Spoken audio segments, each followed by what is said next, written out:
Hello, hello.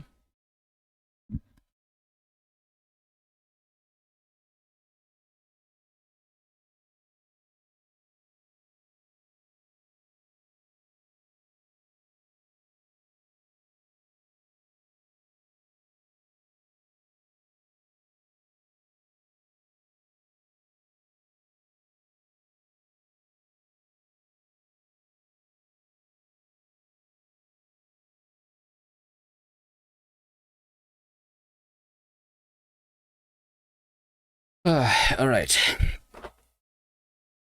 we're back to work on cast a little more today. And yesterday I was trying to make the recursive types work, and they kind of work actually. But I need to fix a bug. It seems I was having trouble with like printing the recursive types and having the infinite recursion. I think I fixed that, but I'm not sure if everything is fixed.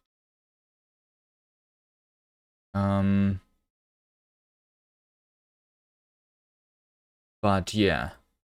Here is an example, right? Here is an example. We have function f, which takes as an argument. We have function f, which takes as an argument the argument x, and then it calls itself using x and using a tuple of x as x, right? Which means that the type of x is both a tuple of itself and itself, basically, right? So here's how it looks now, me showing the types, right? This looks correct. We have a tuple, have a thing which is recursive, and I'm showing the IDs of variables here because this type is unnamed, so I'm just showing its ID here.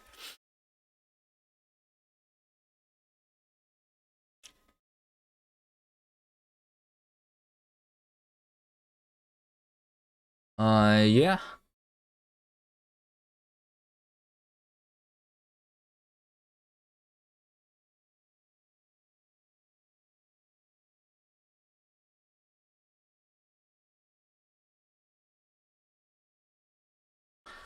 So this looks correct, right?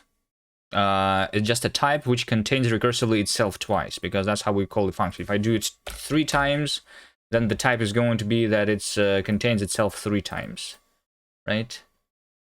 Like this. That makes sense. I can also do something like this, potentially. And then the type is going to be this. Okay, this all seems nice. But then there is a problem. When I was actually trying to define this type manually, like this, where type T is a type which contains itself and itself, right? So what is the type? What is the type here?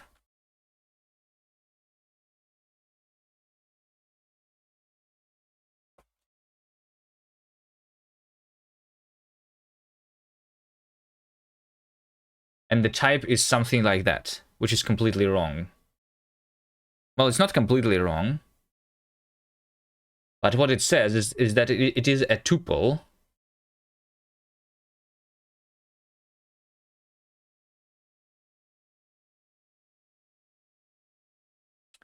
So we have like at least 3 different types on the screen right now here,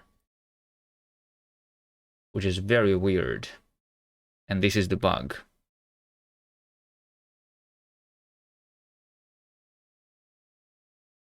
Because this should just show the same thing. It's just a tuple where fields are just recursive itself. Or it means that I'm not unifying some variables, I think, that needs to be unified in some places.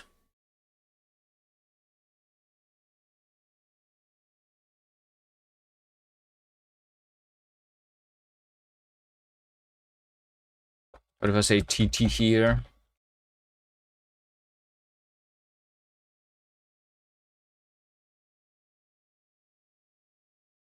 Like, this already is wrong. Look at this, right? So the type of f, it takes as an argument a tuple of two things, right? This is the first t, basically, and this is the second t, but they obviously should be the same. Wait, no, they are the same. They actually are the same, but they are not said to be the same variable. That's the problem here. Oil Sham, hello, hello. Hi. So it's like a new tuple with the same structure, instead of it being the same thing. For some reason. But is the reason, because t is a const here.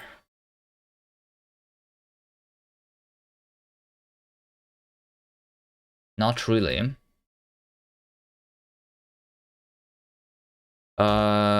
Std dbg print t. I also implemented this thing.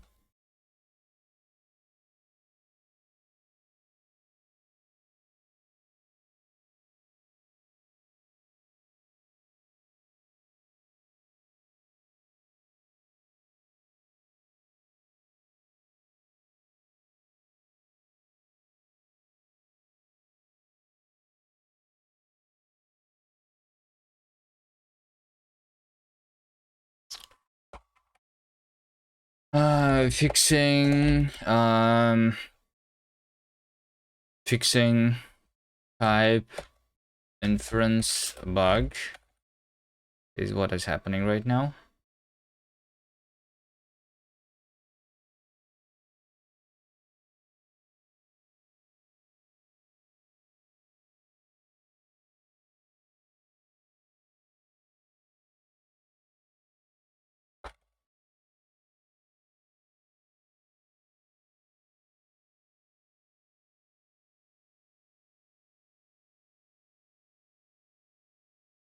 Okay, there you go. So this is completely wrong. I'm trying to print t to the thing, and that's what it's printing. That's too big.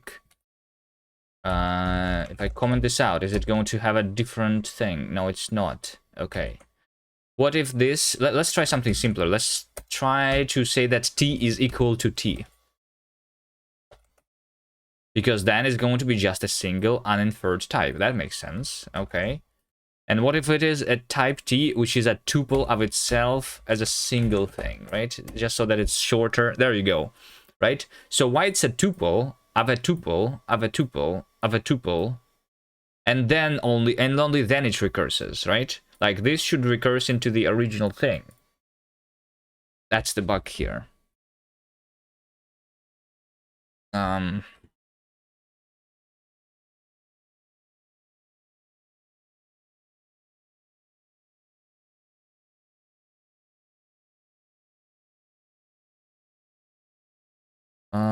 Yeah, how do I fix that?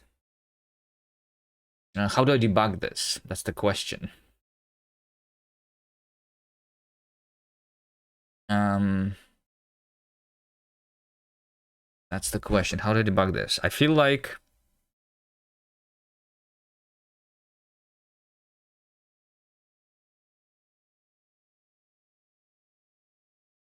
in order to figure this out, I need for all the type variables that I initialize, I need to know where they are coming from and log that. Right now, I don't store the information about where the variables are defined. I think this is a good information to know about the type inference thing, right? So we go into the inference algorithm here, and so what I want is to basically, in addition to storing the actual inferred type, I want to know where this variable, like all of the places where to which this variable is relevant, right? I think I will actually store a list of spends, or like whatever spends, maybe like a set of spends.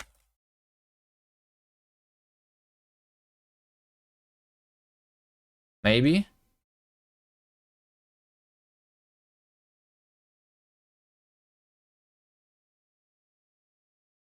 So I need an ordered type, which means that span needs to be able to compare itself to the other span.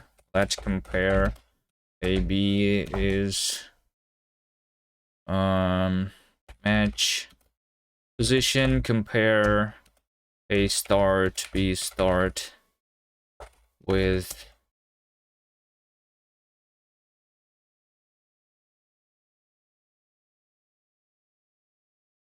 hello Nigel.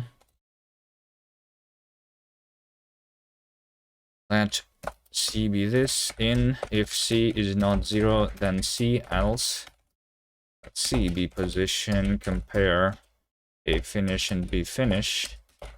And if C is not 0, then C, else I return Yuri, compare A Yuri and B Yuri. Right? There's a driver for that, but wait, did I have a driver for derive CMP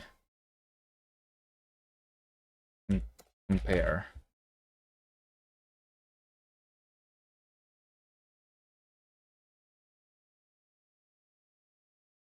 It's whatever.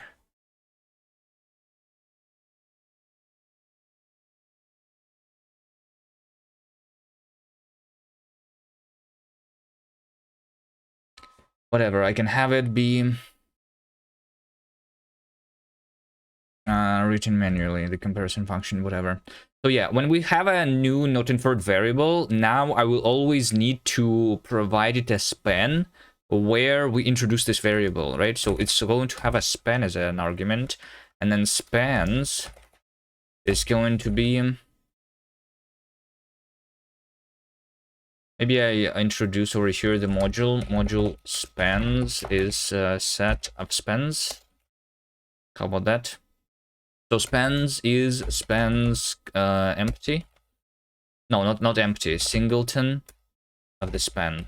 There we go. And this is the span as my argument when I create the variable. When it's inferred, when the type is inferred, we still give it the span as an argument.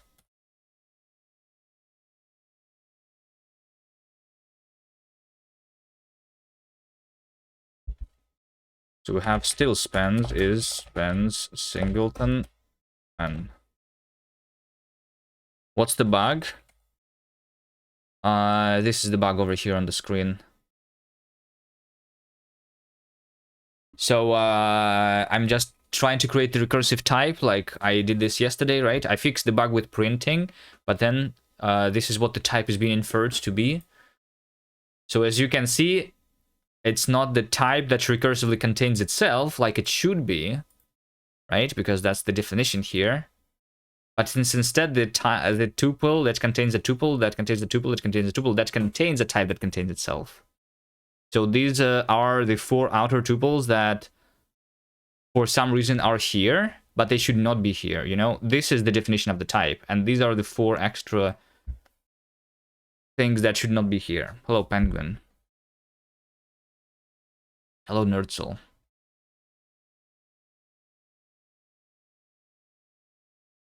So it seems like I'm not unifying some variables maybe, or whatever. I don't know what's happening here. So in order to debug, like in general, in order to debug the type inference, I think in general, in order to debug the type inference better, I want to know where each variable is coming from. So that's what I'm adding right now, right? Gonna have an inner list here. Adding span information to inference variables.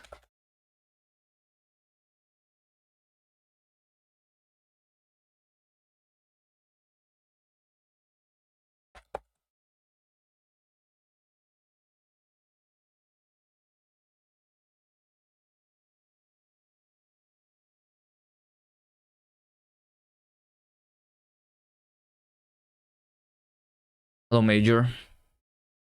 Peter, nice haircut. I didn't do a haircut. I just I just went to shower today. I mean, I just brushed my hair.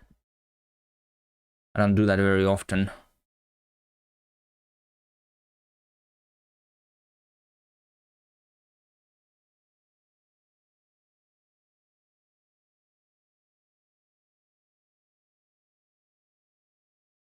Okay.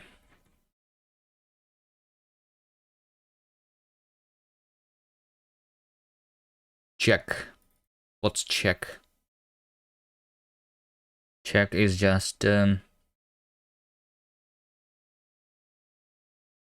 calling the once inferred. Sure.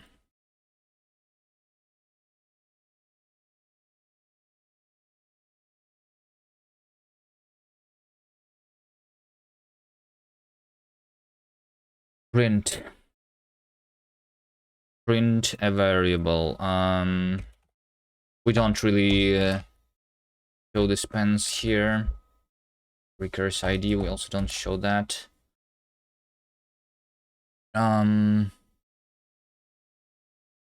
Spans. Yeah, so now when we unite data, when we have two variables and we now know that the two variables are the same, we know that the spans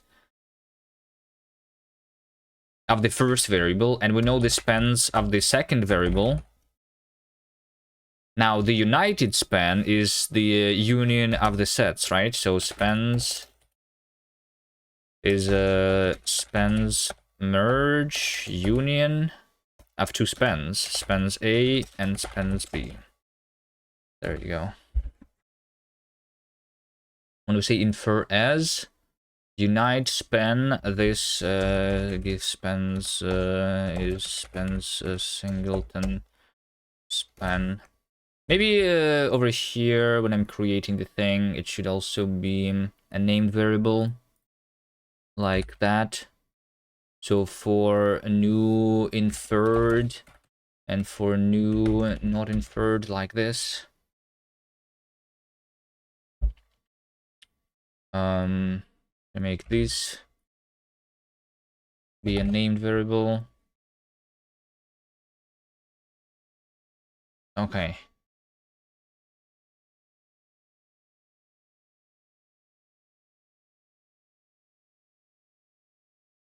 Now every time I'm creating a new variable, it should show the span.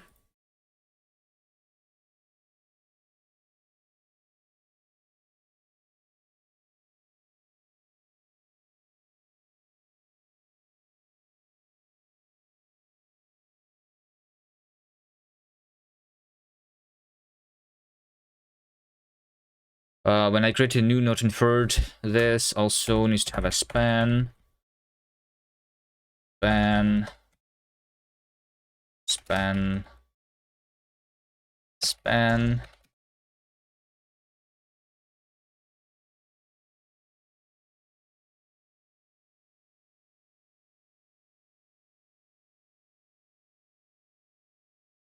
Span.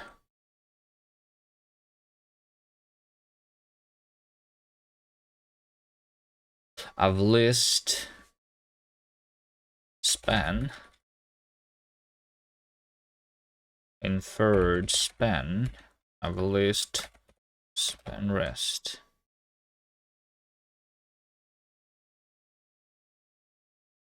Good morning, I'm soft. This expression has type weak 20 row, but expression was expressed of type span into row. How so? Of list span list is match list with span into B row. Which expression? This expression? Span is labeled list until span into row. Okay, that's yeah, okay, that's because over here we need a span. There we go. Makes sense. All right, we go over everything. Cast type. So yeah, in order to create a new not inferred type, I also need to have a span. Span And if it's inferred type, then still we give it a span. The type of value, but the values don't have the spans. Okay. How about I create the span here then? Let span be span fake. I will call it a value of. I will call it type of, I guess. Because we don't know where the value comes from here, to know where the type comes from. Maybe later I will add that information, we'll see.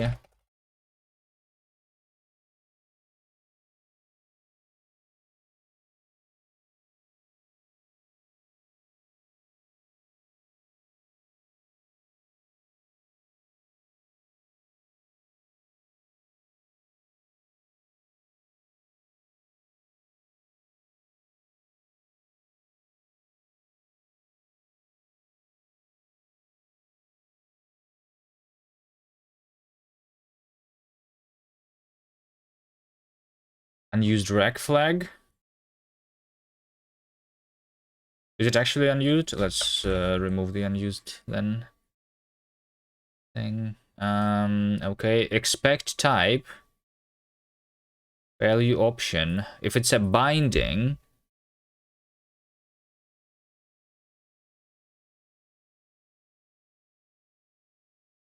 text is going wild. Is it on purpose? What do you mean text is going wild?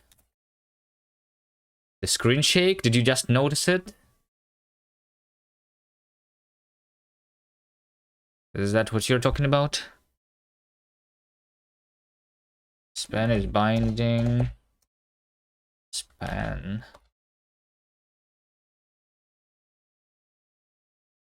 Yeah, it's on purpose. I don't even notice it anymore.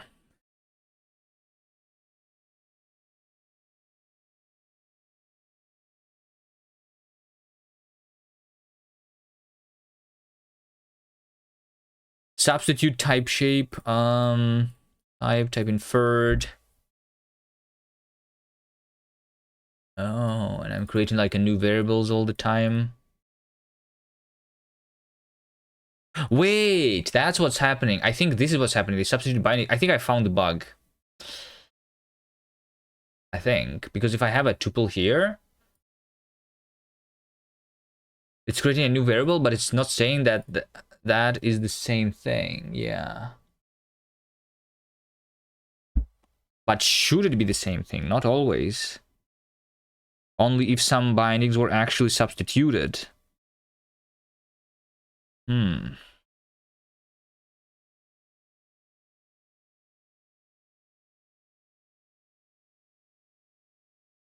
think I found a bug. So what's happening here is whenever, because we have generics, right? We can have a function f which takes a generic type t and returns a type t and t, right? So the type is t and t, but when I let's have this is generic type, right? Generic type t. So then when I have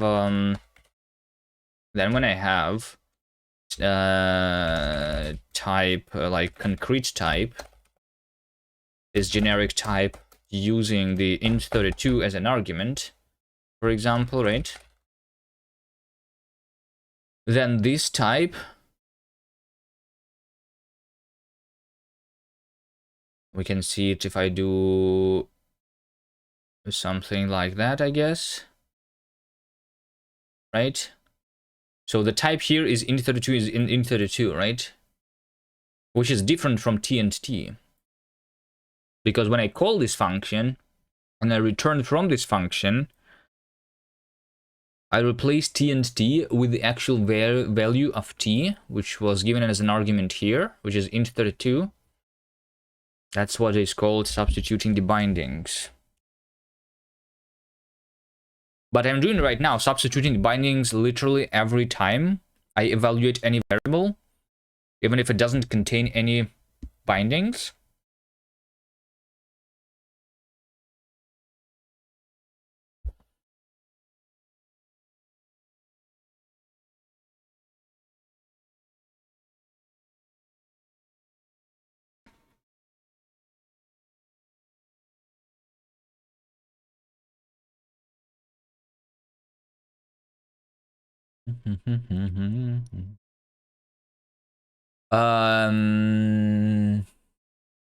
Yeah,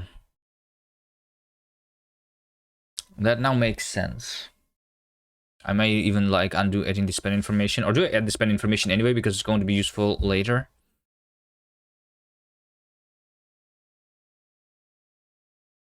But what needs to happen here is that this should introduce and this should create a new type only if something actually was substituted.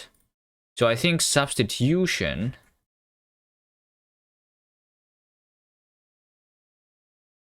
should be a thing that returns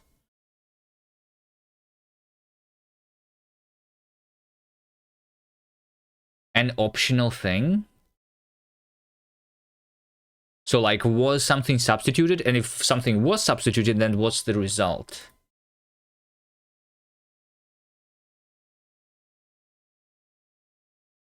Okay, I just need to rewrite this 100 lines of code a little bit.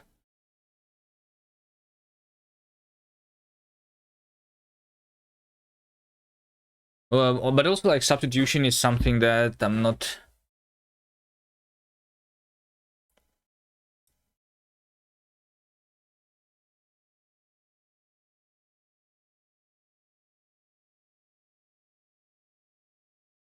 Substitution is something that I'm not entirely happy about, because sometimes I want to substitute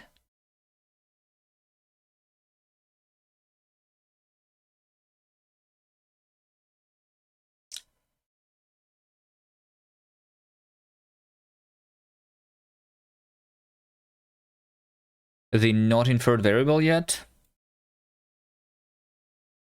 and I cannot do that.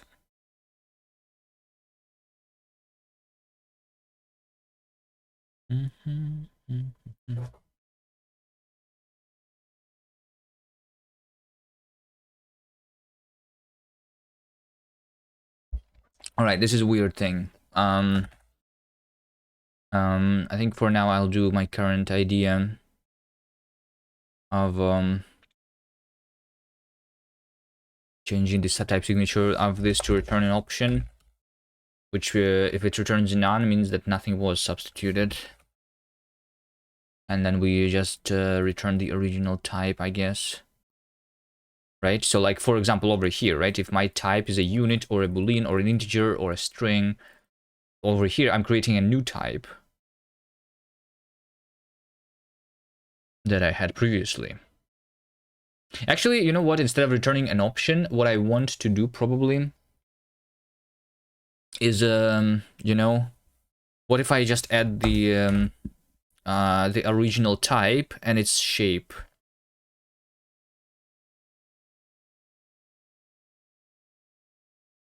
And its shape. So this is like the shape of this type specifically. Or do I ever want to substitute this shape directly? What's the window manager and editor today? I'm using VS Code, but I'm back to Hyperland because Niri was a little bit buggy for some reason. They're like, I don't know, Niri is buggy currently.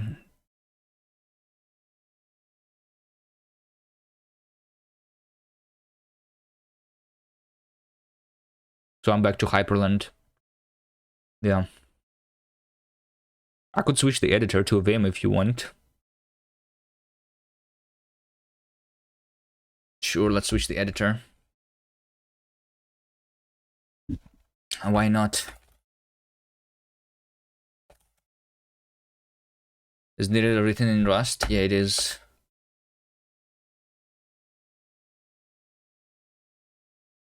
But I will open this in the separate thing then.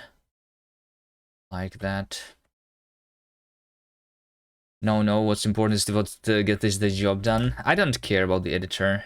Wait, my Neo Vim is also broken, by the way. I saw this. I have the line. You see over here? This is the line that's empty. That's a new thing. There is always like this gray line Is my NeoVim also broken? Well, is it only broken in the NeoVide potentially? Let me try this. NeoVim in the terminal. It seems like it's the NeoVide issue. Alright, we can work in the terminal today, I guess.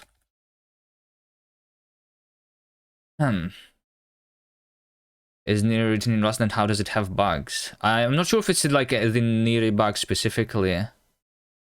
But the bug is... if I load into Neri, you know, the bug is not Neri itself. The bug is the Wayland XDG desktop portal stuff. They're not being launched automatically. It's very weird. So like I cannot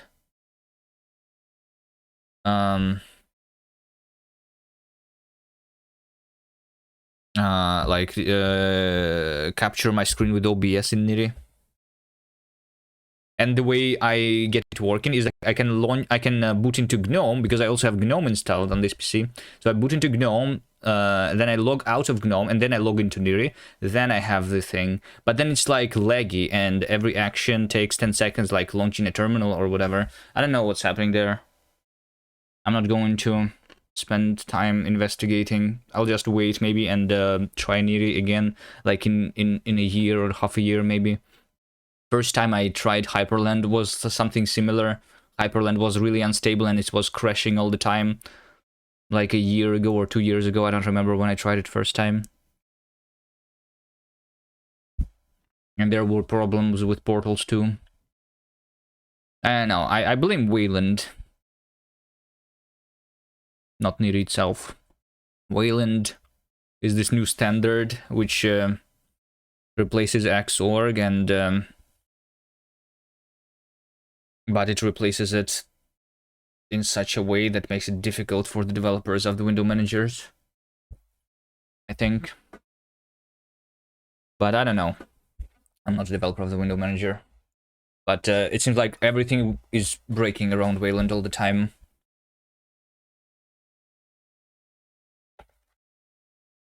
Bum, bum, bum, bum, bum, bum, bum. Okay,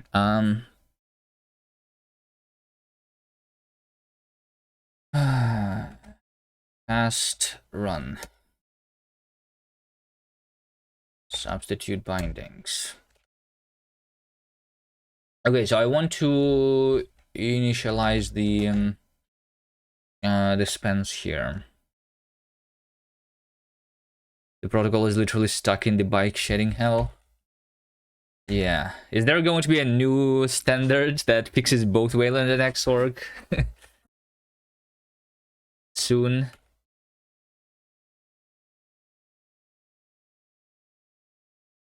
Okay, what I'm actually wondering is, okay, let's do one thing at a time. Add the span information to the inference variables. I still want that, maybe in the future for debugging, and then I fix the bug. Okay, so I need to figure out what's the current span. The current span, I don't have this information here, so but I'm going to rewrite this anyway. So let's have a span is span fake substitute type shape. Let's do that. And then over here we do span second, third, span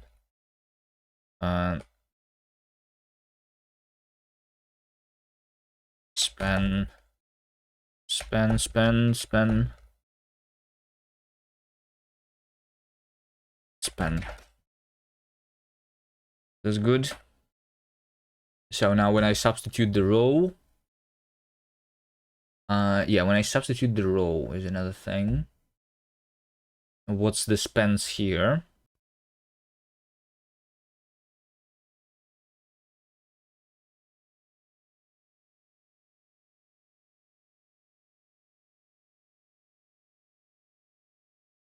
Yeah, this also creates a new variable.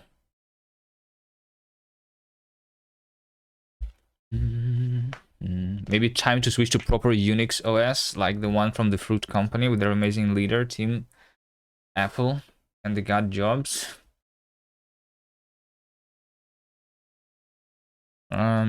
No, it's fine. Like, it's just I am trying new things, right? If you don't try new things, then things kind of work, you know. Yeah, I can always go back to GNOME. I like Hyperland is working. There's no problems with it right now for me. You know, it all works, but you keep trying new things sometimes, and the new things they are breaking for sure.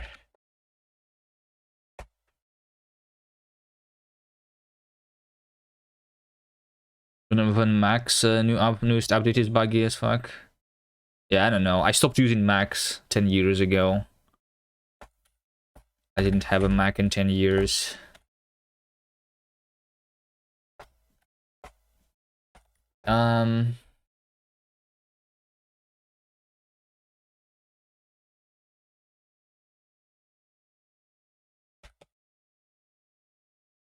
Variable. Do we have the inference variable? Can I have the data here? I don't expose the data.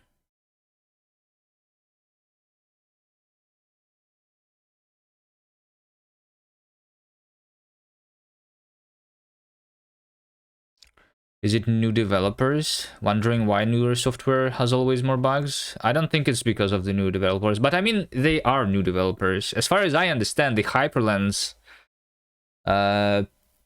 guy who created Hyperland, when it was like first coming out, he was like 15 years old at the moment, I think. That's what I heard. I think native developer is also really pretty young. But I don't think that's the problem. It's just always new software. All developers with big beards, they will also write bugs because that's how development works. You know, like, you always write buggy code, buggy software. So the difference is how much testing is being done. And there's obviously more testing being done for a thing that has been running for 10 years than for a thing that has been running for 1 week, right? Because the bugs, they get solved over time, right? Older guys had more sinister to catch bugs, not naive bugs, you know? I don't know if that's true. I don't know if that's true.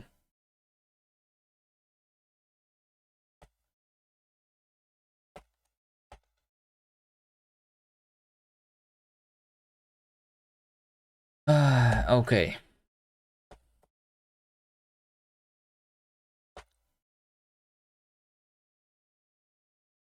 So I want to either expose the method to get the spans from a variable. Yeah, sure, let's do that. Spans is for a variable, we give it the span set make span t. Is that what I give it? Maybe.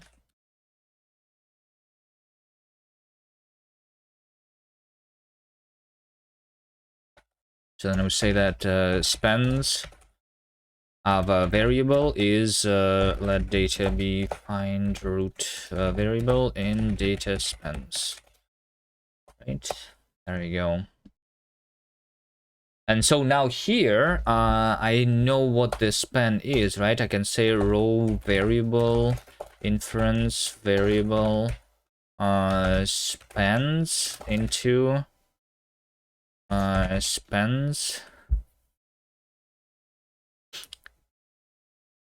set span dot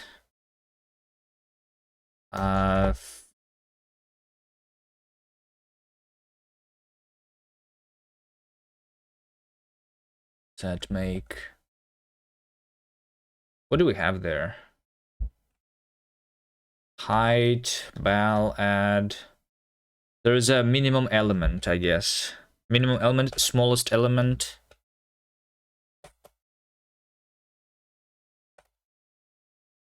like this. We just want some span here to be initialized, I suppose. We do this.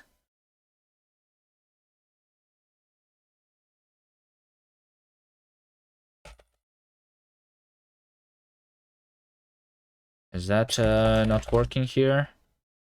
Seems like that's not working. I need this to be like a module. Span set. Maybe I do the span set then. But that also is not working. I cannot create it out over there.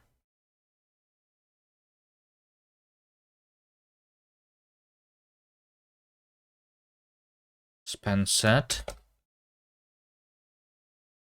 Maybe I do that. Hello Dev 9-inch nails ya. Source.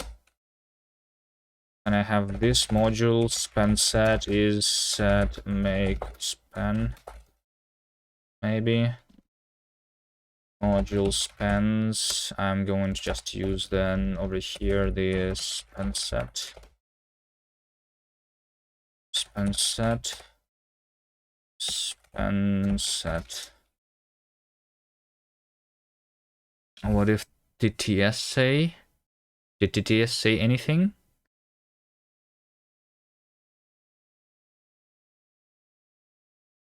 It said hello Dev Ninja, I think, right? That's what it's supposed to be saying. Hello Kuvi man. Yeah, that's what it's saying.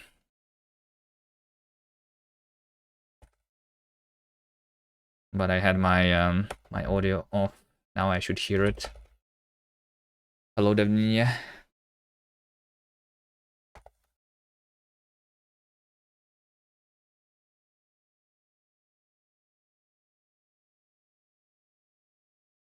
Dollar module spans span set. Span set.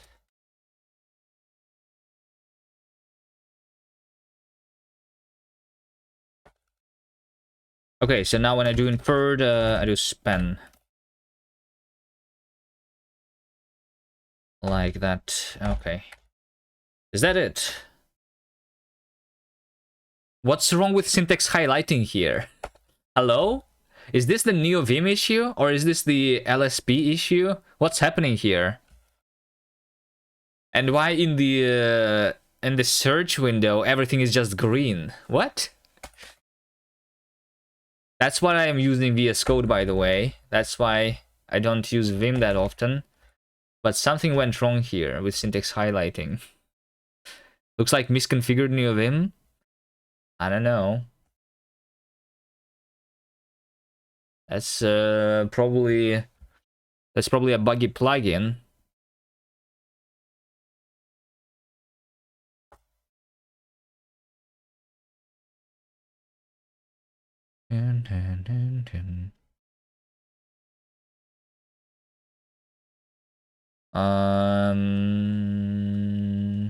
Is there like a reload for NeoVim? There is not, right? I can just try going back here.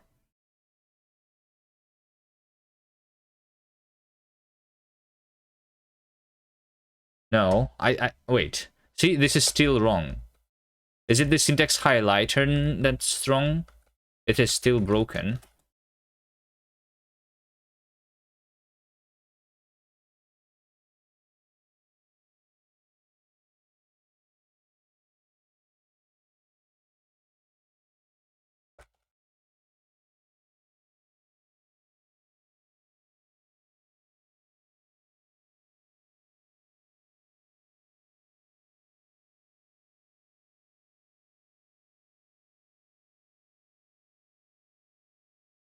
Oh, you know what? Maybe it's because I'm using the new OCaml. And in the new OCaml, right, I'm using OCaml version. I'm using 5.4. One of the things that they added is the is labeled tuple fields. And maybe like the plugin for NeoVim is not updated for that or whatever. Like, what's the thing that is highlighting the syntax in NeoVim? Let's see where the syntax gets broken. Yeah, it literally gets broken over here, and that's literally the thing. This is the labeled field of a tuple, and that breaks.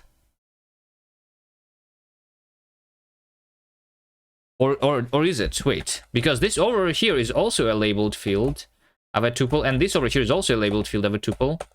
Yeah, my tree sitter is also not being able to like select the things properly here too. VS Code better than star. Hold on. No, I can fix this probably.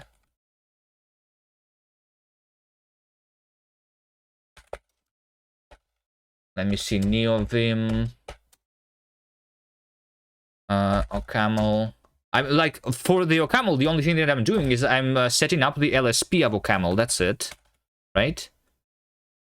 I don't think I'm doing anything else with OCaml with my NeoVim. Yeah, that's literally all. Is it the tree sitter, right? I'm doing the tree sitter. Maybe I just need to update the plugin. Like, where's the plugin coming from? I use a lot of plugins for my NeoVim. This is all of them. And the one that's highlighting the syntax is tree sitter, right? Tree sitter with all grammars, this one. And I just need to update this. This one is coming from the packages. So whatever is in my current Nix packages.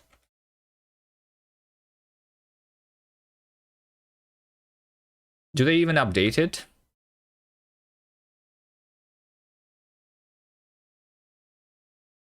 Like, where do I look? NeoVim tree sitter.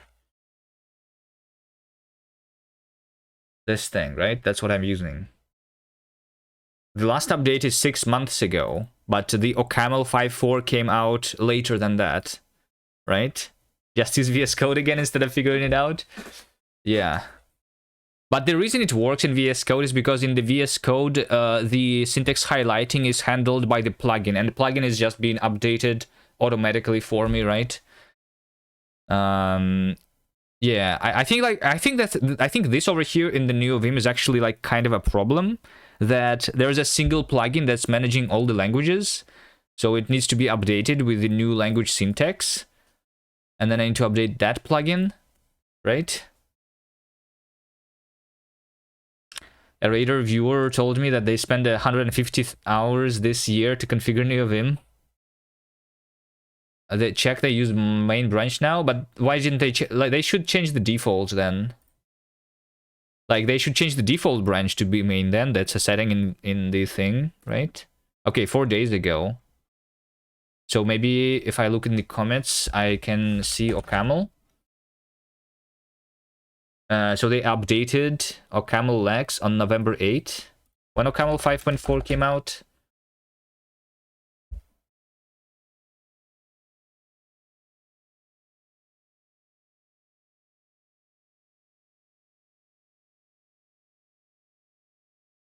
Uh, 10/9. That's October 9, right? So that's yeah, maybe that's what I need to do.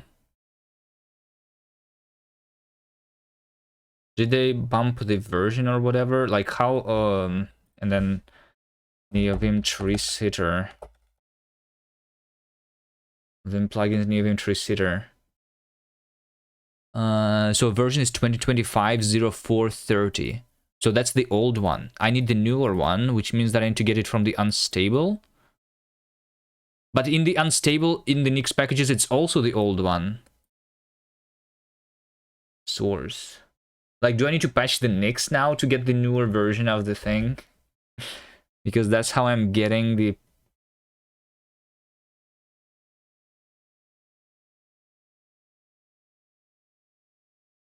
here's the rev.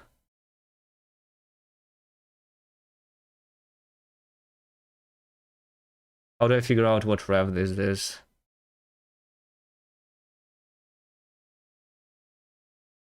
That's what they currently have. And that's on May 24. That's the old one. Okay. Is there a plugin? Is there a pull request for Nix packages? Do they actually... not updated that often. NeoVim tree sitter. I can do like an overlay or something. Tree sitter grammars, refactor grammar sources, tree sitter, advam, enable, add, Vim plugins update. Okay. Did they not update the tree sitter here? Wait, they did.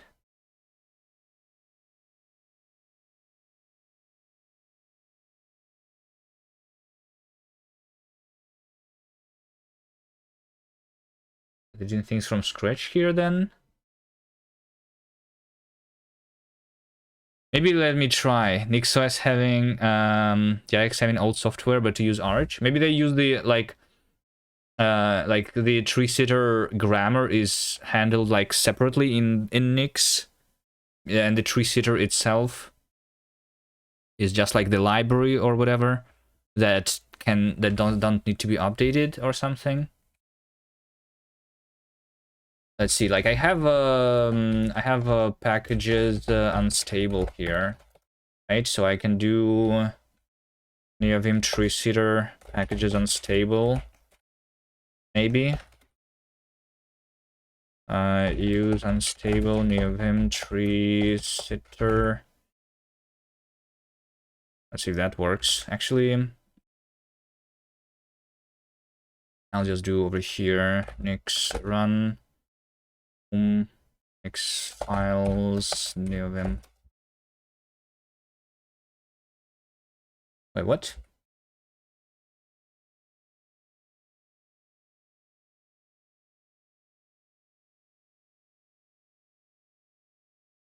Called without the argument packages unstable. Do I call it something else?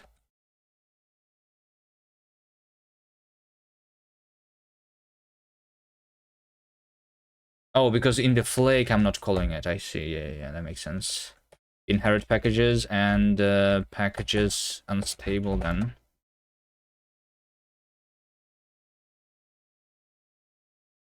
I suppose. Lib for each system, packages unstable. For each.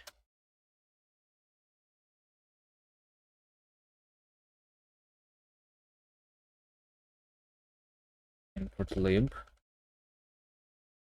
for each system. So I need packages unstable here too. Yeah, because this is packages stable and I want packages unstable. Alright, we're stuck in the Nix world now again.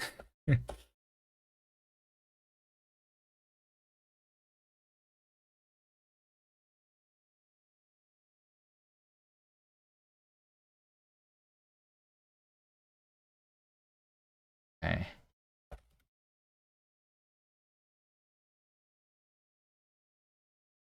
Let's see if that works.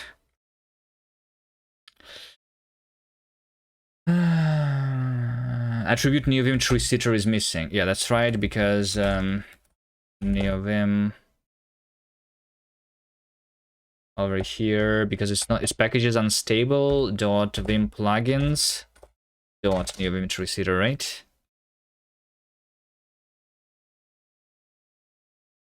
It's not the stream which makes you feel lazy, it's the amount of time you spend having to configure NeoVim Nix. I mean, why did I switch to NeoVim?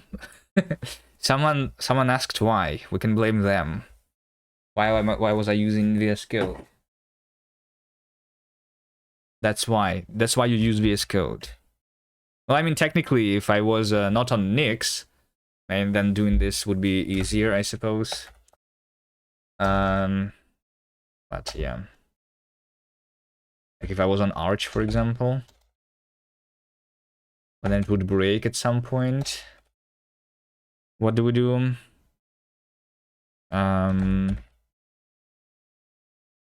What do we do? We go over here. Interpreter common. Okay, it actually fixed it. It actually fixed it. All right. Nice. Yeah, just update to the newest thing. And let me commit this then. Like that. Push. And then I also need to switch because I just temporarily updated only my NeoVim. Okay, nice. Let's see. So yeah, what we do here is when I evaluate the type expression, now we say that over here the span is the span is expression data span, like that. Diagnostic, new not inferred has type span type. It's okay. I need to remove this. Okay, inferred span, inferred span, value, expect type span. Wait, expect type is value into type option. This does not expect its spans, no. What's the issue here then? The expression has type option, but an expression was expression of type this. Why? It's because over here inferred span, right?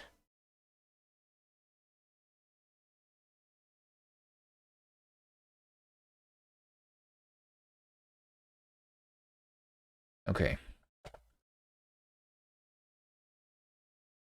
I've inferred span.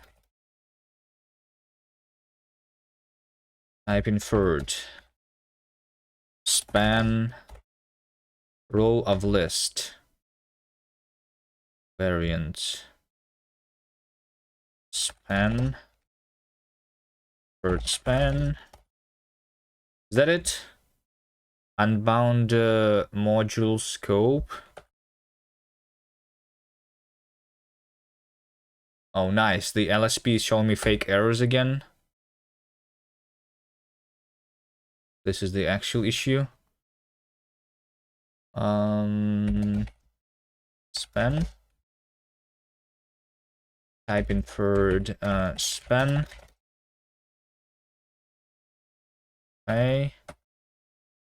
Type inferred this over here. With this is a generic types. Okay, so since this over here is the native thing.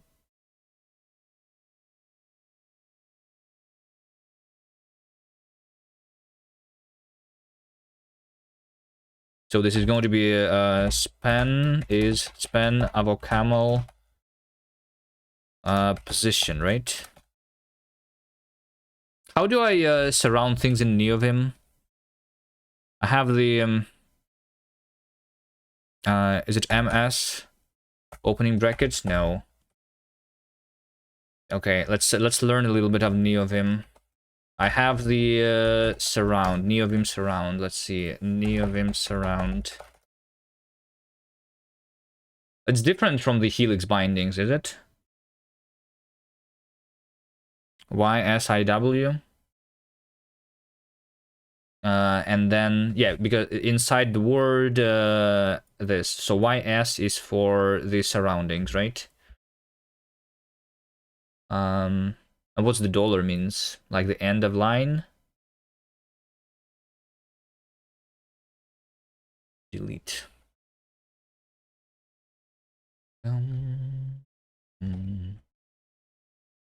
Yeah, I think like this feature specifically is better done in Helix. Because in Helix you just select the thing, but maybe like you can surround the selection here too, not inside the word necessarily, right? The surrounding words. How do I surround the selection? They don't even show it here. Maybe I do in help. Surrounds here.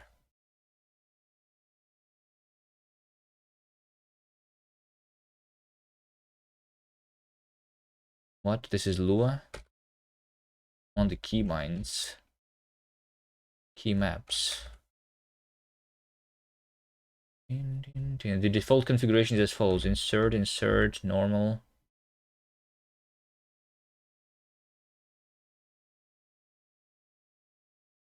Maybe it's percent. That's what I would guess. Let's learn a bit of NeoVim.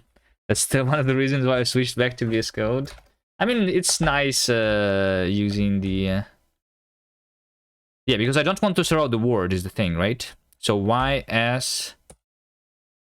Oh, but it's not working in visual mode at all, because Y is just yanking in visual mode, okay. Wait, that doesn't work. I want to surround with the bracket the selection.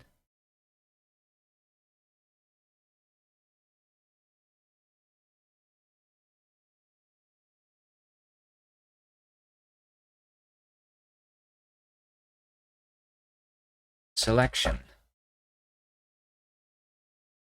Edit the limiter pair around the cursor and the visual selection. There are inserter and visual mode bindings. Mappings. Okay. Visual mode is S, capital S. Is that right?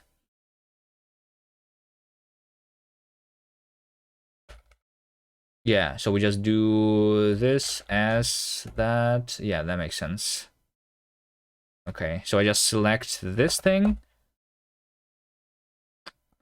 Selecting that is also a little bit difficult. S bracket. There we go. Nice. That wasn't too difficult. Wait, by the way, that's not what I wanted. That's not what I wanted. I wanted to... I want to surround this. Yes. Okay. Okay, inferred type. Span is 3 minutes of spending to figure out how to put something in brackets. Well, I mean, I could have done this without this plugin, right? I could have placed the bracket manually and done it like differently. I'm actually like wondering why cannot this like specific thing, because this is very very commonly used, right? I mean, I guess I can bind it myself.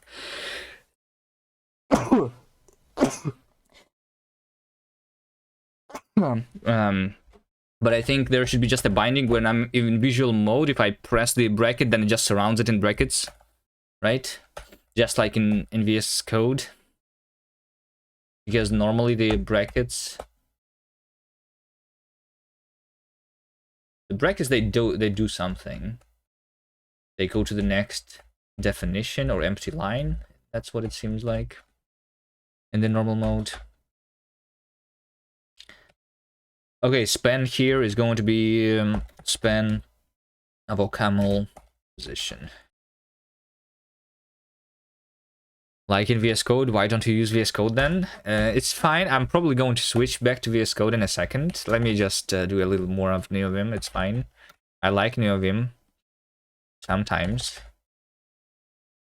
People get impressed when I use NeoVim, right? It makes me look like I actually know what I'm doing.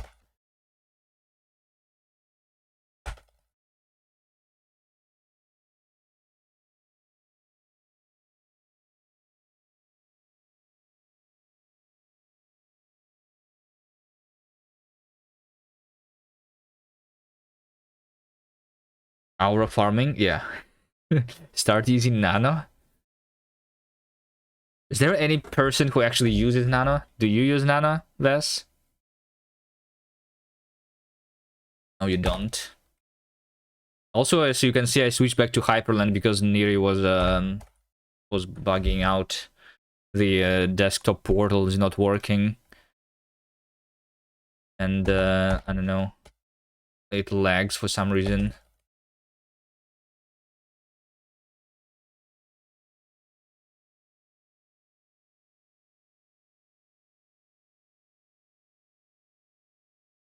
What am I doing here? Type span is our camel position.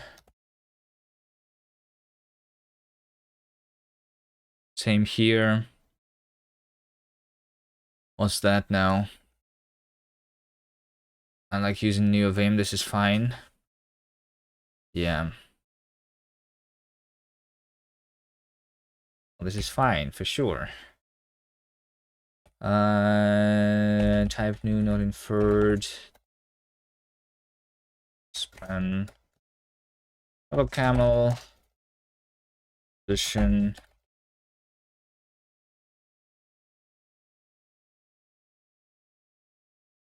Same here. Remove this. Inferred. Span. Auto camel. Position. I should probably at this point just like copy this.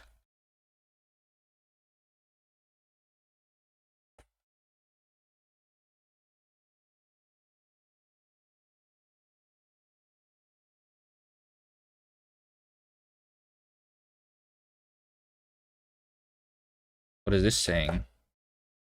Unbound module error? That's fake error. And go to line 104, 105. Over here.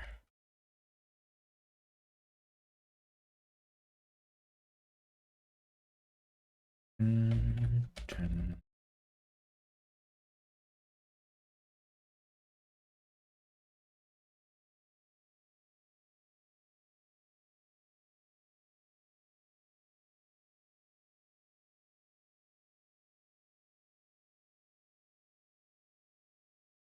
Can I delete something in new Vim without putting it into my my paste buffer? Or I need to yank this into a named buffer. One yank like this. Kind of annoying.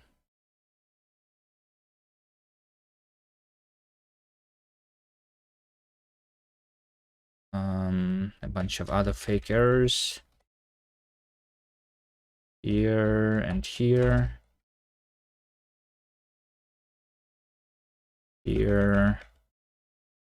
Here.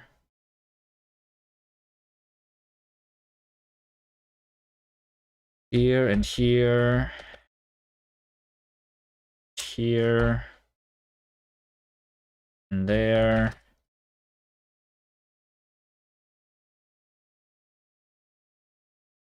We add the spans whenever we initialize the new type.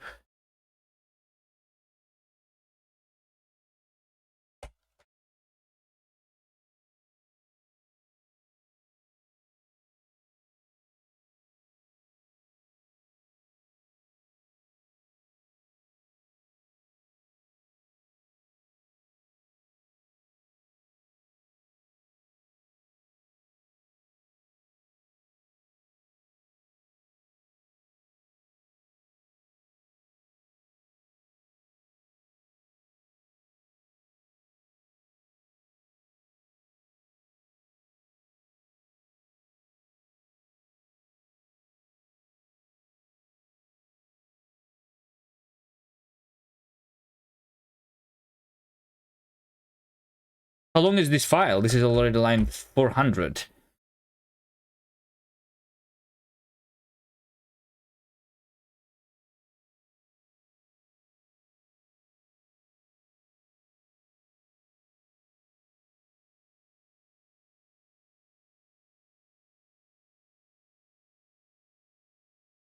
It's almost at the end.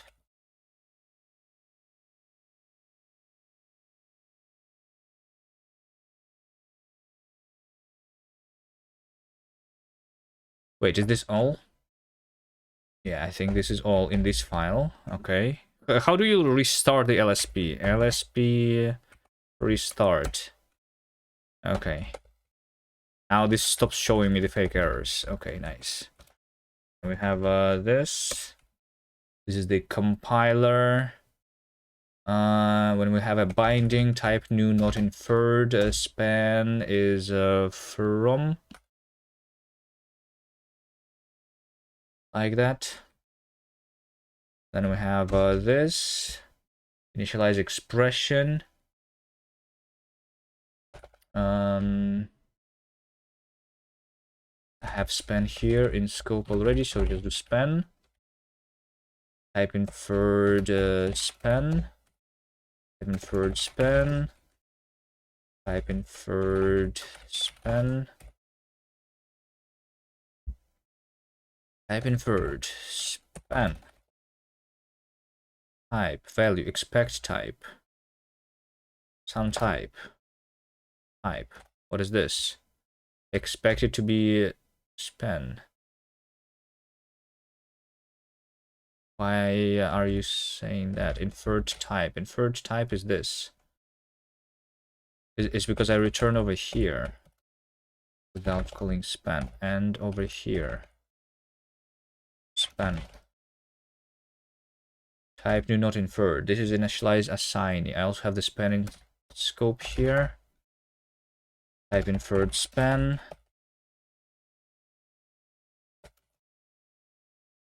Type new not inferred span. Compiler scope is state scope. Unbound record field. What? Like, you see, this is what the OCaml compiler actually showing me. There is only a single error, which is this. And then the OCaml LSP showing me this error, which literally doesn't exist. Why is that? Why is OCaml LSP so bad? Why is it showing fake errors? Why is there so many fake errors here? Okay, I guess these guys are actually not fake. Compiler init. Yeah, this is the file. Maybe it's because this is only showing me a single error, not all the errors. But some of these errors actually make no sense, like this one, which has unbound module error. This actually doesn't exist. If I restart the LSP, it's not showing this error anymore.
Field. I have the field span over here.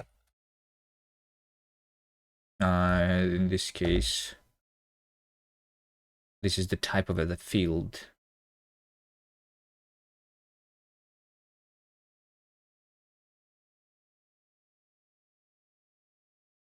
So I actually have the span is field span then, I think.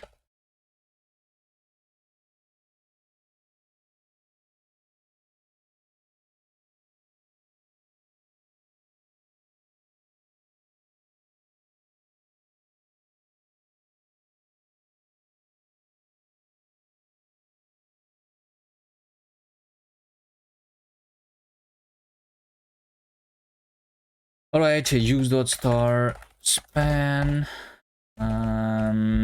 If we have the if, then the boolean is the condition. Span is condition. Span. Type. This is the result. That's going to be just span. Okay. When we have a match, result type is of the entire span. Quote is the span loop span or span unwindable span. No, this is token data type is inferred to be this. So span is going to be token data span. Right.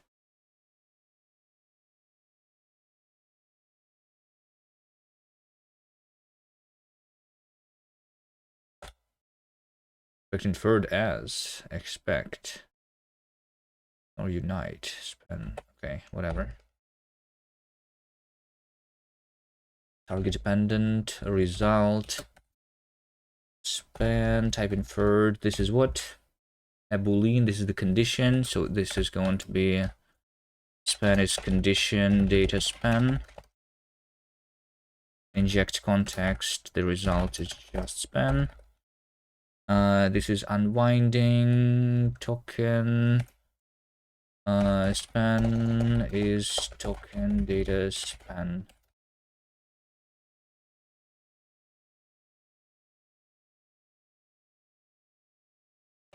Type never. This one is interesting. New not inferred. Yeah. Do the never type also give the span? Okay. What's next? Compiler init. Compiler init line 279. Type new not inferred. Initializing the pattern. Span unit. Span tuple span variant span variance span. The rest is new not inferred. Do I give this also the same span? Yeah, I guess that's like the rest makes sense. Third span. Okay. Line 351 over here. Type is type inferred type in the span.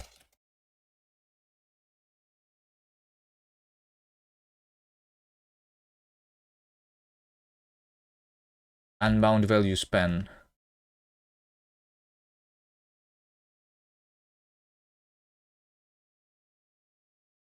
Because that's going to be inside here.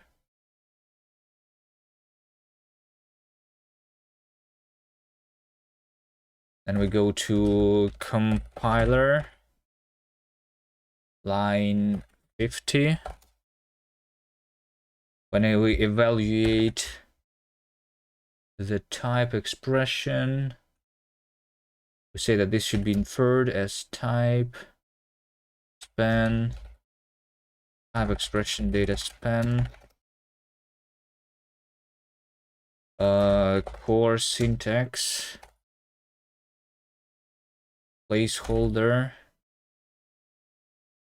type is new not inferred because that's a type. Okay, span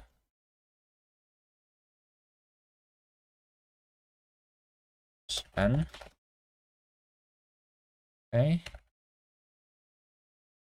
Compiler core syntax line 338.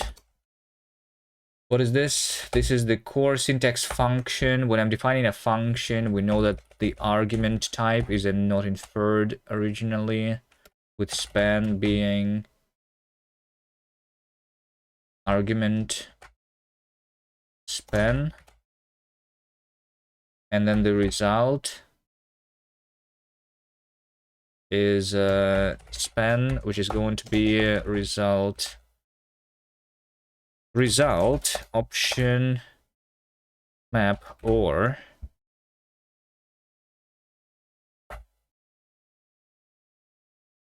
so because the result type is optional, I will default to body span. But if result type is there, then we have result into result span, I guess. Result is option. The value result has type AST option, but the expression was type error option. What do you mean error option? Are you stupid? Type AST is not compatible with error because this result is of type ASTT because of camel. All right, then over here, when we have a generic thing, that's literally the same stuff. We just don't have the result here at all. So argument is span is argument data span, and result is span is just body data span. Oh, it's not data because these are ISTs. We just have to span directly. Okay. For syntax line 465, initialize expression. LSP restart. Okay, it's over here, type. It's because type is the inferred type of type. It's a constant type. Span. Do I just give it the span here, I think? Line 6 to 4. This is the import syntax. We say that the type here should be string for the path expression.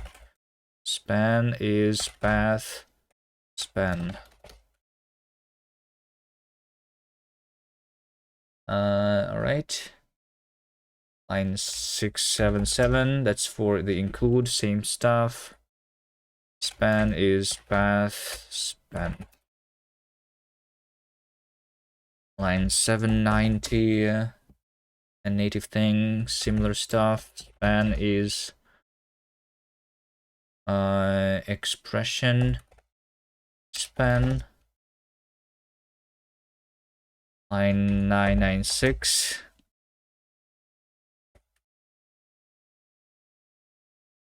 This is a tuple field.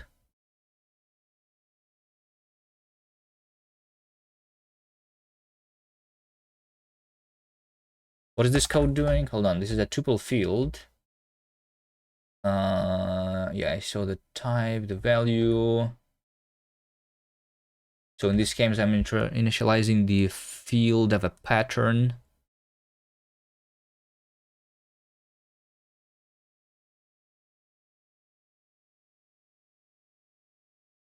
Why is there a binding? No, because there is no value, so we just say, yeah, that makes sense. We just say that it's label span here, I think.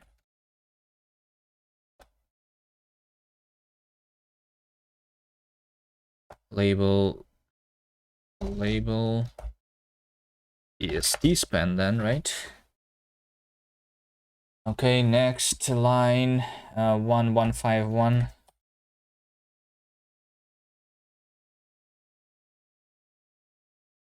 Is the TTS not working? Did it not say it? It showed it on the screen. Was there no audio? Weird. What if I try to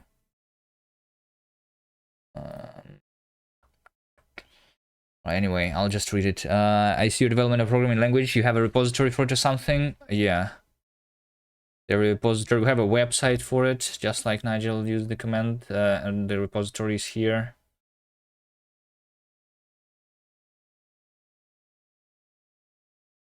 Right. We have an online playground, which is working. You can see the LSP in action here and stuff. Let's do a hello world here. Print hello world. And then you can like run it and it prints hello world and things.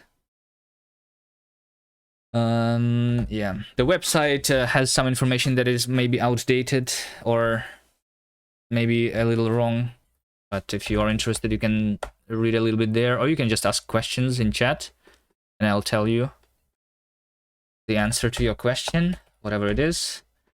Right now, it's been more than an hour. I'm just like adding a simple thing, but I need to add it all over the place, right? I'm just adding the span information to inference variables so that it's easier to debug the inference bugs.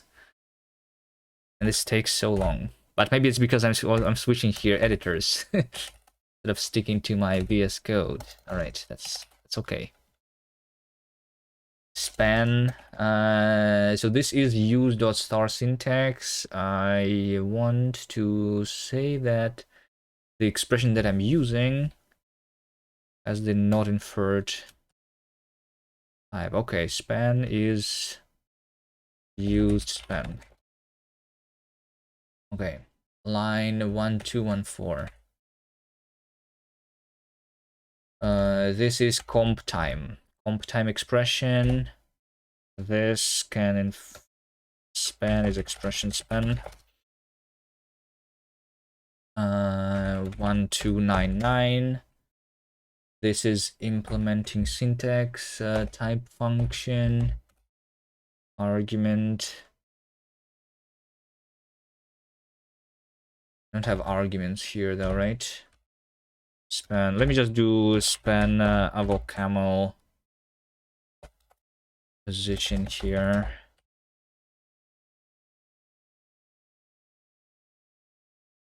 Span camel position.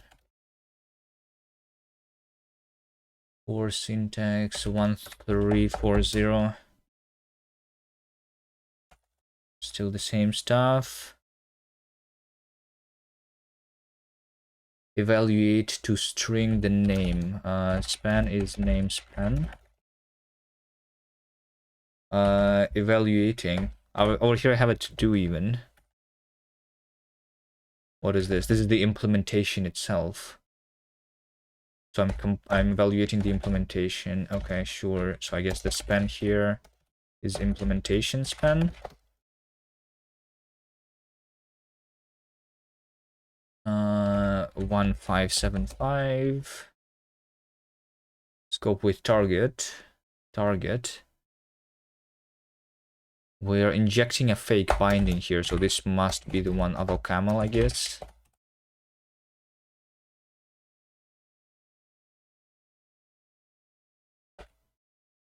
(1683). Context type span is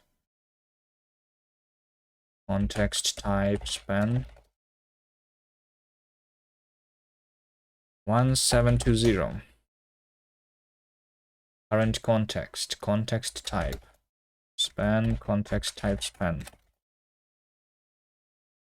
1753. That's a binding.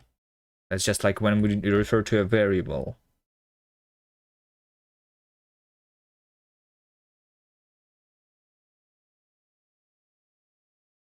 Wait, what? No. Wait, what is the core syntax binding? What? Oh, it's like a dedicated thing. Yeah. Now I understand this.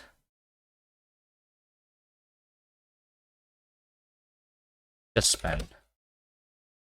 Yeah, don't worry about it. Cast compiler. Line 110. I use Arch, by the way. Is that the question? What's happening?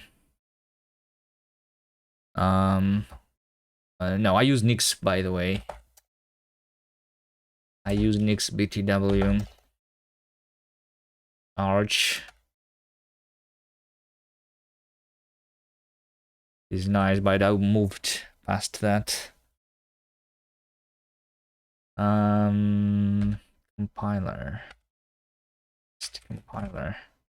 But what's happening? We're making a programming language. I'm adding span information to inference variables for debugging purposes. Okay, when I'm compiling a pattern and it's an identifier, then the type of this is new, not inferred, and then span is token span, I guess. When we do a complex thing, this is the AST tuple map. AST value tuple field. Value tuple field. Label, create the definition, AST span. This is the arguments to a macro. The span of this argument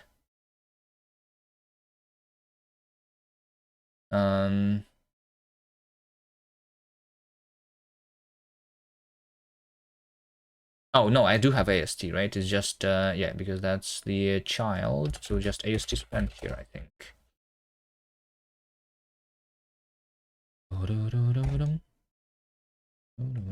Okay, we don't have... Okay, it compiles. If it compiles, that means that it works. What was I even trying to do? It's been so long that I don't even know. Yeah, so that's... I'm trying to fix the bug here. We have recursive types example. This is the example in my language, right? We have the type that is recursive. It looks like this, right? It's just a type T which contains itself. It's a tuple with a single field, and the field is itself, right? That's what we do here. And then we're just trying to print it, and that's what it's printing. And that's wrong because we have too many tuples on the outside, and that makes no sense. You want to switch to VS Code? No, I want to fix this bug. That's what I want. But let me add this. Added spans to inference variables. I'm not going to print them yet, but at least I added them. So now I can look at the spans if needed, right? But I know where the bug is. It's in the substitution of the bindings. Yeah. So let's see. We have this thing called substitute bindings, where we substitute the variables in generic types with actual values when we instantiate generics. That's what this is for. And I'm doing this all the time, even when it's not necessary, which sometimes creates a new type, which is different from the original type, which is why this is not what it needs to be. It's disgusting. Can you please remove Activate Linux?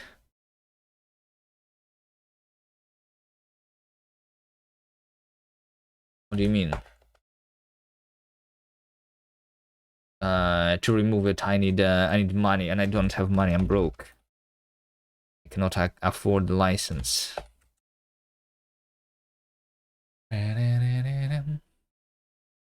Just buy a license. Just give me money.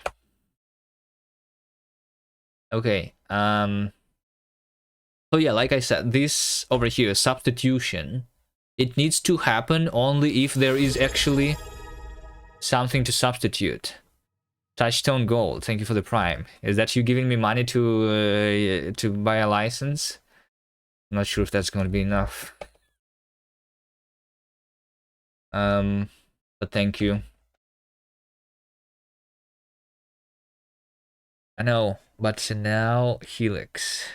But not Helix? What do you mean not Helix? VS Code needs plugins to do the simplest thing. I think VS Code out of the box is... What do you mean the simplest thing? What's the simplest thing that you need a plugin for? You just have some plugins out of the box, I guess, right?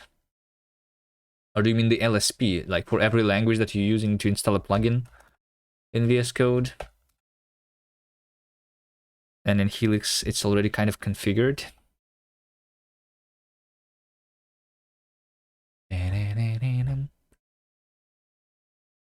VS Codium is a good text editor. I think in VS Codium you can not use some of the plugins from the plugins that are for VS Code. For example, the SSH plugin is not working with VS Codium. If you don't need it, that's fine.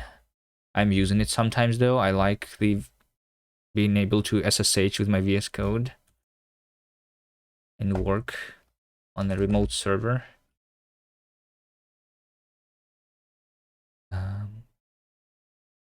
There are probably other examples though.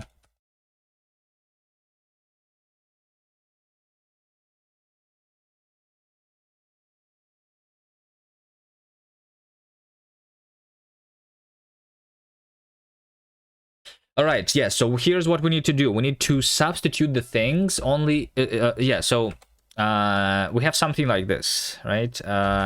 In the code, examples, recursive types.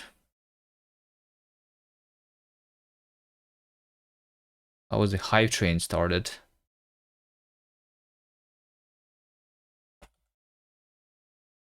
Weird. Module.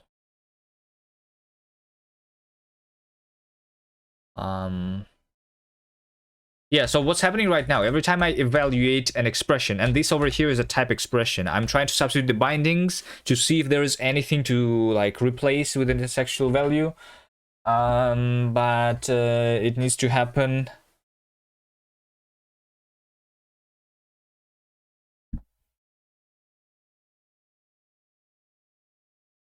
But like it means that I am creating a new type similar to this for no reason.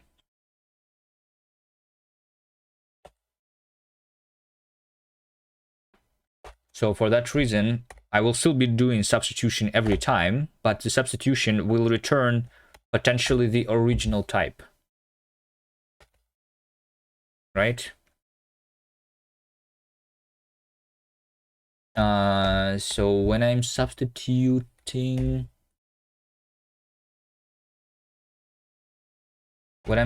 a type shape, I will rename this to shape. I will rename this to type.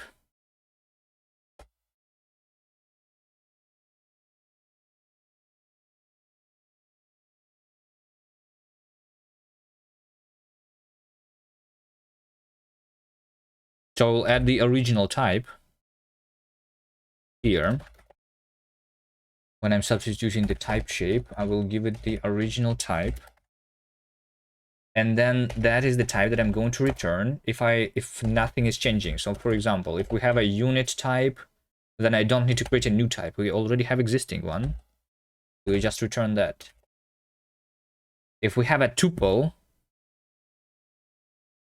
no, wait, that's not enough, right? Like over here, I'm having a tuple and I'm substituting every field. I want to know if any of the fields were substituted, right? That's what I want. So I need these functions to actually return if anything was substituted. Am I using Haskell to program cast? No, I'm using OCaml.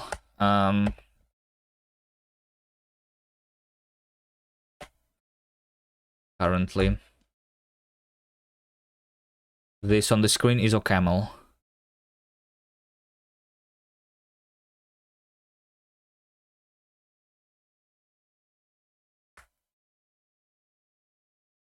Helix has a dApp. Nice. I need to implement the debugger for my language too, by the way. I don't know like how important it is and how difficult it is. It should be like pretty simple to do though, right? I'm assuming it should be even easier than the LSP. But I didn't even look into how to make the debugger, to implement the debugger protocol. You really don't know much about functional programming, I'm sorry. It's okay. It's okay, it doesn't matter too much. I mean, functional programming is not different from your normal programming. The only difference here is the syntax. From whatever you are used to. Functional programming is not something magical.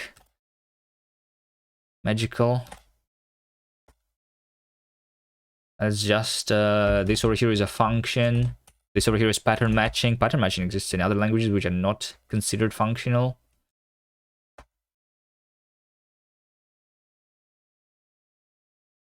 You're used to C++ syntax? Yeah.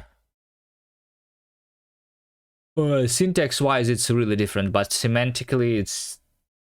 Well, I mean, from C++, basically, almost every language is different, I guess.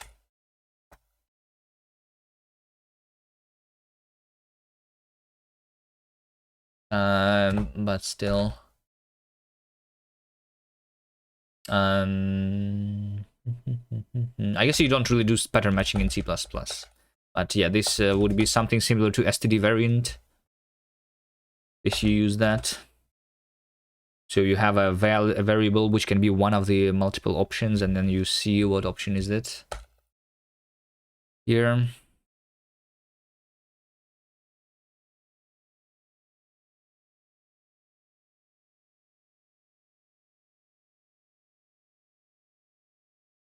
When no arguments remaining, it looks horrible.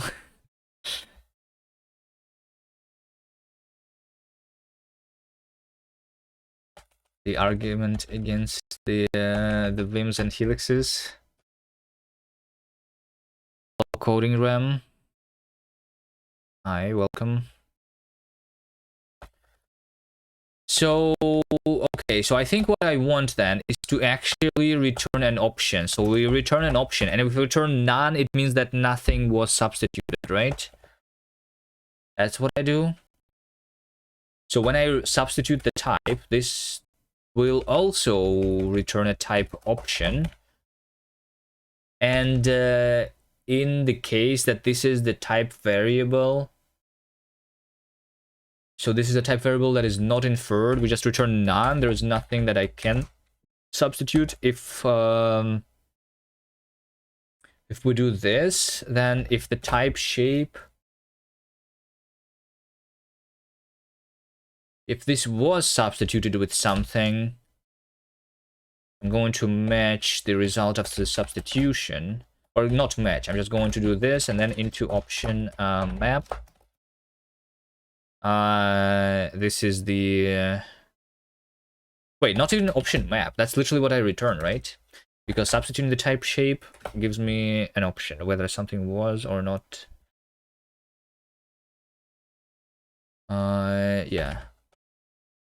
Yeah, and if it was visited already,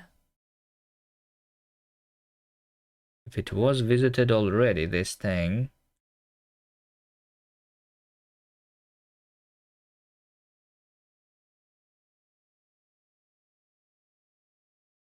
I should return none. Actually, this over here is a bug, I think, too.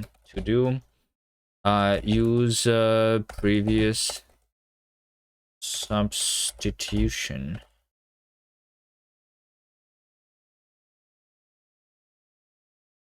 Functions subtype shape has type this is applied to too many arguments. Yeah, because I don't need the type here anymore. That's it. Hello, Infinite Coder.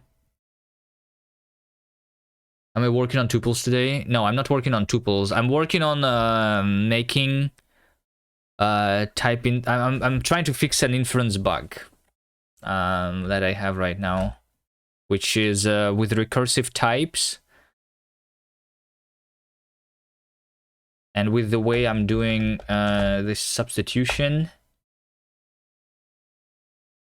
I'm creating new types when I don't need to create the types. You know? So I infer the types incorrectly because of that. In some cases of recursive types, I guess.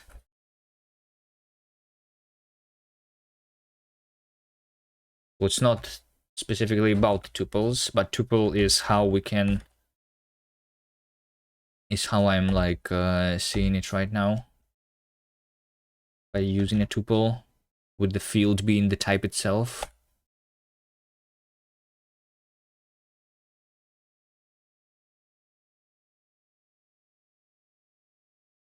So yeah, over here I literally return none then, right? We now return options. So this is none. If we have a tuple, now this is going to be let result be a new tuple, but I only return a new tuple if any of the fields were actually replaced, right?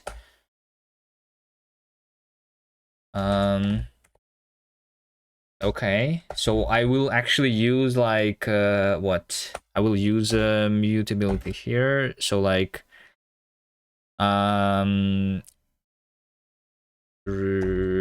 substitution happened is a reference to false, and I say that if substitution happened,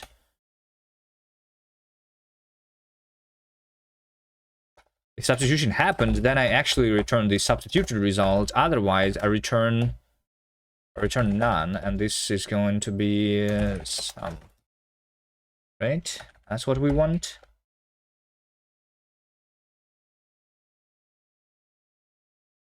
Then. So substitution happened. It's to be true if substitute type field, this thing also is going to return an option. Right? So we do substitute the type. So we do just substitute the type into option map type into this. Right? That's what I do. And then over here I say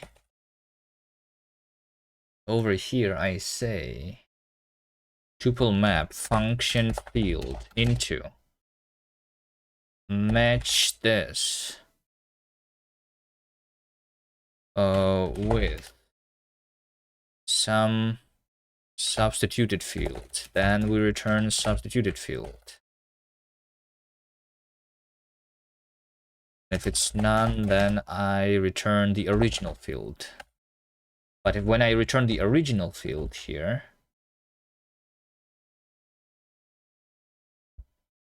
this pattern should not be a constructor. The expected type is type tuple. Yeah, because I substitute this field. So if the substitution actually happened here, then we also say that substitute happened is true. Right? Otherwise, we use the original field.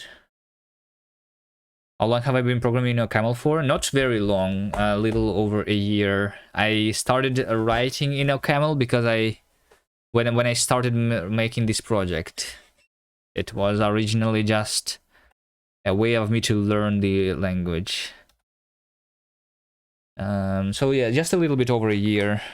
I'm mostly a Rust programmer. I've been programming in Rust for 10 years.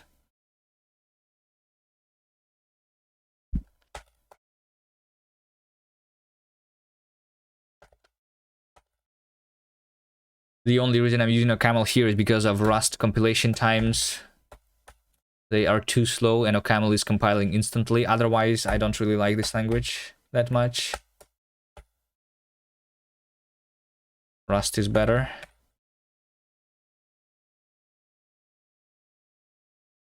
Expression has type, but expression was have type option.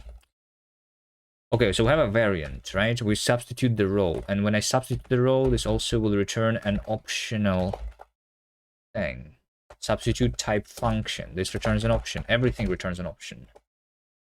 Substitute type, return option. Substitute value, returns option.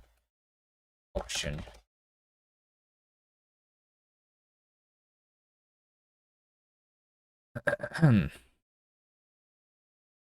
Now you're going to say Helix is bad because its name is not indexable. You guys are still arguing about whether VS Code is better than Helix or not. I started learning C++ by writing a 2D game engine with SDL3. Nice. Which means that you are also not doing C++ for a very long time because SDL3 just came out like what? When did it came out? Like a year ago? It's a new thing.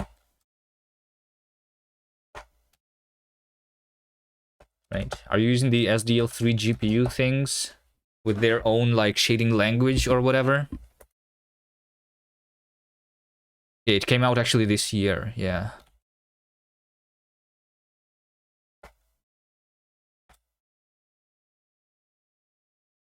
Value option.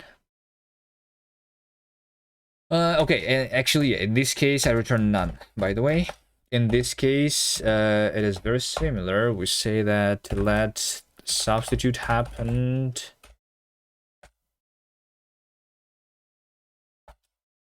is false.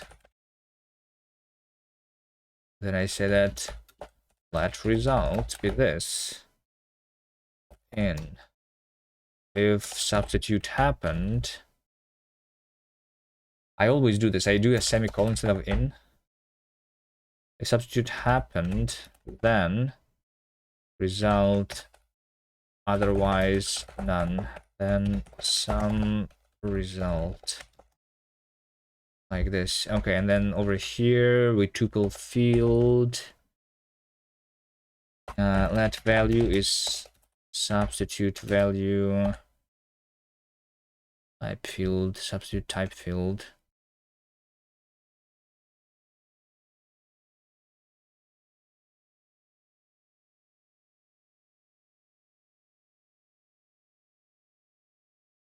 I'm using an ECS structure with multiple render layers. Might start using compute shaders. You're not using hardware acceleration? Are you writing your own software renderer? We are 1 month away from 2026 aware. We're 1 week away from the advent of code, by the way, which is why I'm working on the language and trying to get it ready for the advent of code here.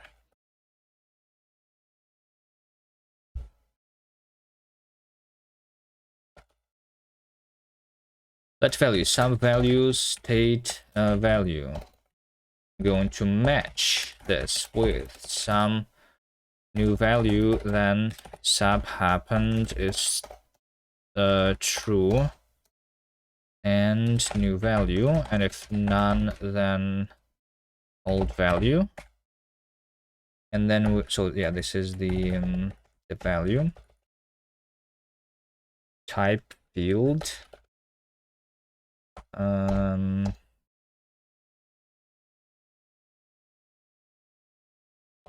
That type field is this match with some new value, new field sub happened through an old type field.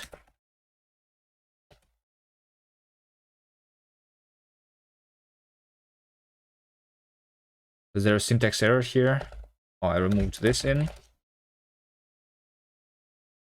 What do you mean? Line 40. Oh, now there's double in. Yeah, there we go. Ah. I also see you're making a game. What are you using for it? My game is written in Rust with my own custom engine. It's using a Winit. So I'm not using SDL for windowing. I'm using OpenGL for graphics. I'm using very old OpenGL. The way the game works on the web, it works on the mobile, it works on desktops. You should wishlist it. There's the link, yeah. And you can try it. There's a demo available on Steam right now. If you like puzzle games. It's going to come out next year, hopefully.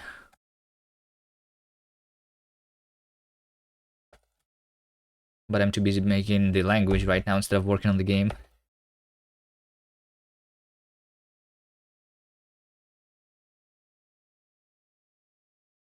Ask Scooby to make a cast plugin for Helix. I bet he will vomit. I don't need the plugin, right? Yeah, it works via Treesitter and LSP. Yeah, you just need to configure the LSP for Helix and then it just works. Like, I have the cast plugin for Vim. And you know what I did for my Vim to work with my own language? Cast. That's all that I did, right? I didn't even need a plugin, right?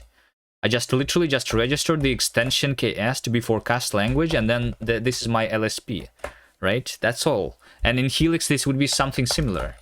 Just like 5 lines of code.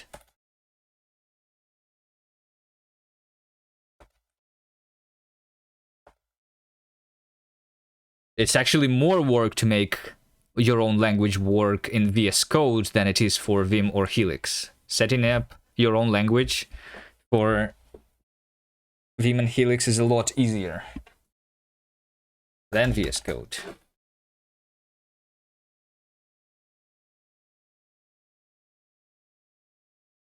Okay, so we have a variant here.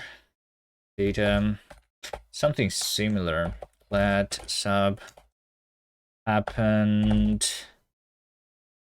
Is this even correct spelling? Shouldn't happen to be with double N? I'm not sure. I'm not English. Sub happened is false. Option map substitute value. Over here is going to be function value into match sub value state value with some new value. Then sub happened is true. New value, if none, then old value.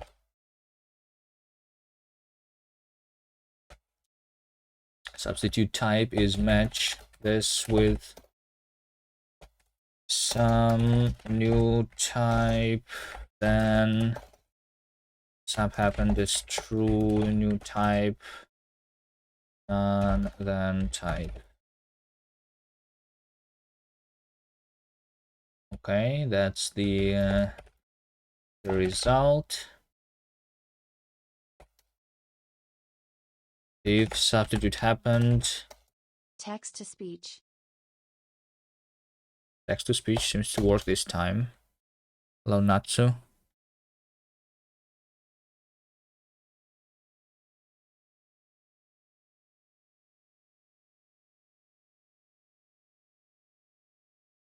Hello. Hi. If sub happened, then we return the result, otherwise we return none. And this will return some. Can this code that I'm doing here right now be like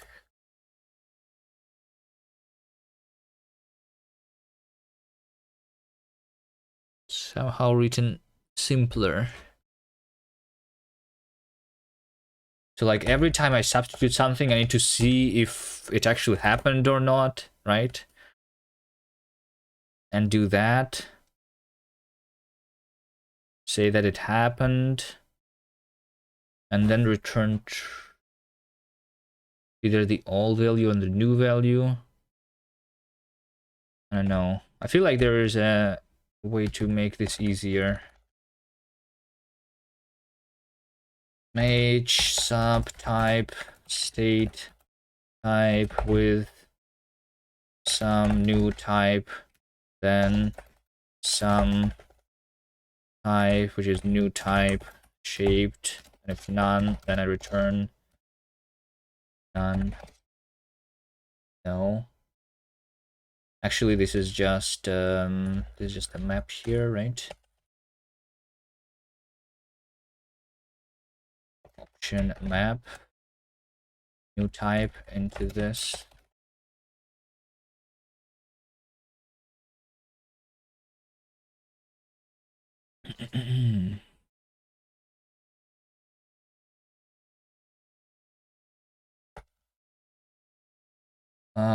Now we have a function. We substitute the type function, right? So I just do substitute type function state type into option map function type into this.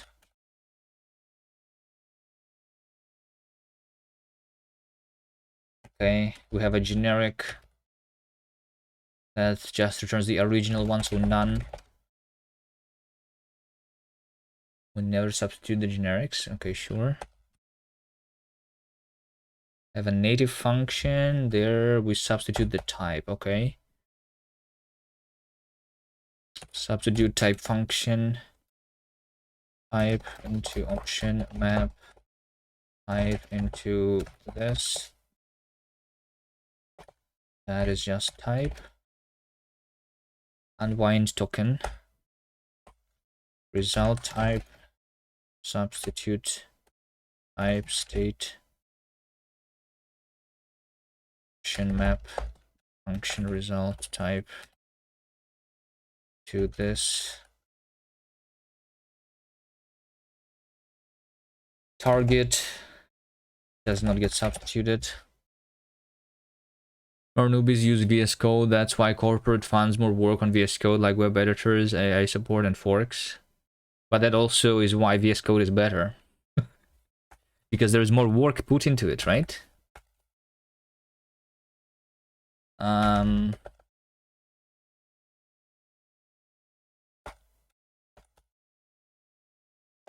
So Python is better.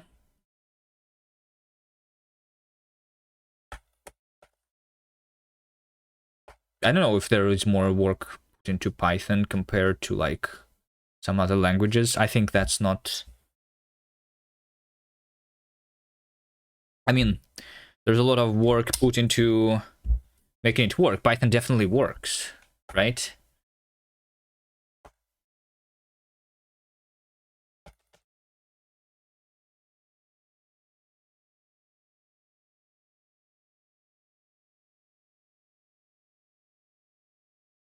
Python does not always work.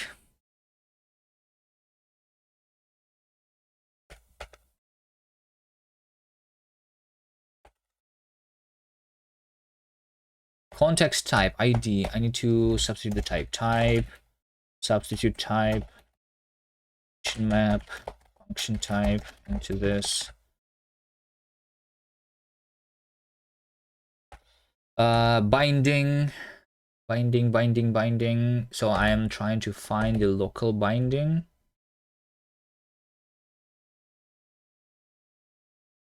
If it's not found, then return none.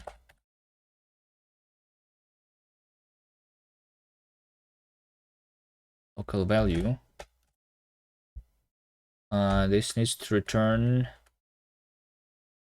This needs to return some local value, right?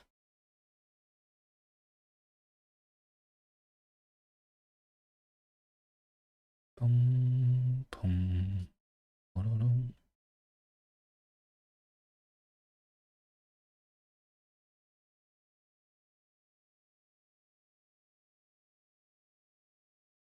Look up ANSI character codes and tell me how you plan to transpile that to JS.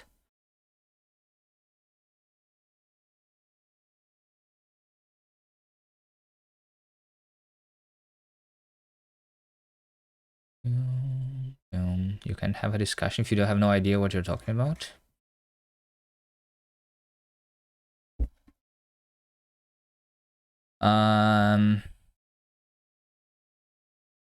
I'm pretty sure that there are terminal emulators in the browsers. Those definitely use the ANSI character codes still, right?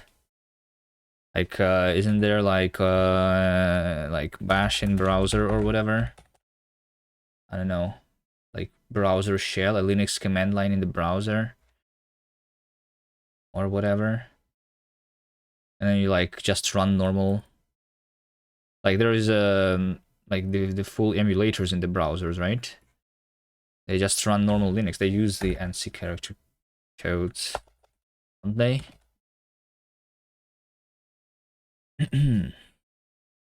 Some hosters offer SSH over the web. Yeah, I guess that's even more common, right? You can just have the terminal, like you buy like a server and you SSH to it from a browser. There's some ANSI characters, not SSH by terminal. Yeah, I guess some of them, yeah, they're connected through some other means, not SSH. Right. Sometimes it can be SSH too, though. Anyway, I don't know what you guys are arguing about.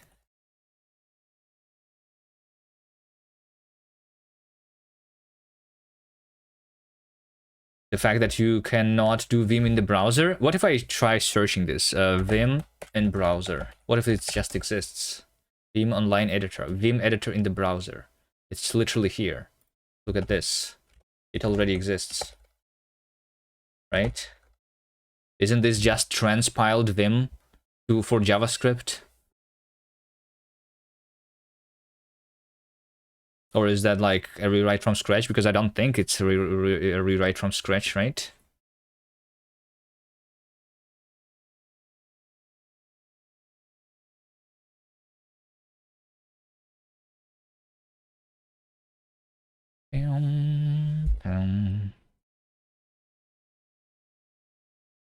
My point is that you cannot just take an existing code base and be like, put it on the browser. Well, I mean, you can if you run the virtual like system, which is emulating what you were originally targeting, right? If you want it to be run without emulating anything, like emulating the operating system, like because file system doesn't exist in the browser, right? Then you need to do some work, sure. But like, isn't the entire point of things like go compile Helix to WASM? Tell me how this works for you. The entire point of things like Emscripten, for example, is that so that you can use your whatever C++ code base that's existing and you just port it to the browser. That's literally what this thing is existing for. There is a little bit of glue code that you need sometimes to do, yes. But a lot of things just work out of the box.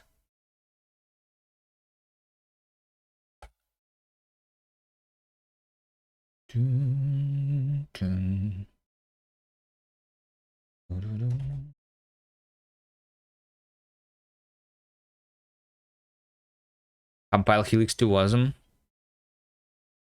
I'm not going to do that right now.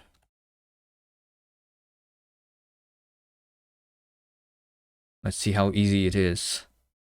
Well, Helix is written in Rust. When you compile, when you will compile Helix to Rust using Rust's existing WASM unknown target, then it's going to like Rust has some stubs in the standard library which make it panic in runtime if you use it in the system that is not supporting, like the file system or supporting a thread or I don't know, other things.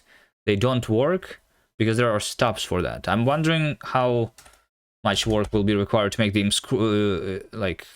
to use the Emscripten and how much extra stuff will need to work there. I use the Emscripten a little bit. This stuff like SDL just works out of the box with Emscripten, for example. OpenGL just being translated into WebGL automatically. Pthreads is so you can do threading.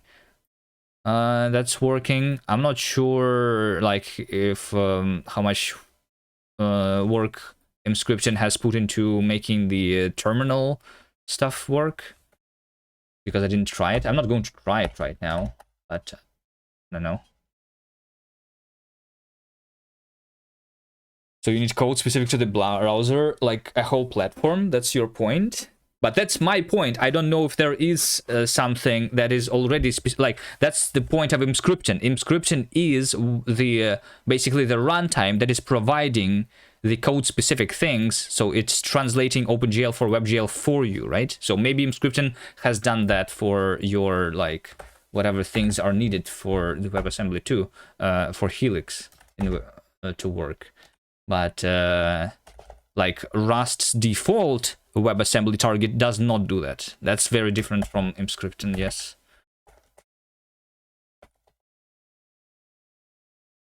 Also, making things work in the browser doesn't necessarily mean compiling to JavaScript or WebAssembly, because you can have a virtual machine in the browser that is just executing your like native Linux binary, I guess. That's also a possibility. There's probably projects like that.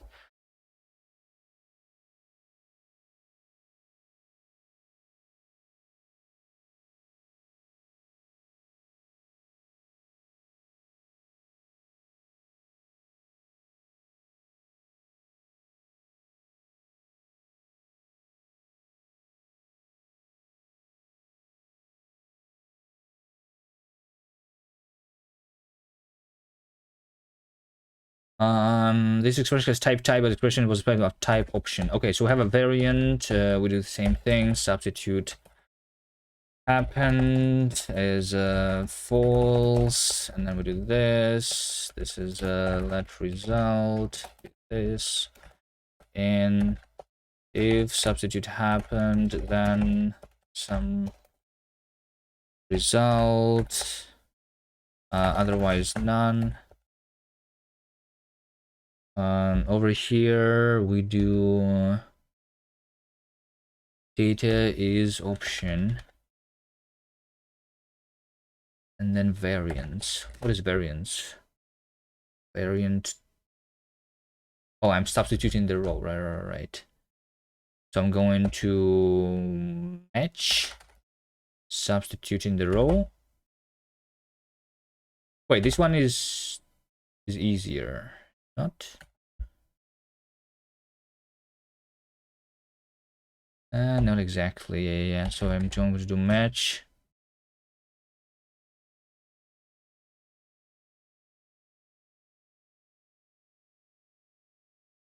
Wait, no. I just say variance, substitute row state into option app variant into t variant. Let's have this new variance. Type in third span. I think that's all that I need to do. I will give it the function.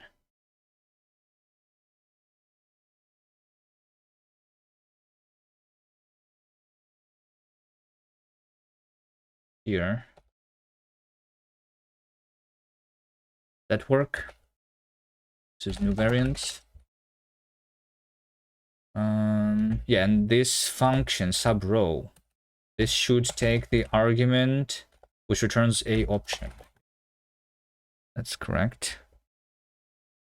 I built my pixel art editor for Wasm, had a few rage quits, but it worked. Could not port Lua support though. Lua does not support Wasm 32 unknown.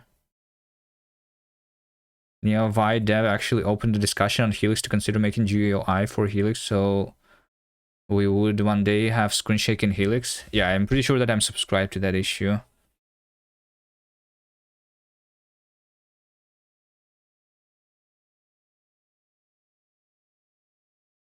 My Neovite right now has a bug, if you have not seen that. If I go to somewhere here. Wait, now the bug is not here. Is it fixed now? I'm going to switch to Neovide. What the file what I was working on though. Substitute bindings. Okay, yes, seems like the bug is gone. For some reason. Alright. Substitute row. Yeah, over here. Which bug was it? I don't know. I just had a line which is empty over here somewhere for no reason. I think this over here still has it. Because this is the old one. Yeah. See over here, this thing. Just an empty line on the screen for no reason. Whatever I open. Yeah, and it's like on top of this scrolled thing. I don't know.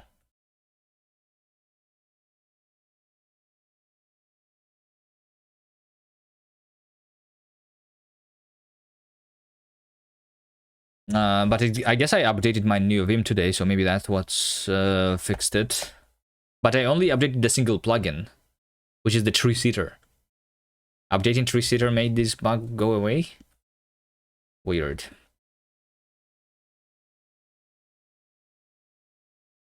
Alright, let's see. So substituting the row. Substituting the row. I'm going to say that if the row is not inferred, then we return none. If it is returned,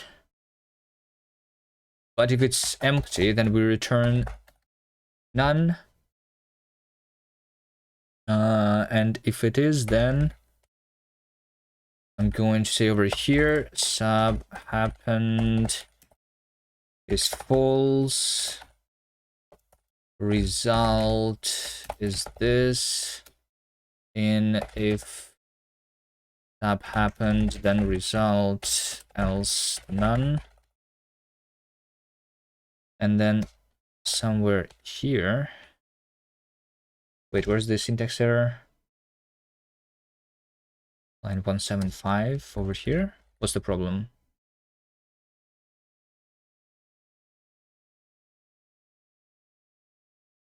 Oh, the problem is that parentheses need to be closed over there. Okay. So value is going to be over here, match this with some new value, then sub happened is true new value. Otherwise, it's old value.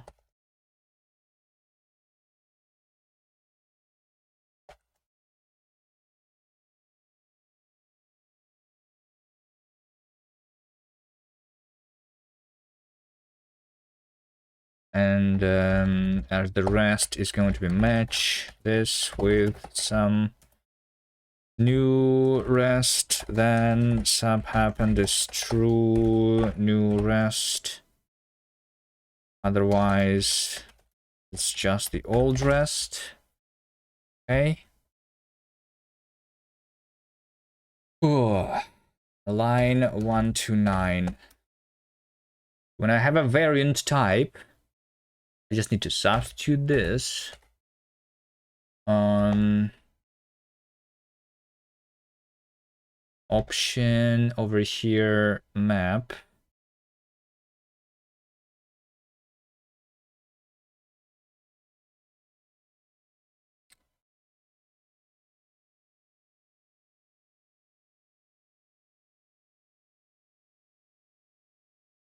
Type variant data. I guess I do something like data into option and then substitute type date.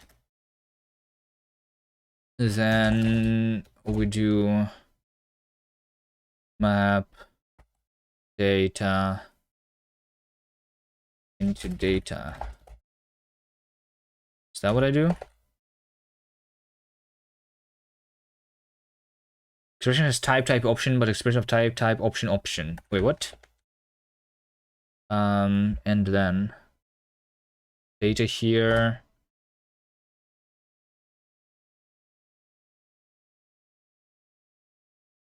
Data here is type variant data option. Wait, what? Jump to definition failed. This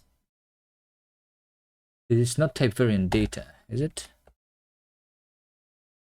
This expression has type option, but expression was expressed of type option because data is already. Yeah, we just.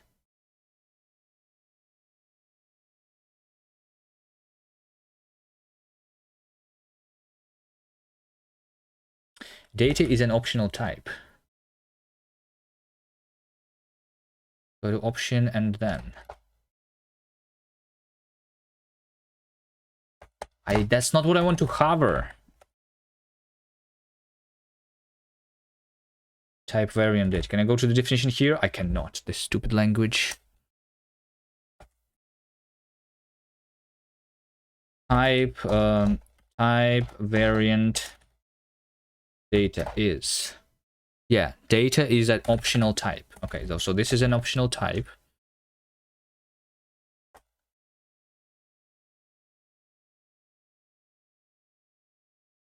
Oh, yeah, that's right. This should return an option. Makes sense. But this error does not make sense to me. If this is a type option,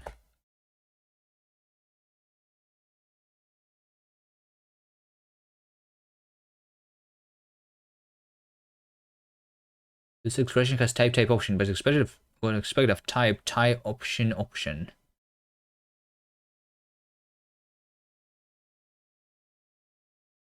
Oh, because this is okay, because this is an optional one. That makes sense now.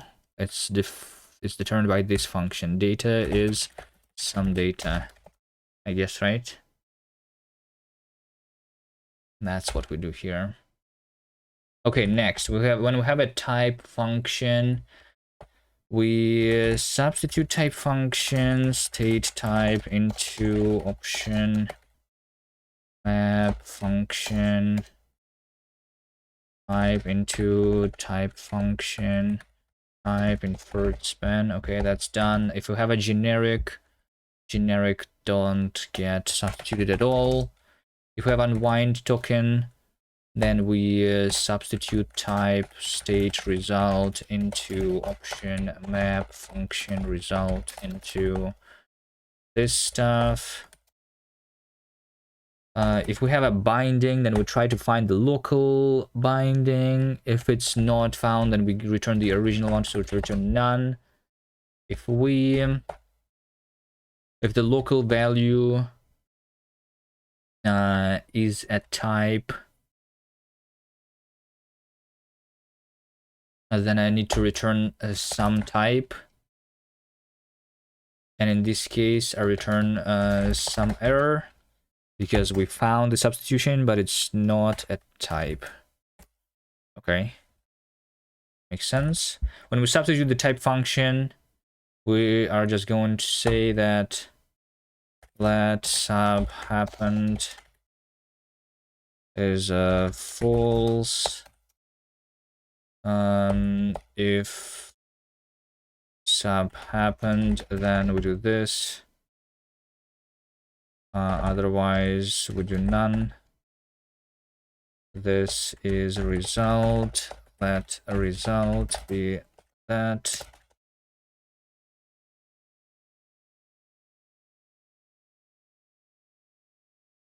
This returns some result. This should be a match with some new arg. Then sub happened is true. New arg. If none, then old arg.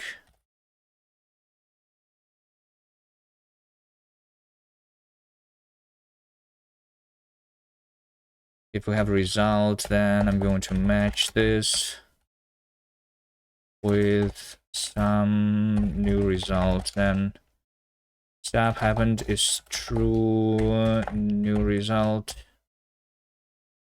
And if none, then old result. Okay.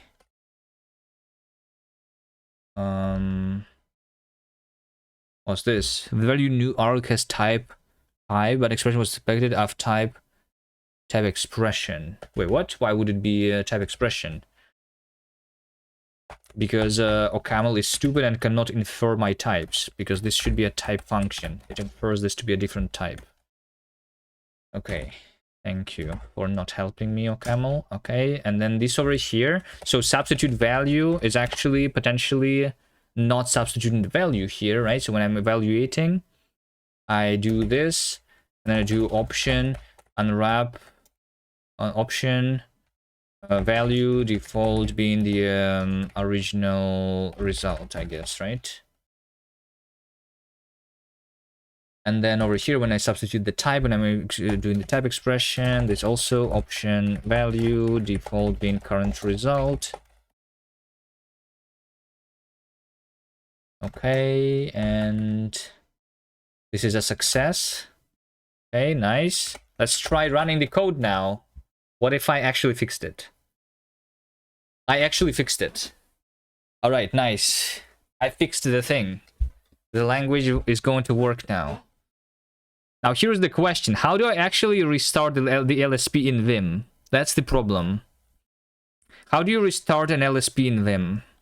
I have been using the LSP restart command so far, but that only works because of the LSP config plugin. And for my own language, I'm not using the LSP config. I'm using built-in LSP commands from NeoVim.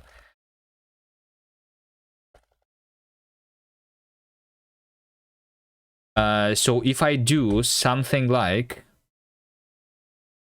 just W doesn't restart the LSP. W just writes the file. Now it's not doing that. So like I have the LSP working right now over here, right? Recursive types, but this is the old LSP, you know? So if I say like this, let f be this of type t into unit, for example, right? Then we see, wait, this is actually correct. Wait. It actually, wait, just W actually worked, I guess, here. Wait, there's no way NeoVim just restarts LSP on every file, right? That would make no sense.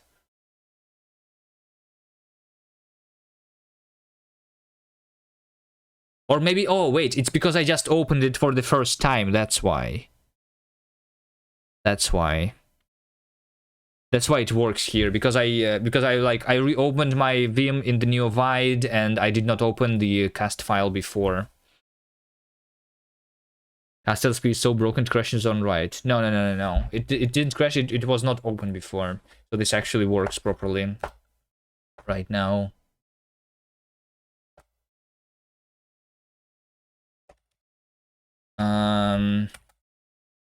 Only substitute bindings if there is something to sub, otherwise something like that. So that is actually me fixing the bug. The bug I think is fixed. We should like test it more, but I think it's fixed. Could we finally write linked list? I think we can write linked list. Let's try stdlib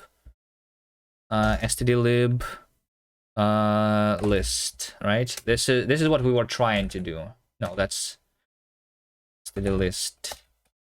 This over here, right? We have a to do, right? Let's try that. So we have a list which is a type, which is either empty or cons of this, right? Let's do like that. So it's either an empty list or it's value. Let's also have this on separate lines, have a trailing comma or whatever. Right? So that's a list. Let's try cast std collections list. No, it doesn't have the fields. Hold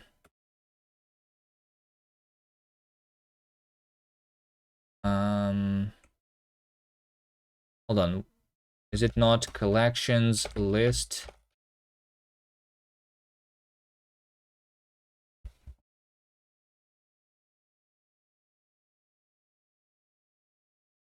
Unit doesn't have fields?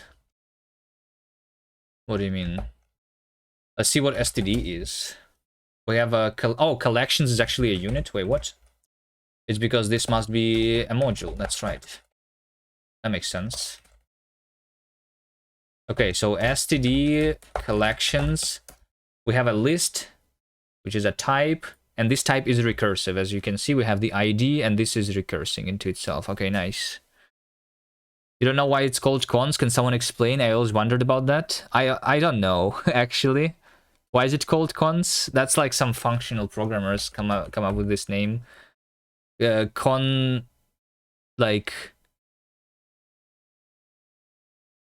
construct, I think. Construct is the this is the short for construct. RL wrap cast. Let's do the RL wrap, sure. Really quickly, I'm just going to add the RL wrap in my Nix Flake and wrap program.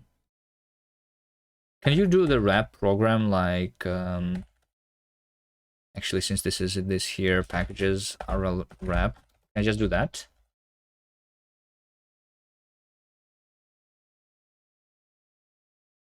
And like RL wrap this. I'm not sure if I can.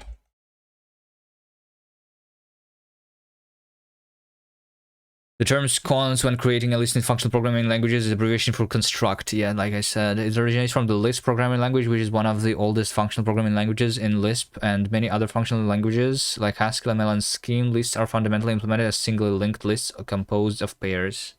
I actually think that if we want to have a list done in the language, since like the way, like if you do lists like this, singly linked, there is performance issue if we want to have like indexing operations. Yeah, so if not doing this natively, I would do a little bit of a different data structure, like using some form of a tree, probably like a trip, so that at least indexing is not O(n) but O log n, you know.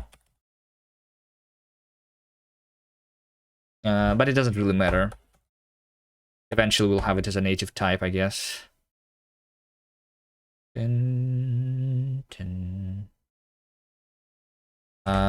Let's see, cast.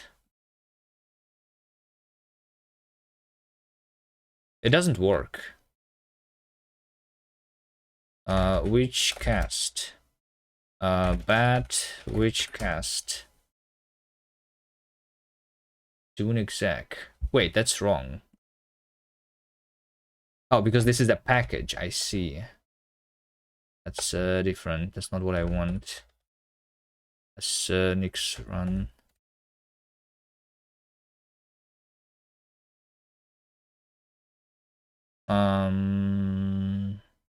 Is it an alias? How am I doing my cast currently? Oh yeah, it's this, right? Write shell script bin cast. We just do rl wrap, do an exact cast. Is that what I want?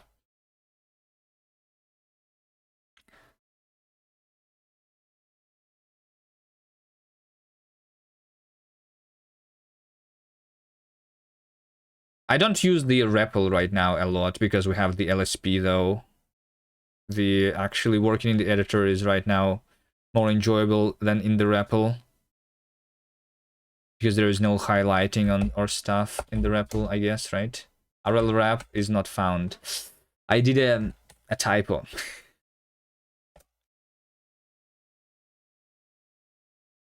Oh no.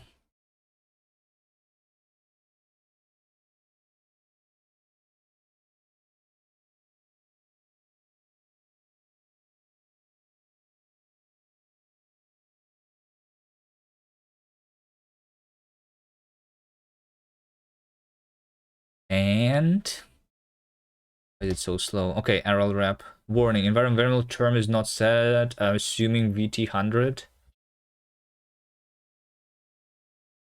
Okay. Oh yeah, I can clear the screen now and do stuff, right? Hello? And then I can autocomplete from the previous commands. Okay. Where does RL wrap save the autocompletions? Anyway, that seems to work. Also, there is one more thing. Oh, I have this. An error occurred. Yeah. I still have this issue. The term is not set or whatever. In my NeoVide, the terminal just breaks sometimes. I don't like that.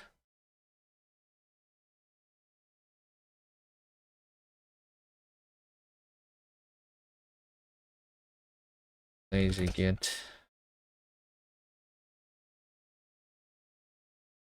RL wrap. Okay, also I want my REPL to be to not stop on the error. So we have like the option to not stop on errors, but I have it disabled by default. But for the REPL, it should be enabled. So cast bin over here. I have this thing stop on error, but stop on error should be not that for the REPL. REPL over here. REPL. Right. Stop on error. So I handled effects stop on error, but only if args stop on error. How about I do something like that? Let's stop on error is args stop on error, or I guess something like match args command with REPL then true then false, and otherwise I just use the stop on error that is specified on the command line. Did you mean args? I did mean args. Fast. So now if I say hello, it's going to have an error, but we can still continue. Okay, so we do now home program history.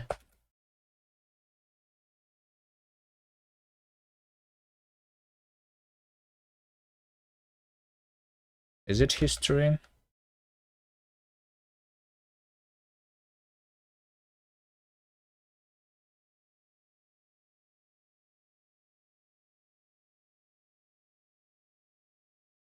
Is it something different on Nix? It would be what, like dot cast history? Not here.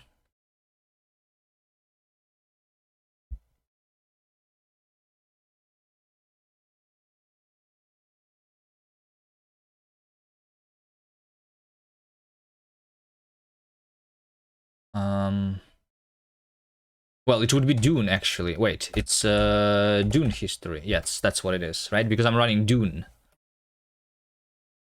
That's the file. Okay.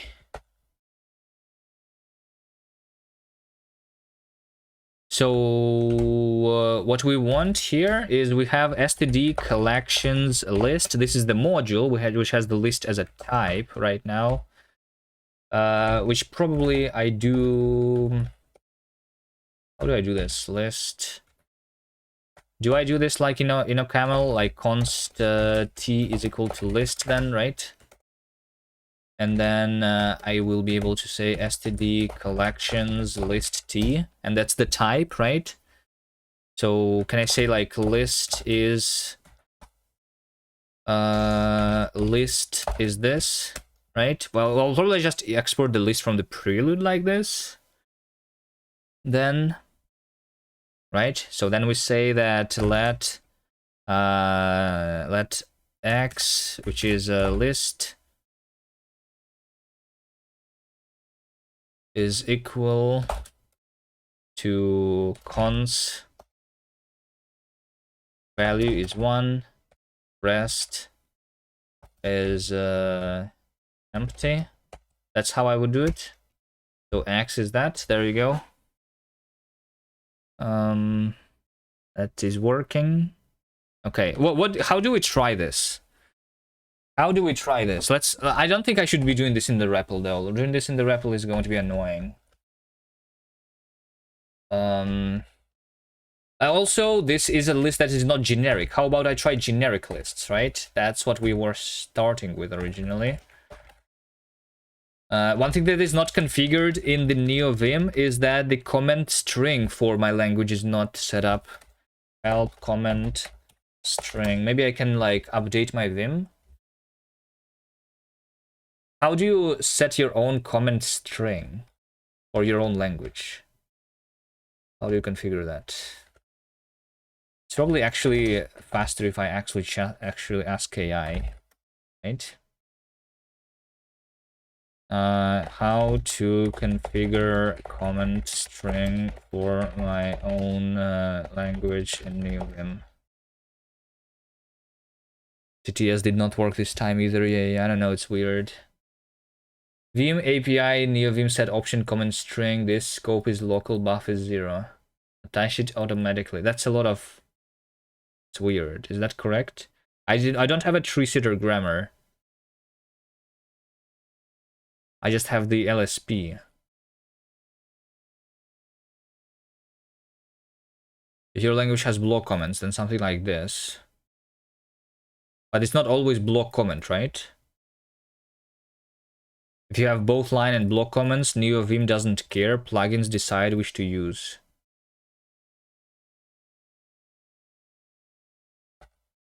Maybe this is where we go back to VS Code then. Because that's already configured.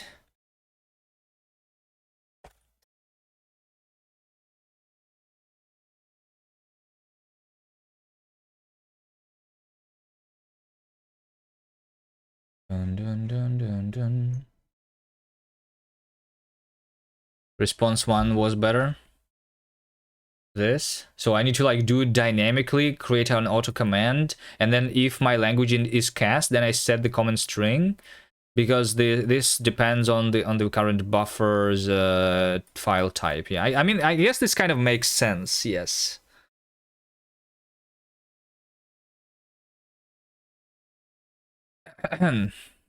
I guess that kind of makes sense. All right. Anyway, let's go to VS Code. Maybe I'll configure that later. My NeoVim. So we want the example for lists. Actually, we have an example for lists. We were doing the Advent of Code 2024, right? So I want to have a list of something, right? Maybe let's do a separate example first. Lists. Lists. Examples, lists.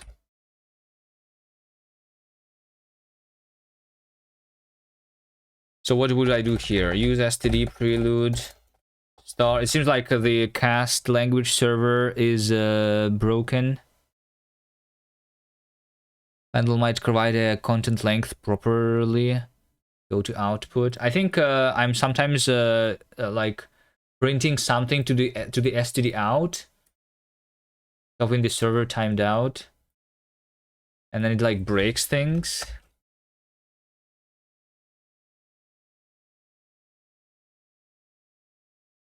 And to figure out why is that.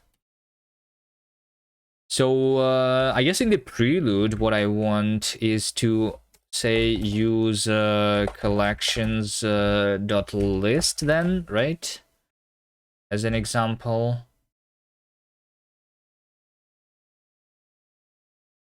And then just I change the standard library to restore the LSP every time.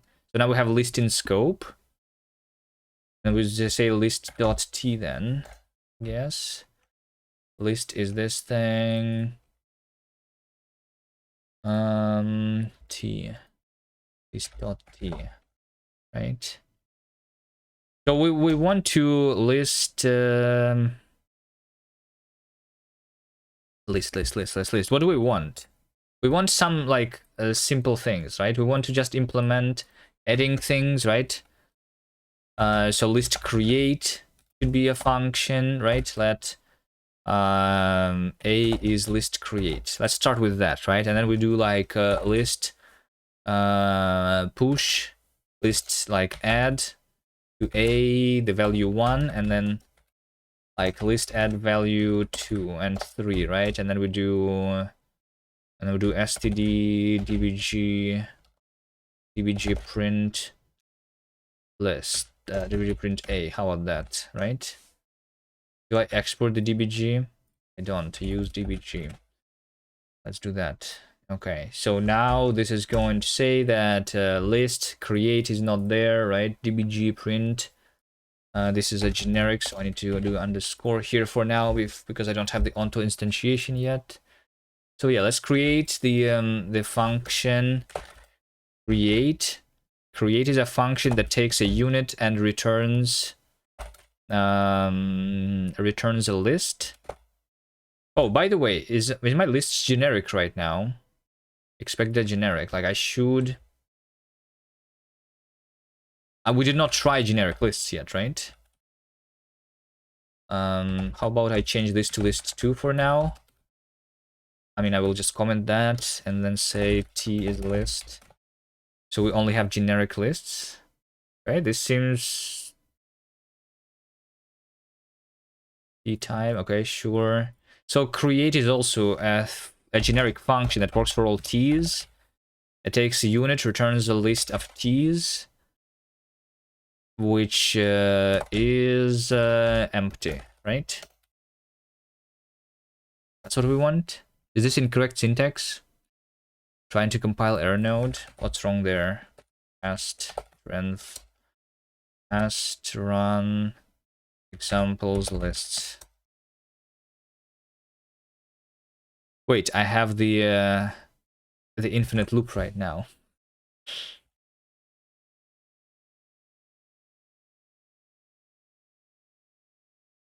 Wait. I have the infinite loop. Oh, I know why there's an infinite loop. I know why.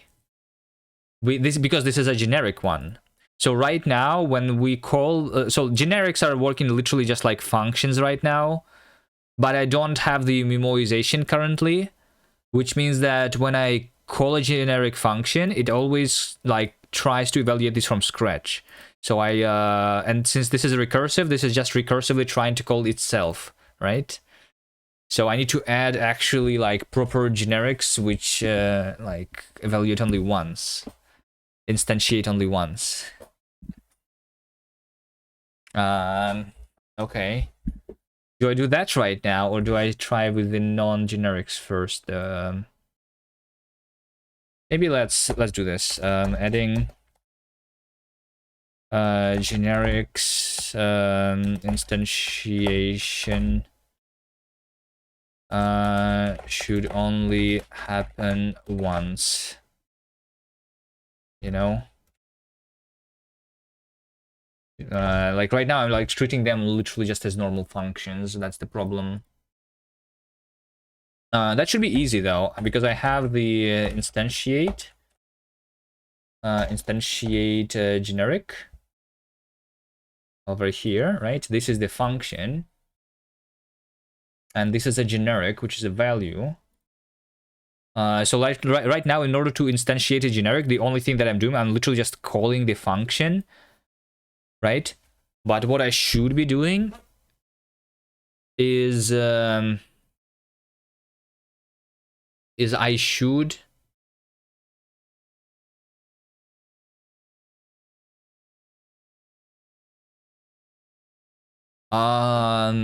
return existing values. The function was called previously, right? So I need for this a value to until I know if it was or not instantiated previously. You know?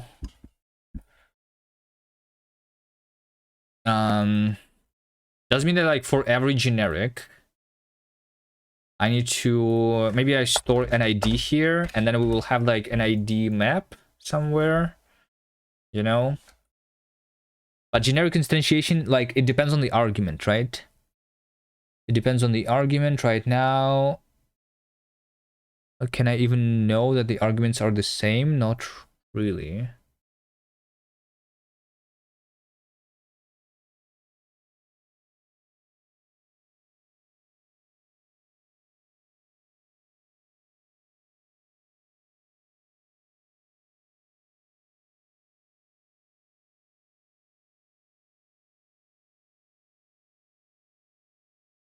What if I...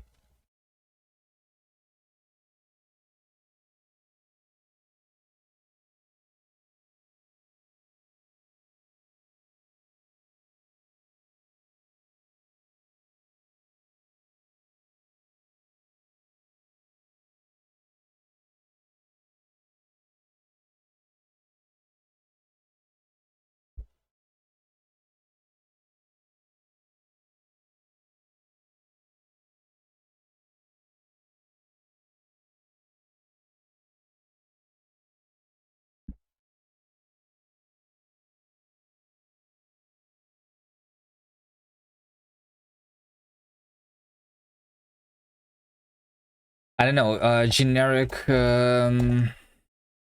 instantiations. What we want is something like an ID map, right? ID map empty. It's not even ID, right? It's a mutable one.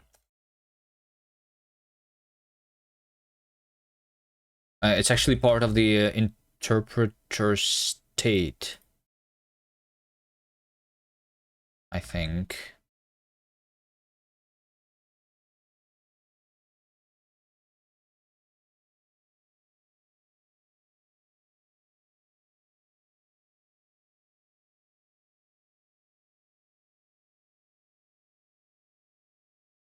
I think instantiated generics.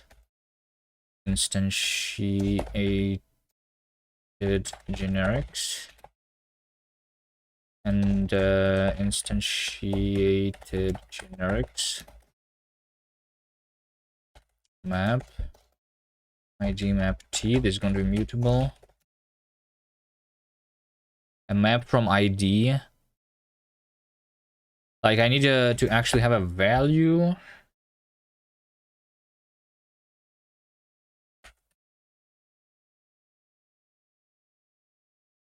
I need to have value map, but it means that I need to be able to compare values, which I cannot do right now.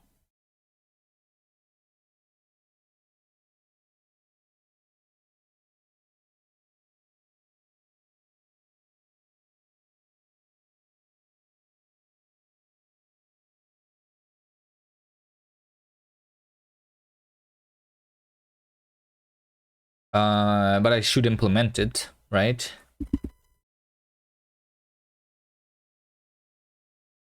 So it's a map from value into a new value then. That's literally it.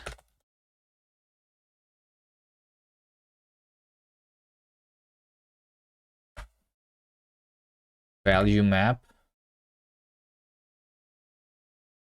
But is that possible? Wait, hold on. How do I even define this type? Because I'm in a camel world. Because a value map is basically map make value, but I don't have the value thing because this is all a bunch of recursive types.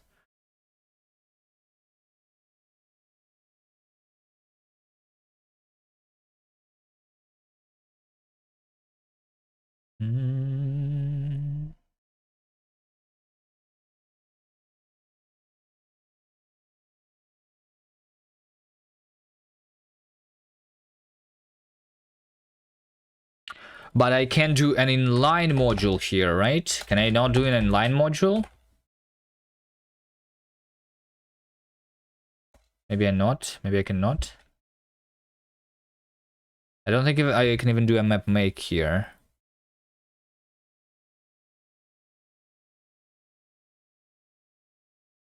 Or can I do like and module t is seg end? No, this is a syntax error.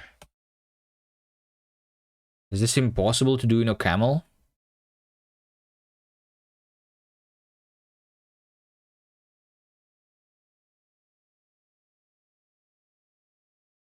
Second.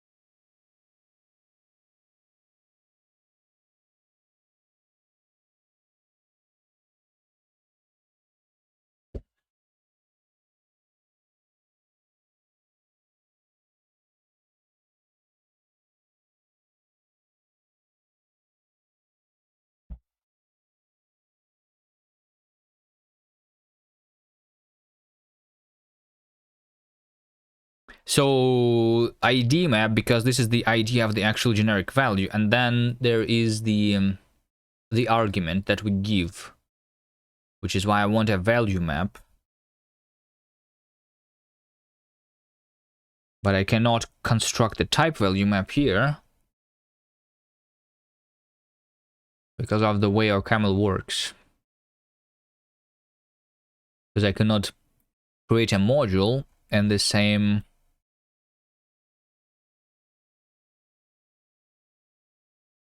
place. I mean, technically the interpreter state can be like, I guess, defined on the outside. Maybe for now. Interpreter state, or is it used in other places? It's used in the value native function, and value native function is used. Yeah, no, this is a recursive problem here. I need like recursive modules, is what this means.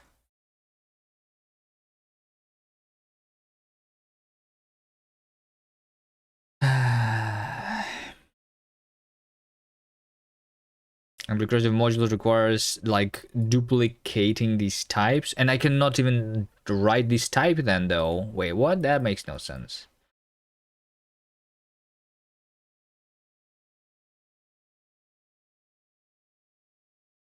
So I have a situation something like this. I have a type, like say, let's say value is like an enum which contains as one of its arguments foo, right? And it contains foo inside.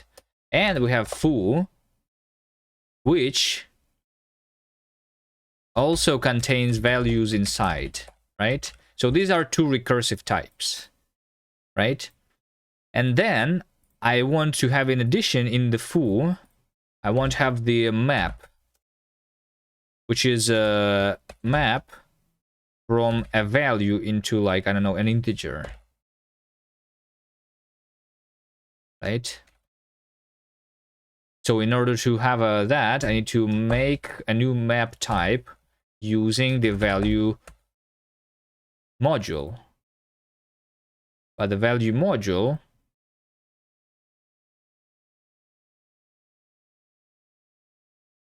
is a module that defines the type t, which it needs to be this value. But this value cannot be defined yet because that can only be done after the value has been defined, not before. But if I do it after, then this does not exist yet.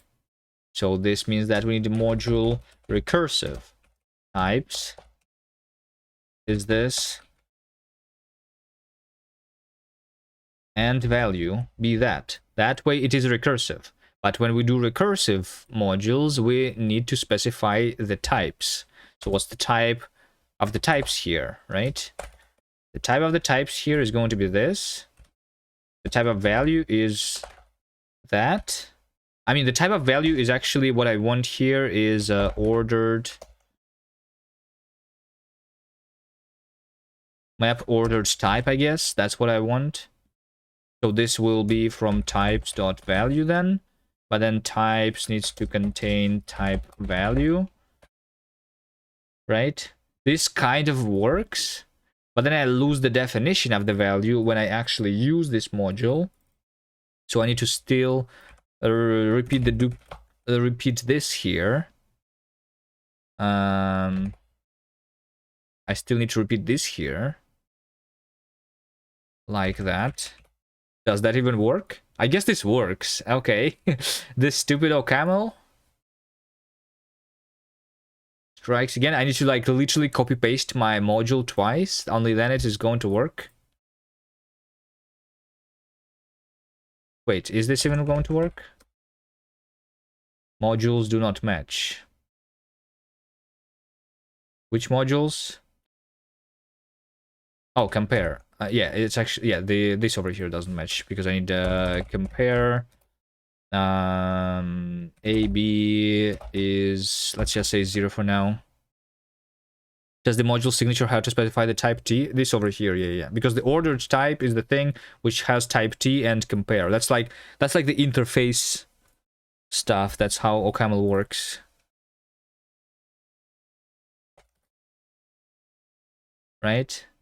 So as you can see, like that's the big issue for me, that I need to copy paste. But I guess like there's nothing I can do. I have to copy paste.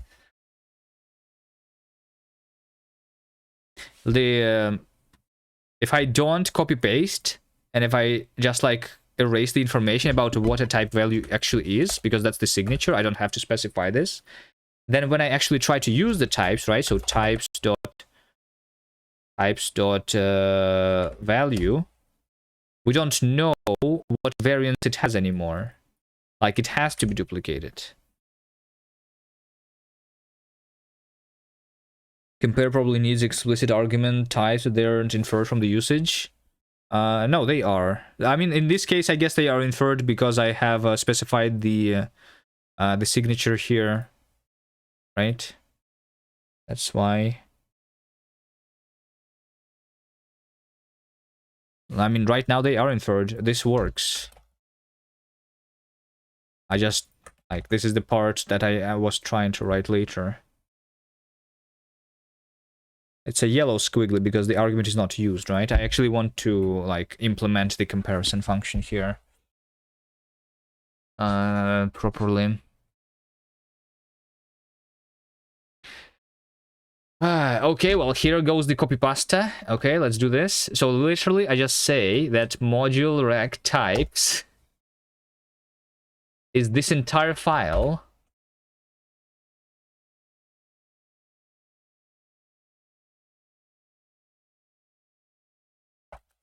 And then we copy paste this entire file one more time. 400 lines needs to be copy pasted into this place. And then I say open types. No, I don't say open, I say include types. That's very annoying. Now I need to like, whatever. I remember having some issues trying to create recursive module, but I ended up with the abstract functions instead. It was a nightmare. But like, I cannot make abstract functions because what I need is recursive types. These modules, they only do is they specify recursive types, and one of the types is the map, right? So in order to construct the map type, I need to provide the module, which means that I need to give it the module where this type, like, that I'm currently defining as part of my like recursive types. You know, like like I don't even have functions yet. This is all just about types, right? That's literally the module. It only contains the types, just a single like recursive definitions of a bunch of types. Hello, Ogma. He's rapping. I'm sorry. The compile mic again. All right. And sometimes.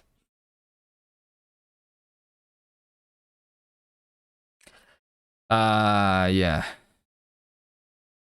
FileMake is just like GJ scratching a disk. All right. Well, hopefully you still understand what I'm saying when the compile make is happening. Yeah. So now we have instantiated generics, which is this. And okay, and now we have a lot of squiggly lines because the signatures don't match because I have this via typo. Okay, this works. This works. Okay, nice. No, but now I need the value. Now I need the value map, right? Now I need the value map. So what is value map?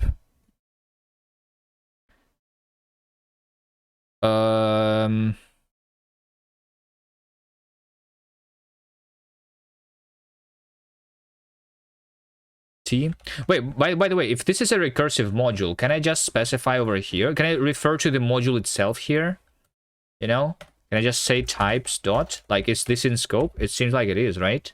Types value. Can I just say that module value is struct type T is types value, even although it's specified later in the future? I can do that, and then let compare be AB is 0, and then I say module value map is map make value. Can I do that?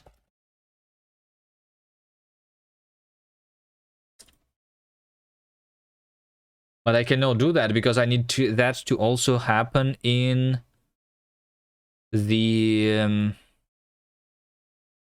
yeah, because I need this type to be specified. Yeah, I cannot do this inside. Anyway, yeah, it doesn't matter. So I need another module value.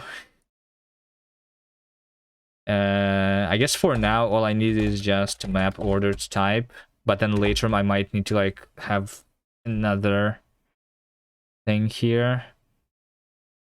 Struct and so it's type T is types dot value, right? And let's compare AB is 0. And map. What is map S?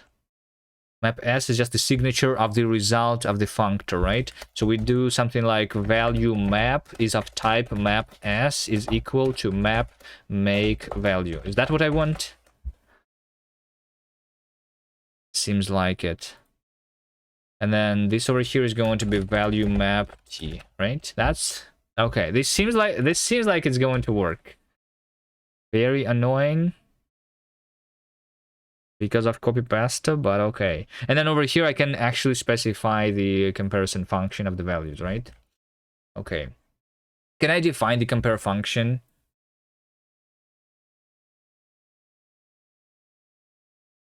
I feel like at this point, I don't want the compare function to be written by hand, and I want to use the preprocessor to do that. OCaml ppx compare ppx compare generator of comparison, right? That's what I want. Deriving compare. We use ppx deriving ppx time conf. So we do this. And value also deriving compare. Value target deriving compare. This is going to create the functions called value shape compare, right?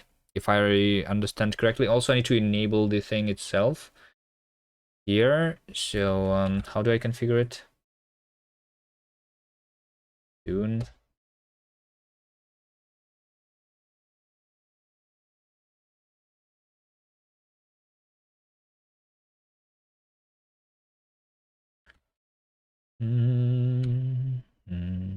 I just do preprocessor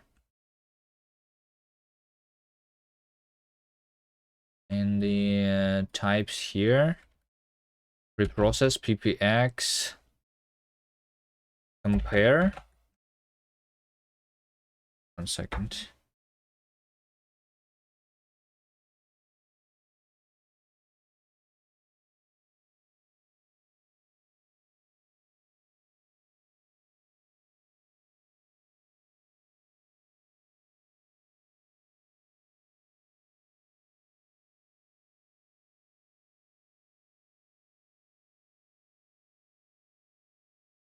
And to take a break for 5-10 minutes maybe.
Alright, I'm back.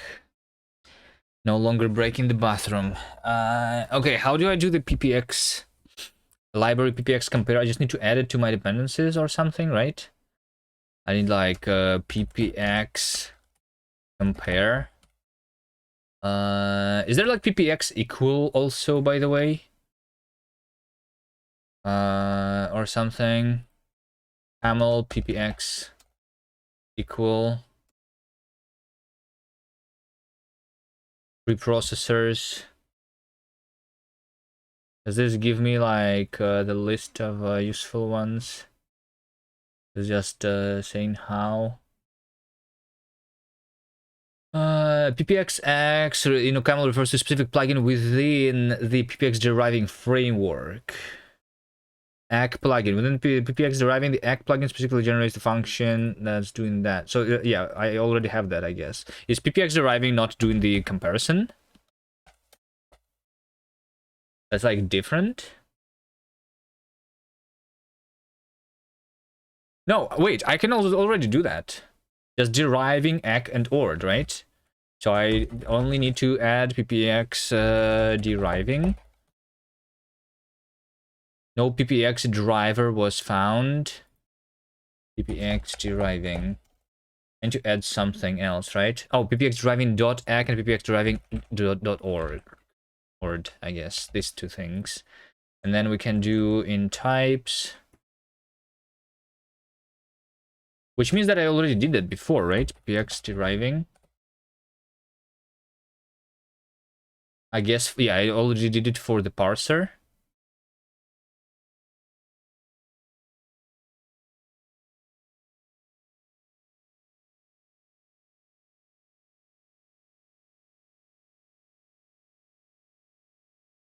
Yeah, over here, just deriving ACK and ORD. That's what we need. Okay. So in types, deriving ACK and ORD, right? Deriving ACK and ORD, deriving ACK and ORD. Context type, deriving ACK and ORD. Deriving ACK and ORD. Deriving ACK and ORD. Deriving ACK and ORD. Deriving ACK and ORD is options. ACK and ORD. Value native function. Wait, can you derive an ORD for something that has a function inside? Let's see what's going to happen. Oh wait, this is the signature. I cannot do it on the signature, right? I need this to be... I need this to be...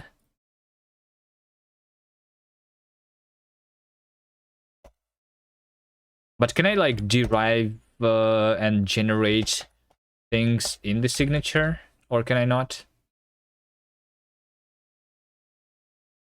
Migration error labeled tuples are not supported before OCaml 5.4. But I'm in OCaml 5.4. Hello? It's because I added the preprocessor. The preprocessor is not working with OCaml 5.4 yet. Wait, what? PPX deriving 5.4. Add support for OCaml 5.4. 5 months ago.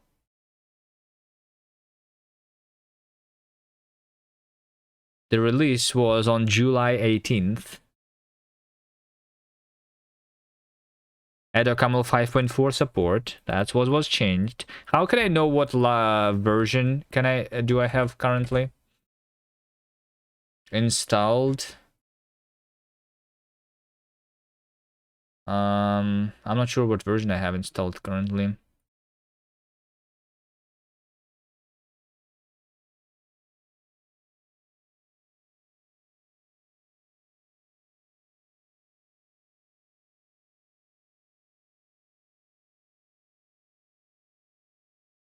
PPX deriving.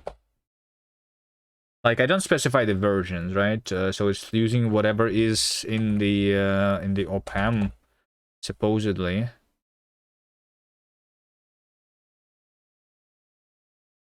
course, the search packages. PPX deriving 611, right? 611. It's there. What about my flake lock?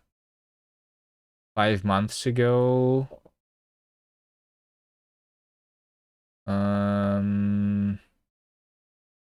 No, file history. I added flake update on the 17th of November, which means that I already should have the latest version. Right?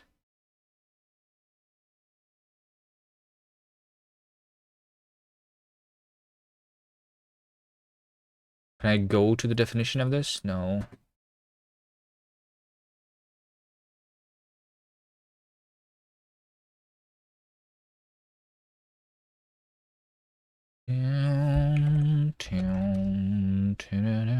PAM file usually has the version number. Yeah, I guess I'm not like specifying the version number. Let's try specifying it, sure. Like I'm using the Dune though. I'm generating the PAM file using the Dune. Dune specify dependency version.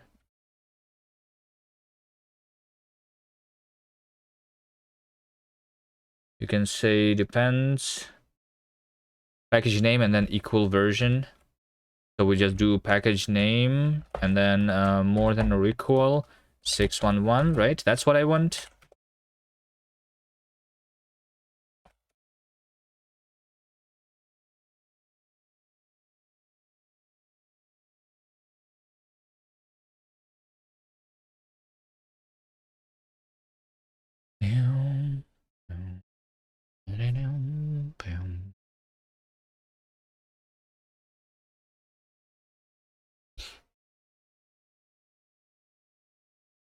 Yeah, because I'm using Dune, so like I don't need OPAM, right? It is reloaded, which means that this is the version labeled, but it says labeled tuples are not supported before OCaml 5.4 still. Why is that? So I have the correct version, I'm pretty sure. And I don't even need that. Version specification.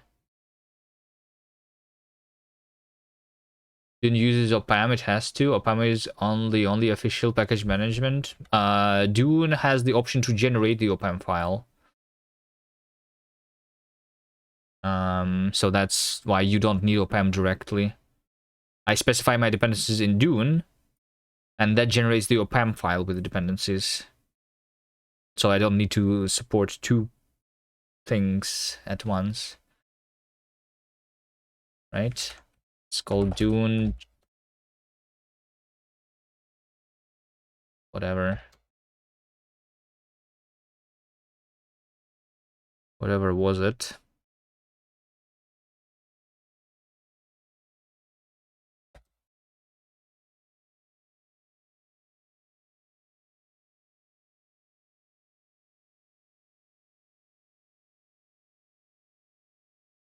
So this right now regenerated my OPAM file. Yeah. There we go. This is my OPAM file.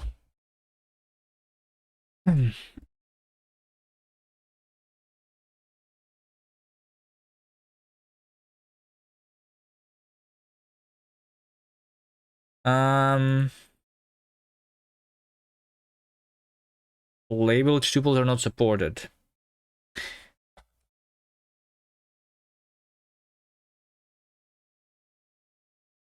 Maybe it thinks like you see the error. The error says that the label tuples are not supported before OCaml 5.4. Maybe it thinks that we are parsing OCaml that is earlier than 5.4 because like it knows about the syntax, right? The error is actually telling me something different than the syntax error, right?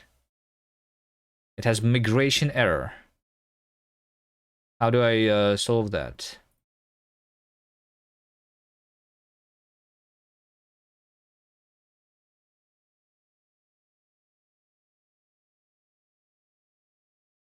Understanding the current mess?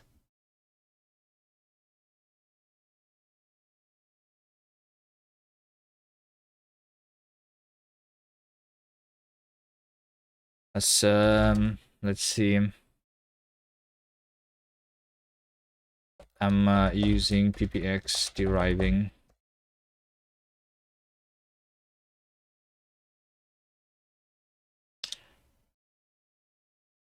Labeled tuples only became real in 5.4, and ppx deriving likes to spit them out in certain configs. Your compiler just looks at them and sighs dramatically. Here's what's happening bluntly. I'm compiling with less than 5.4. That's not true. I am using our Camel 5.4. Camel version 5.4.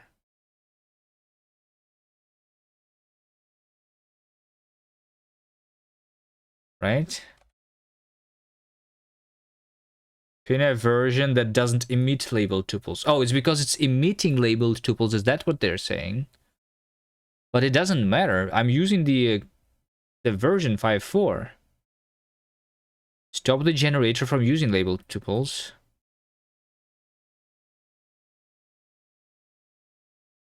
I'm not even using any derives right now. Like, it's the reason is because it's keeping the code as is, which makes sense.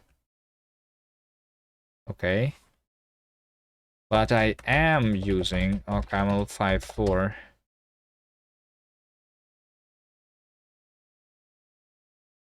My preprocessor is being built with an older OCaml version.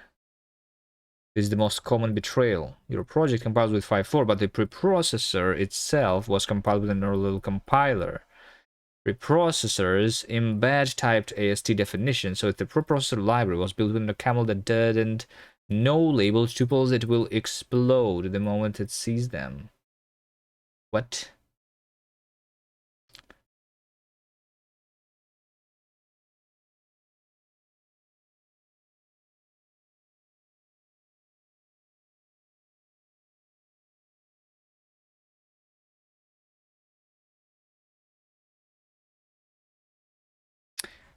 This is hallucinating AI. Okay, do you know how to fix this issue?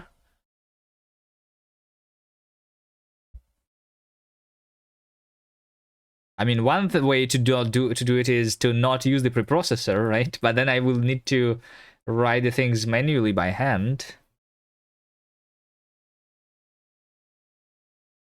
which I don't want. That's a lot of work.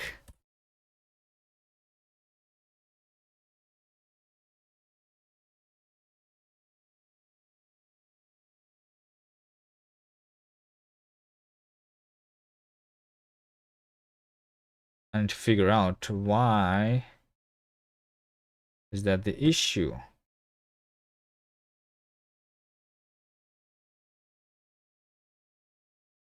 Labeled tuple, labeled 5.4.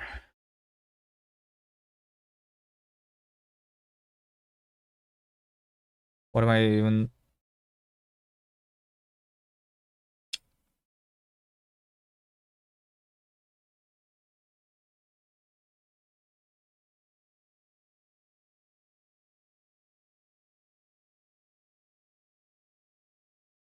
Can I do verbose maybe?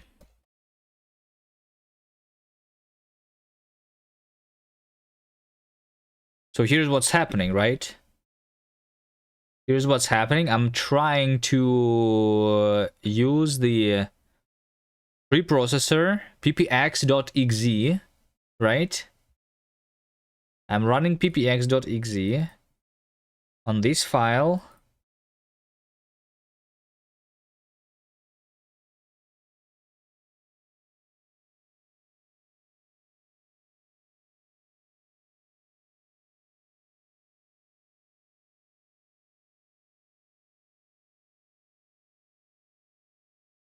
ppx deriving. Hold on a second.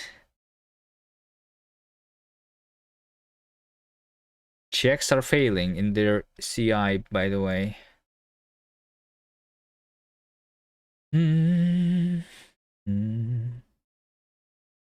All requests.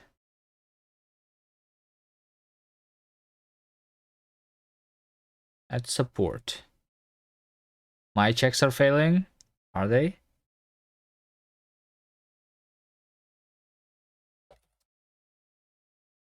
No, I have a success here.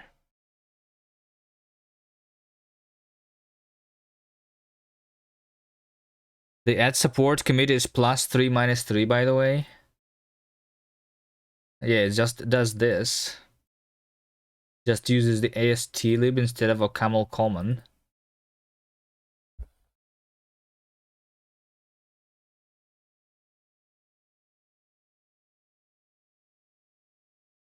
Fixes the following error.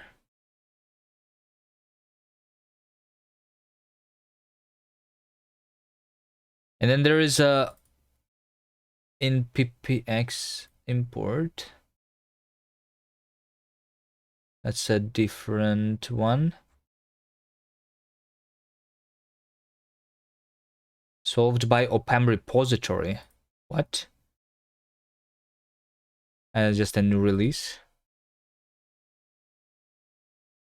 You do release into the OPAM by making the pull request to the OPAM repository. Is that how it's happening, really? Okay.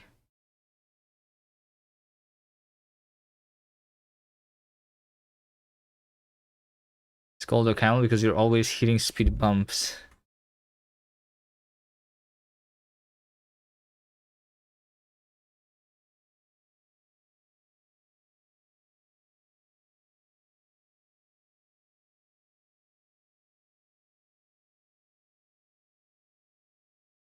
What's the problem? You know what? What? I don't know what. I don't know what.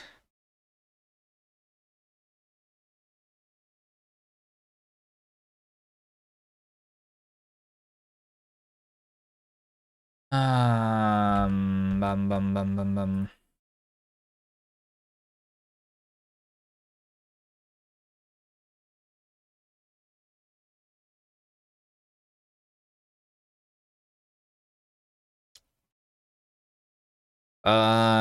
Any links to other people solving this issue?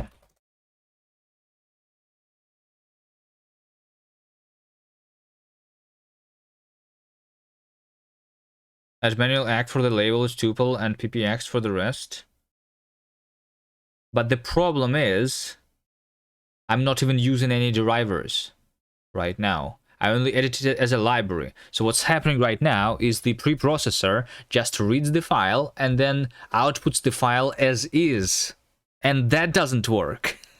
You know, so there is preprocessor that is a no op preprocessor, right? And because I just use the labeled tuple fields in my own source code, it cannot parse it has this migration error because it outputs the code with the labeled fields.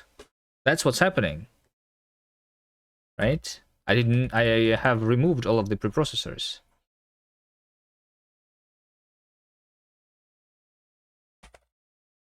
There is no deriving here.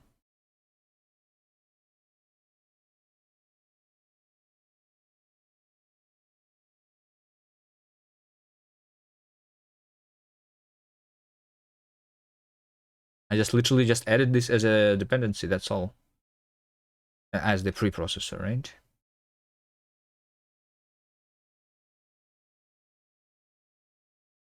PPX OCaml version mismatch is what's happening, is what they are saying, right? So I have the following, I have the below OCaml file which compiles correctly without the PPX and fails with Dune file. This and works with that. Migration error existential not supported before 4.13. Which is similar, but like how it works previously, right? So an executable or a library could only be composed of compilation units that are compiled by the same compiler. In other words, you cannot build parts of your projects with one compiler and other parts with another. When you compile an OCaml project using Dune, the compiler is searched in the directory specified in a path variable on Linux. You can see which compiler is which OCaml, and OCaml version which tells you its version. But it was literally the version I was showing it, right? The version is the correct one. Finally, install the dependencies required by your project with OPAM, install and reveal the project. So is the problem that like I'm using the flake stuff, right? So maybe this has some problems.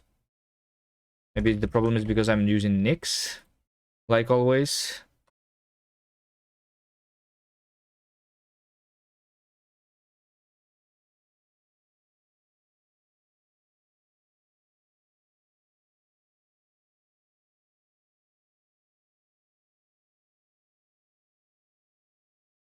But why would that be the issue? I don't understand why would that be the issue.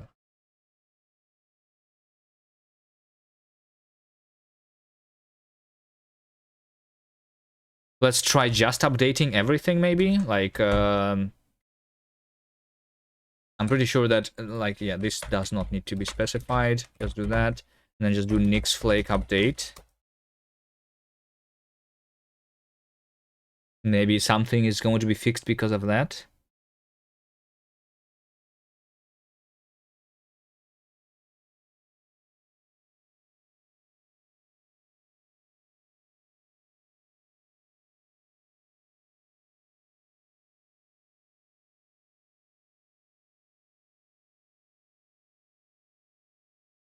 Preprocessor. No issues about that. Maybe ask ChatGPT. Could it be because I use Nix specifically?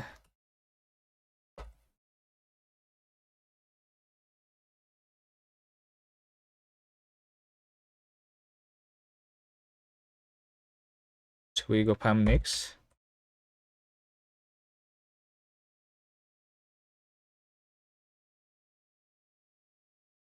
Nix allows to build parts of your toolchain with slightly different compilers unless you pin everything with a monastic discipline. With Twig Opam Nix, it's slightly easy to your projects to use 5.4, but PPX deriving to be built with 5.3 or 5.2.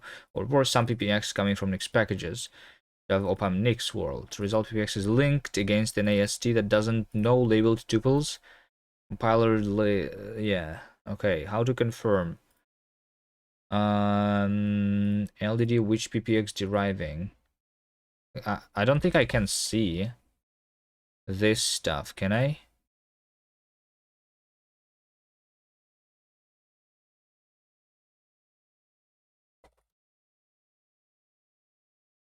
Cannot use the old one anymore. I'll just wait for it to update. We'll see if that fixes it. PX base bin on my system has a relevant flag. Use compiler pp force.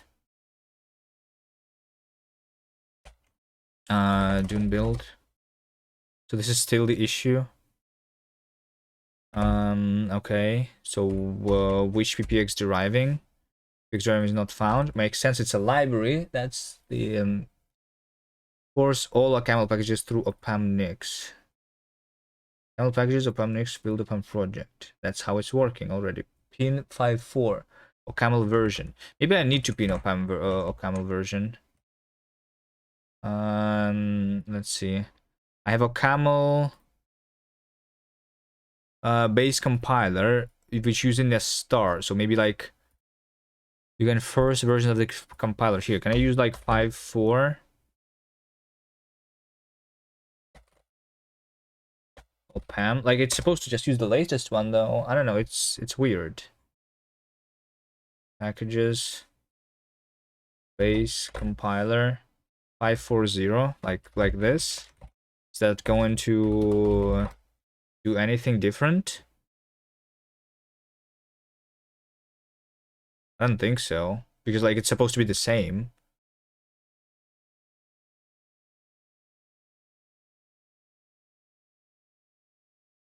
PPX base bin on my system has a relevant flag. Use compiler pp force. Migrating the AST back to the compiler's version before printing it as source code using the compiler's print AST utilities. What does it even mean though?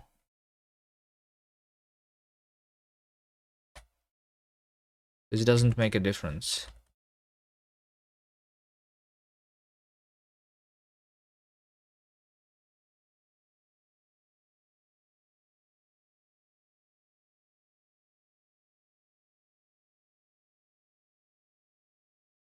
Mm. Mm.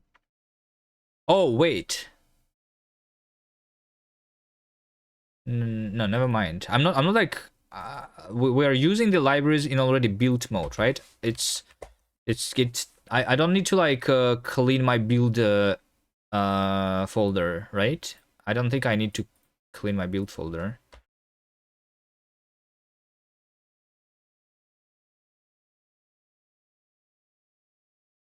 Can I do Dune build?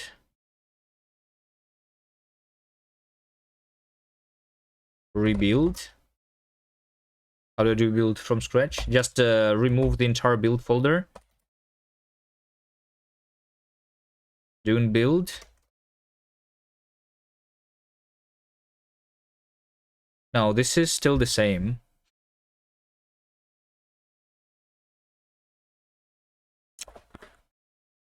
Well, I have no idea how to fix it.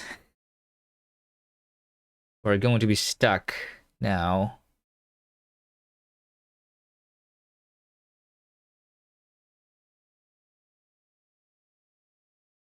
What if I try to do something like this in my own preprocessor? It's going to work, right? So for now, I can just remove this, right? And that's going to build successfully. The exception that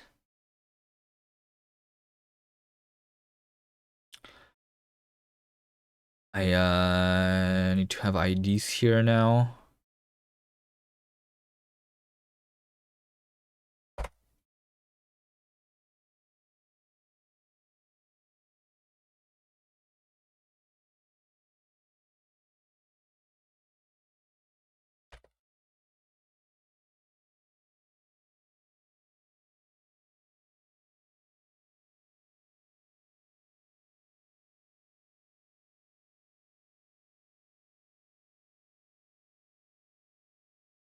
Unbound module inference. Wait, what? That make no sense. Types. Oh, because types is now this? Because I opened cast types. Interesting.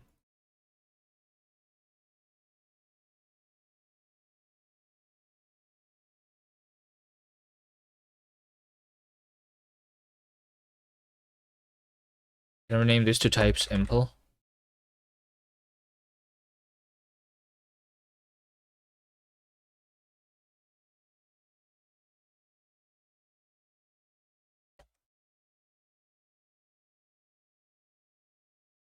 Unbound value expect type. Wait, what? Oh, because now value is this. Let's just include impl.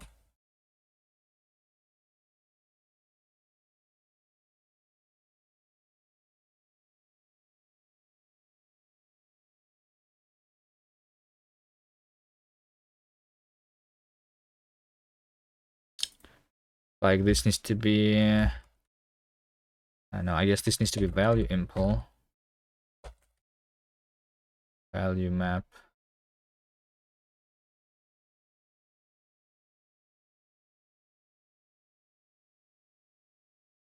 Record fields are undefined. ID. ID is ID gen. I already have had a functions ID, by the way, so it's not necessary, kind of technically, right? But sure, whatever. I'll have the ID twice. It does not matter. ID. So yeah, this over here is where I do something with the ID. See if it's already instantiated or not. Instantiated generics is map is. This is supposed to be ID map empty in the beginning here. Okay, so this works, right? Okay, this works. And now, in order to put something into this map, though, I want the preprocessor to work.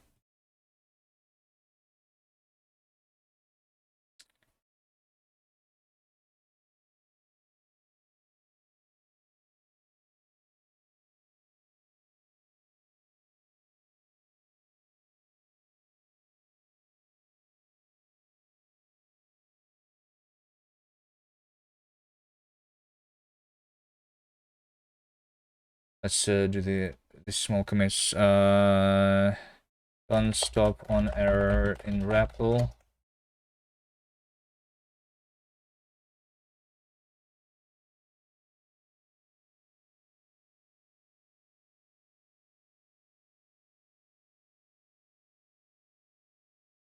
This is me just adding IDs. ID for generics.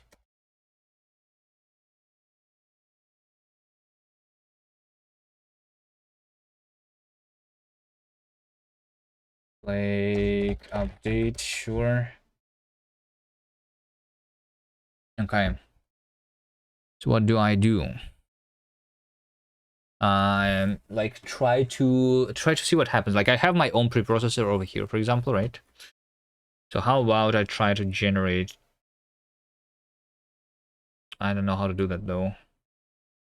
That's going to take time.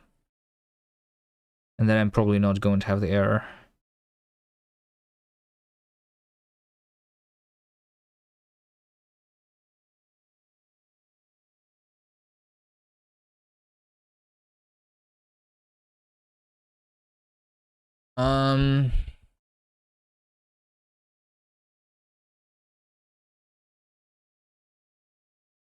So what to do? What to do?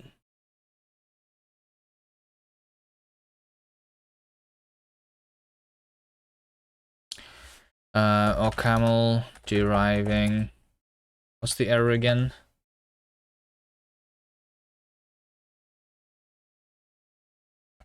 Types Dune. Comment this. OCaml deriving migration error.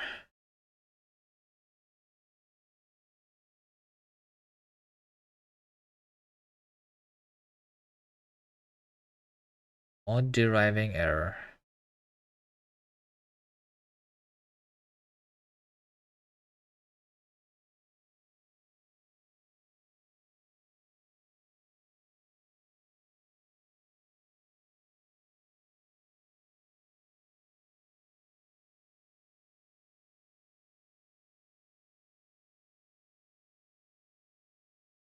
After some researching, this problem has been replaced with another.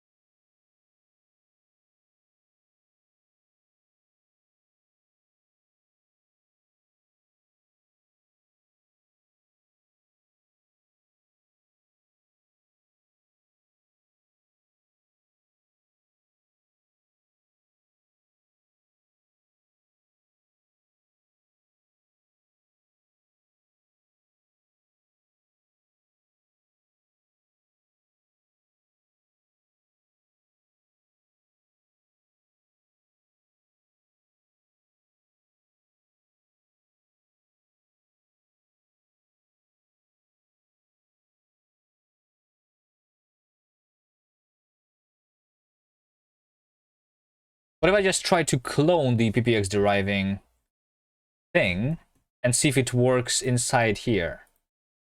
You know, let's just do this. Let's try to go to temp, clone this repository.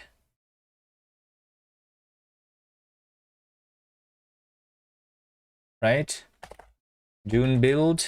Let's just try to use the current cast lengths thing, you know. So I'm just going to use the same environment that I'm currently using, because they don't provide me with a flake, right? With Nix stuff. So we are inside here and we'll like just try to Dune build, right? So Dune build works here. Let's see now. What if I am having the examples? Print test. I have deriving show. How about I say that how about I say something like this? Type foo is a int times int. Okay. Dune build.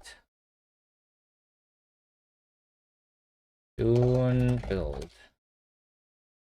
So that works, right? So what's the difference? What if I say int2 here? Wait. Maybe Dune build doesn't build everything? How do I build examples?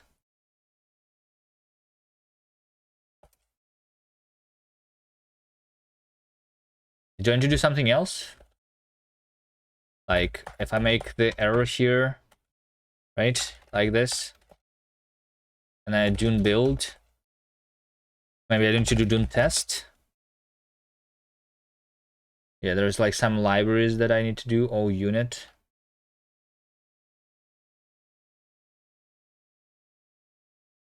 Oh, unit 2.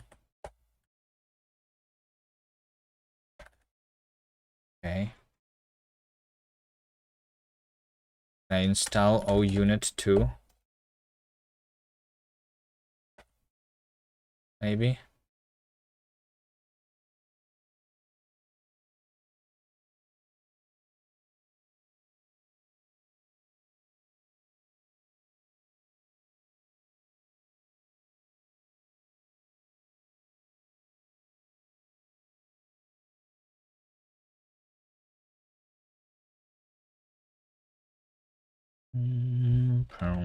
Do they have the xDriving.opam? This is what I want, right? There is no O unit here, by the way. Oh, it's only O unit 2 with test. There you go.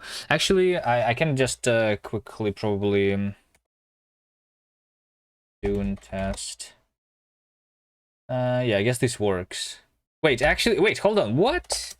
Did I not save this file? I saved this file. Okay, this file is not being tested. I have an error here, and my tests successfully pass, which makes no sense. How do I test this? How do I make the tests fail? Source test. Maybe I go here, source test for egg. Test deriving egg. There we go. If I do over here, like this, Dune build, Dune test. Yeah, so now we have Dune test that is not working. Okay, right. So what if I try to say something like this? Type foo is a int types int, right? That's a labeled thing. Dune test. There you go. So we have the same issue. Okay, so the problem is my flake, right? Can you, Nigel, can you do this real quick for yourself, since you are not using Nix?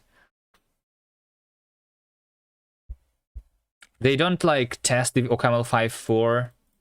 I'm assuming in their current tests, right? So should I just report this issue to them or something? Or should I use something? Do what? Try cloning this repository and running the tests, but add a labeled tuple into one of the tests, I guess, like this. You know, I just added this line and my tests don't work anymore with the same error as I have locally. Okay. I can try though,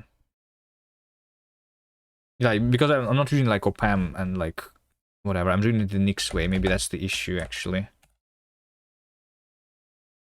Let me try copying.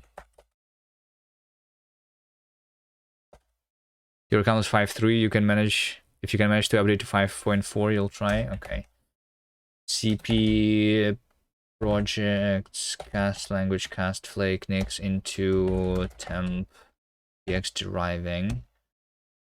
Okay, neovim flake Nix. So I'm going to like do what here? We don't have package this. We have packages, inputs, we have packages query. We just have OCaml like this, Dune depths. I don't need that. Can I do over here build opam project, ppx deriving query? Probably I can do that. Package overlay final prev. I just don't do the package at all.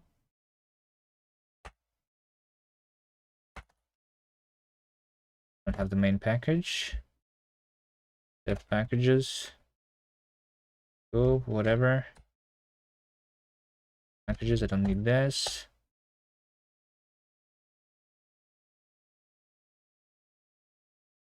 Inputs from main. What? I don't need that.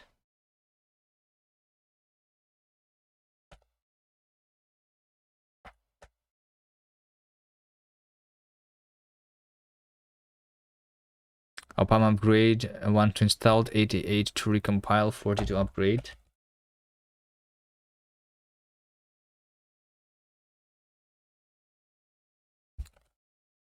Opam Nix. Let me just see.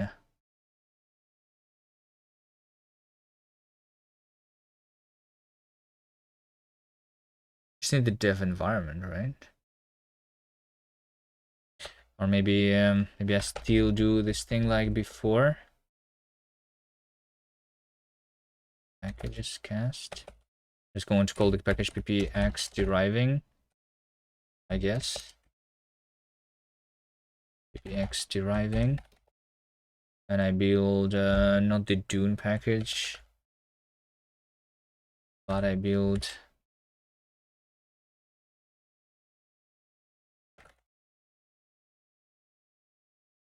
opam project. Is that what I want? Next develop dot.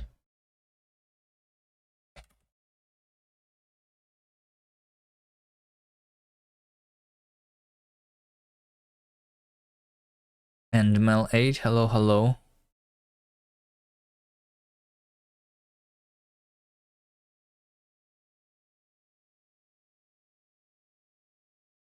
Solving the OCaml versioning issue right now. Or I'm trying to. I have no idea what I'm doing.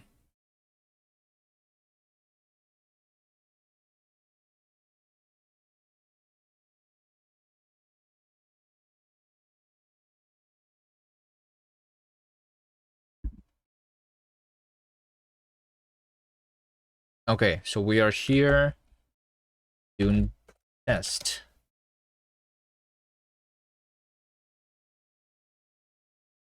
It says library unit 2 is not found, which is weird. It's build opam project.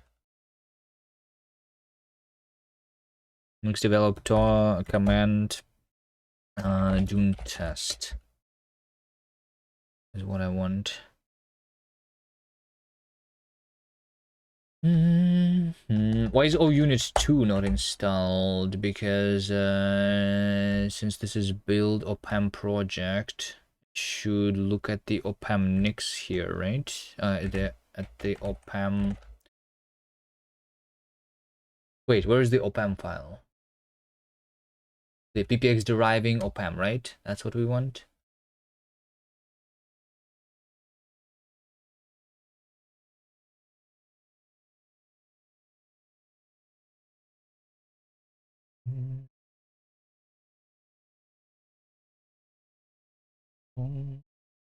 Do they have the CI?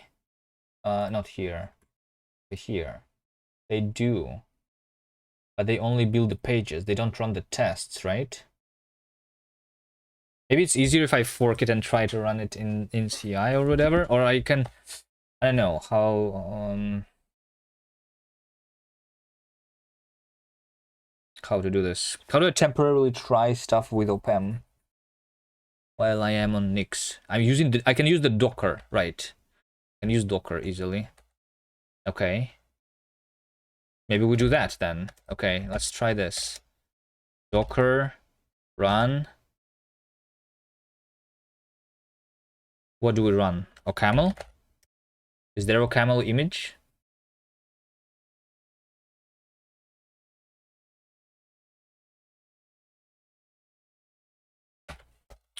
I don't think so, right? Do I go to...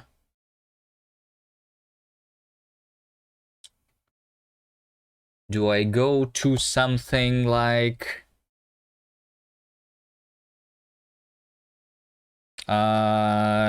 something... OCaml Docker. OCaml opam.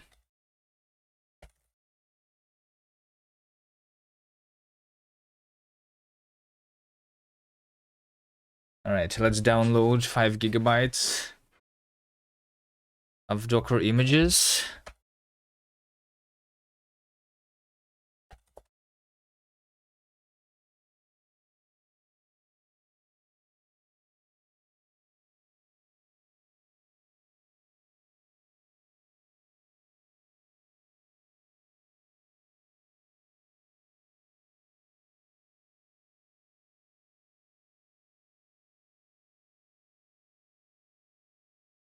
You're still compiling the compiler?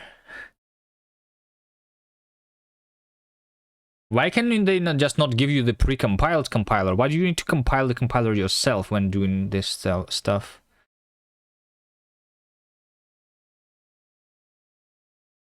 Imagine if you needed to compile the Rust compiler yourself every time you wanted to install it.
Okay, so we have this thing. How do you do even anything with opam? How do you install everything that's needed for the project? Do you like opam install or something?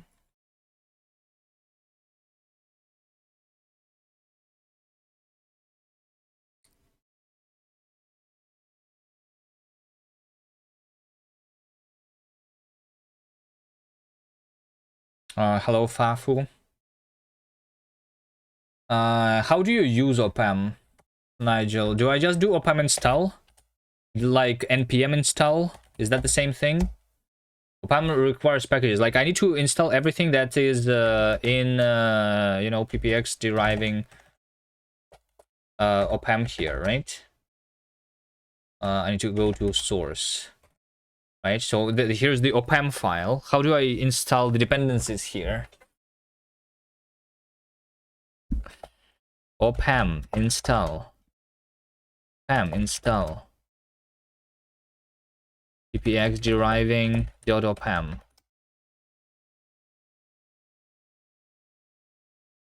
How to do this?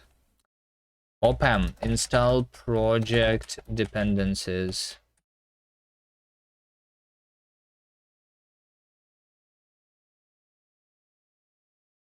Opam install dot dependencies only. Opam install dot deps only, right? That's what we want. So that's my dependencies. The and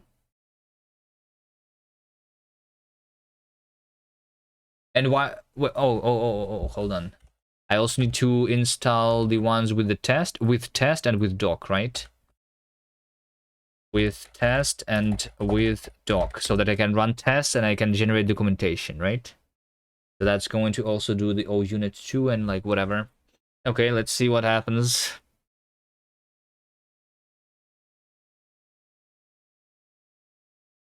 What's happening right now? Am I downloading? There's no spinning things. Is it doing something? It's processing 4 out of 10. Is DL means it's downloading it? Probably, right?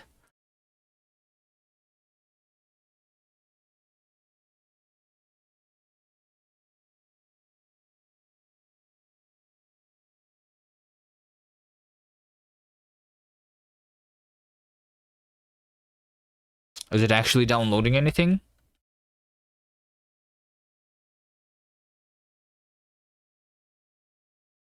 Well, I mean, I'm currently downloading something 7 megabytes a second. Right? You had to close stream on PC because of the compilation?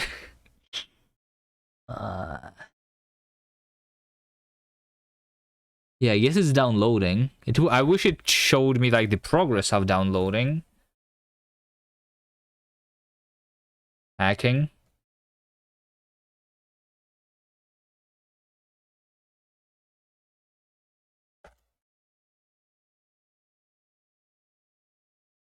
Yes, we are hacking. Right, let's watch this for a little bit.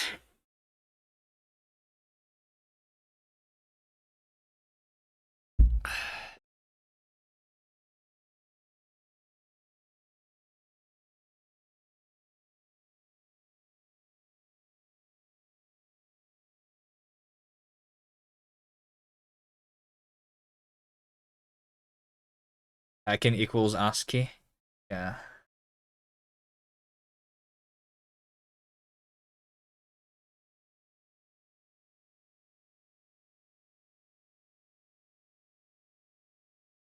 Let's see what they are doing in OCaml CI and why is it failing? Because it's failing for like OpenSUSE or whatever.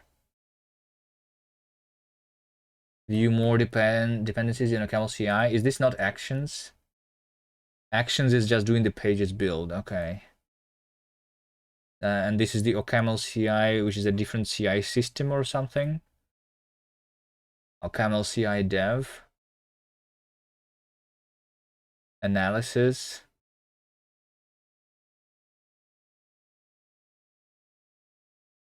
I guess analysis. Is it testing or something? Where's the tests being run?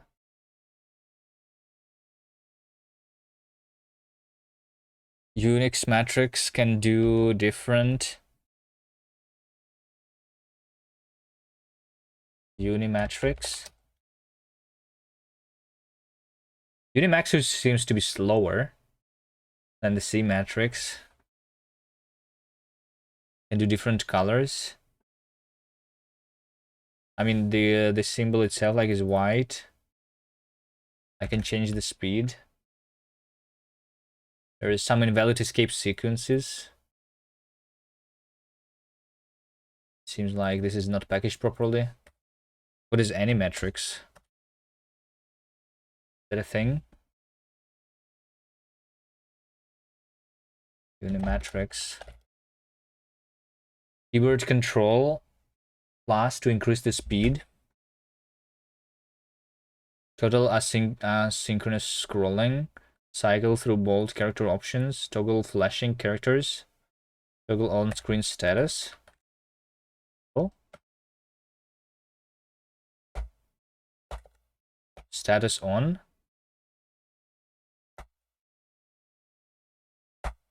What's the status? Okay, that was a little bit too fast speed, I guess. Okay, actually something is happening. Something is happening here. It's processing 7 out of 10 now, so it's actually doing progress.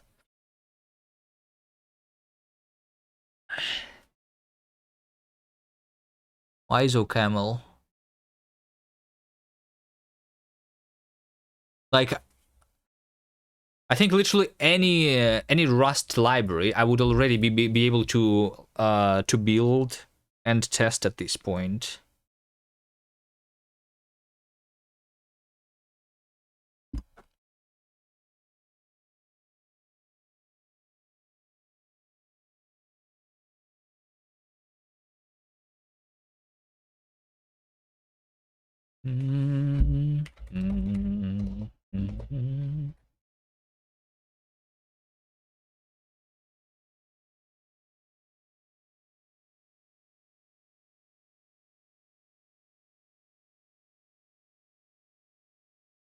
The camel ecosystem is bad.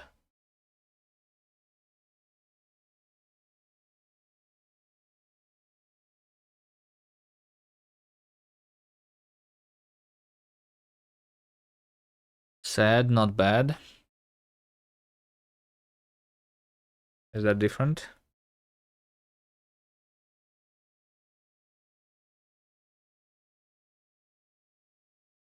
Crossing 10 out of 10, it's almost done.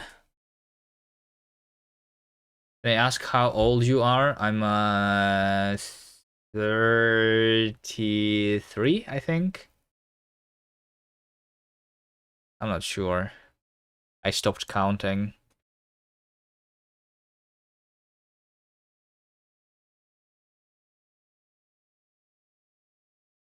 You're building rock? Why are you building rock? Have you forgotten your age? I just don't care about the age. The exact age. Like I always need to do the math whenever you ask me of my age.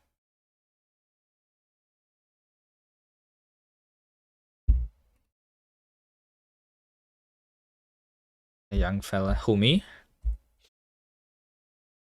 Or Jank? Doesn't me? Maybe I am young.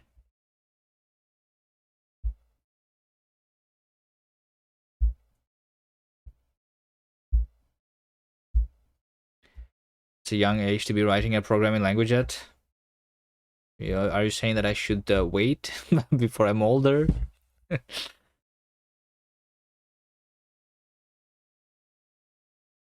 It's fine. I'm not going to finish the programming language this year anyway. It's probably going to take 10 more years at least, so I'm going to get old as we make the language.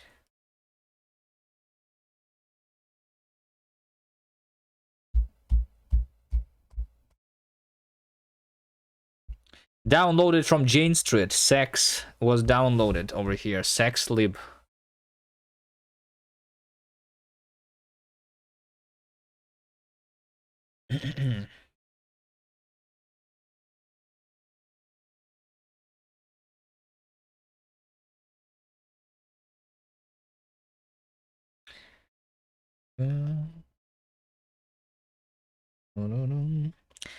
I imagine that programmers who are over 40 start writing them like Wizard. Well, I started programming when I was young, so I am programming already for more than 20 years, or around 25 years, I guess, because I started when I was like around 8 years old, I think.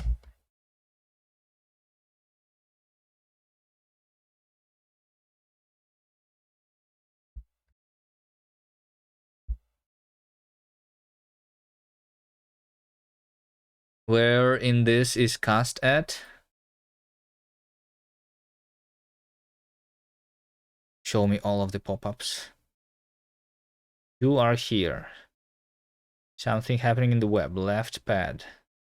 Whatever Microsoft is doing. AI. All modern digital infrastructure. Rust devs doing their things. Well, right now nothing in the world depends on cast, right?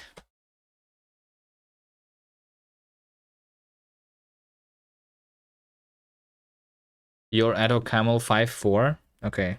Just try doing testing the PPX deriving first. See if you can test the current thing, and then maybe you need to install some dependencies there.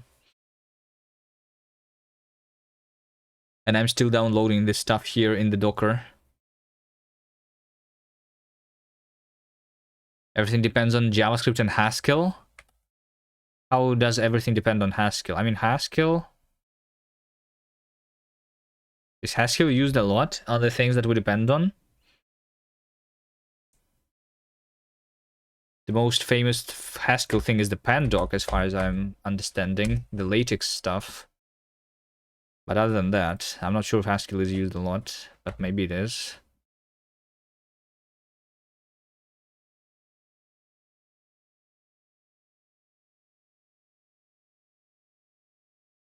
Let's wait for a little longer.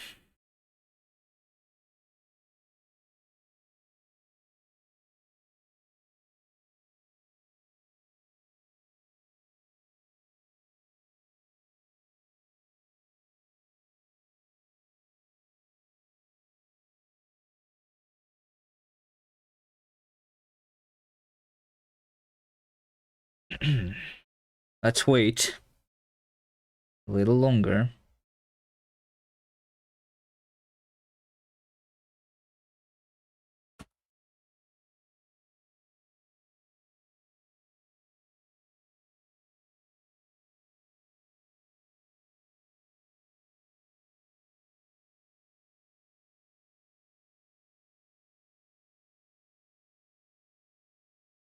What's the command that's doing the figures?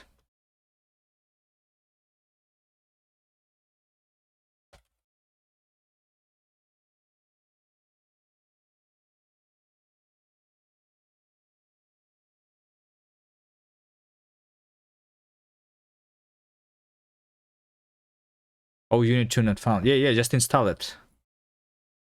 It's one of the dependencies.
Hmm. All tests successful. Okay, now try to add to one of the tests the labeled tuple. Just add a type which contains a labeled tuple there.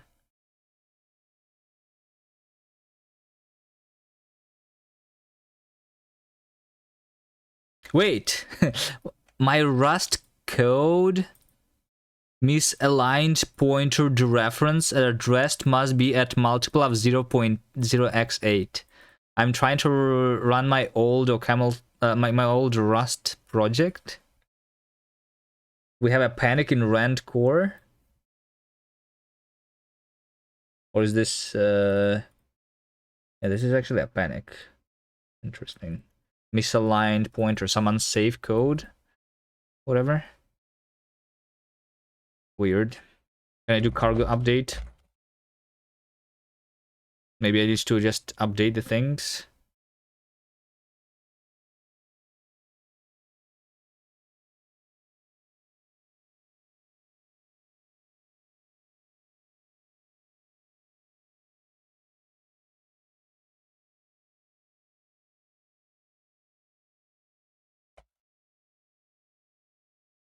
Oh, nice, that works. Okay.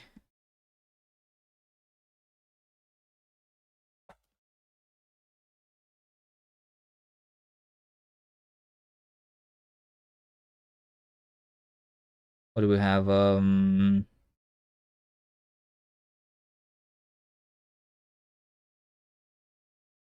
There we go. We have an animation of waiting for a camel. Oh my god, why is OCaml so slow? I literally just built a Rust project twice in 5 seconds.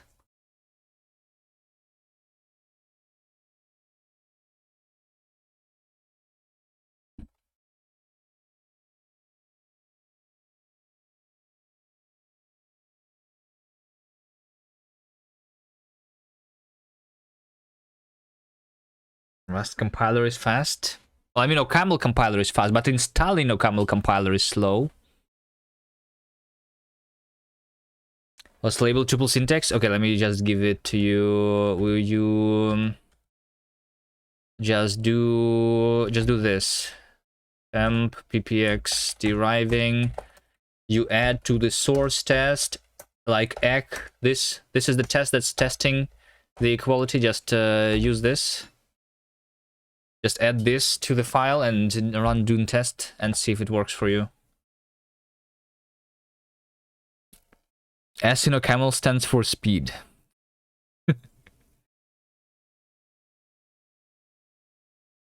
What is it doing? CPP 0180 is downloading this stuff still?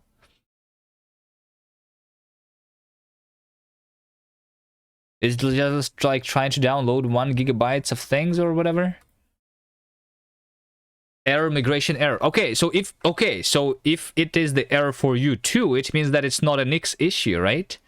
Okay, maybe this should be reported or whatever. I'm scared of reporting it. Maybe we still did something wrong here, Nigel. I don't know. Maybe they will just point at me with their finger and say you're stupid or something. How do we guarantee that it's more not a my issue?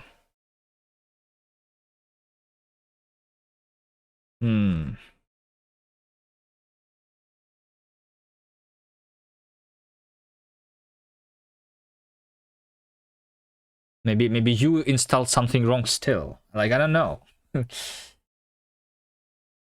Why would it? How could you install something wrong though, right? Maybe when you because you still had the like maybe you still had the old OCaml compiler like 5.3 previously, right? So when you upgraded to OCaml 5.4, still some of the libraries were not upgraded or something? I don't know.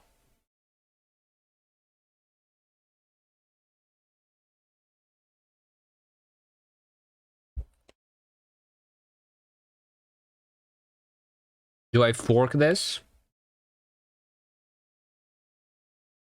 But I don't even know what to fix. Let's see, what would I potentially fix even here? Right? Like, it's the plugin egg. Here's how this plugin looks, right? It looks totally normal. Or is it because we're depending on like ppx lib or whatever? Right? What are my dependencies? Compiler libs common, ppx lib, and ppx deriving API. What's compiler libs common? Is that even a thing?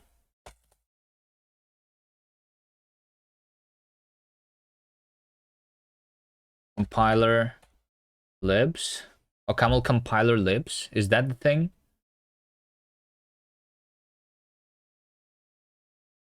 OCaml compiler library is repackaged.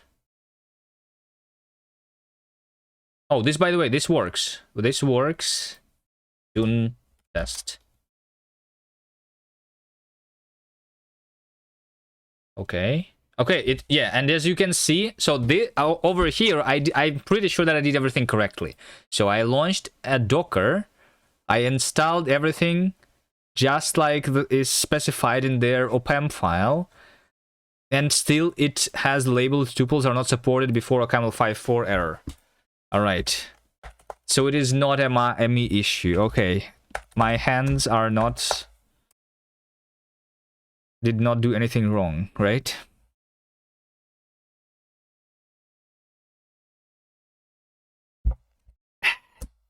Okay, I think I need to just report it. I don't know, like I could try figuring out how to fix it myself, but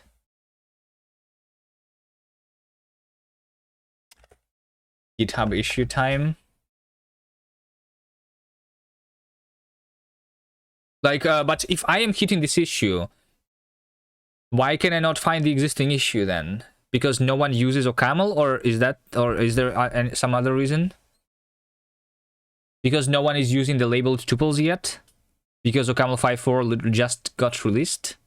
Or something?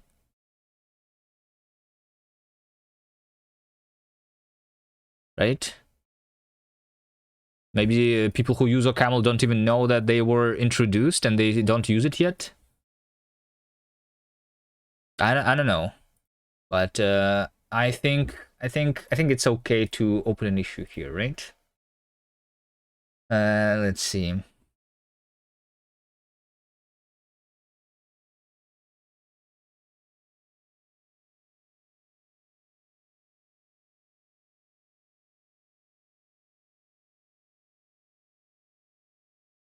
Bum bum bum bum bum. Dun, dun, dun, dun. Migration error. Labeled tuples are not supported before OCaml 5.4, right?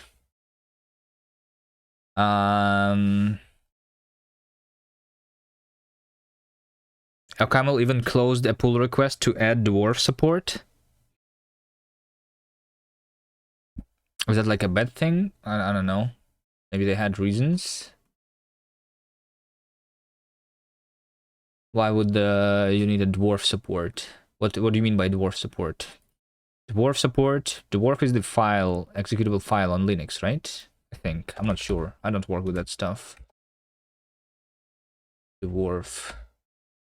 Camel.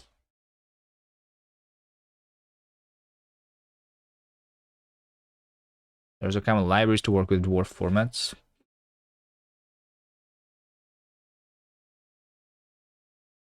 That's just the executable. The elf. Or is dwarf the max thing? I'm not sure. I know nothing. Oh, it's the debug format. Okay.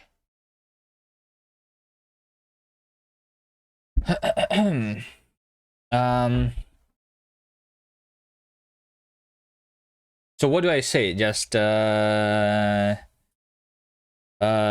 trying to use PPX deriving in code in projects using, I don't know. I don't know how to write text.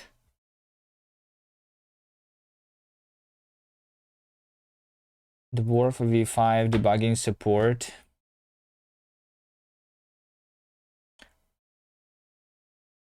Allowing proper source level debugging in GDB and LLDB. Yeah, I never tried even debugging so far.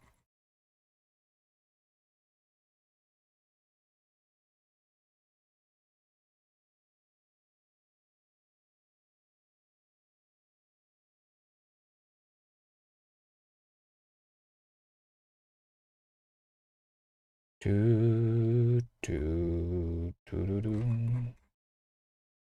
seems like they just had a discussion which went nowhere, and that's why it was closed. Just discussion, not proving productive.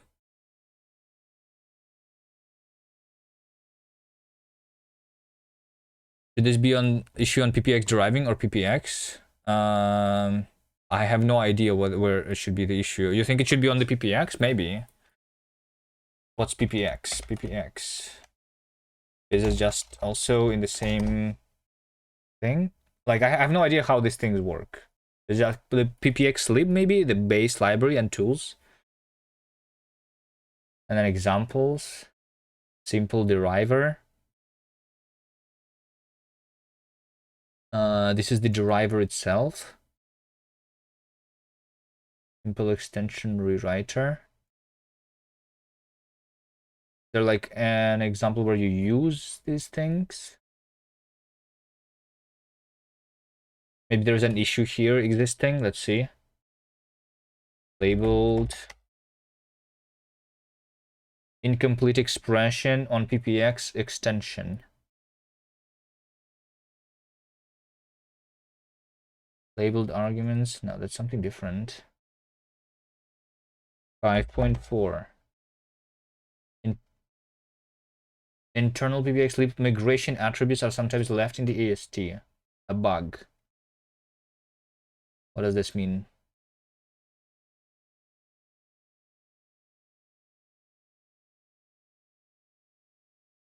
If PPX lib is used in a compiler 5.2 and above, they only do downgrade migration.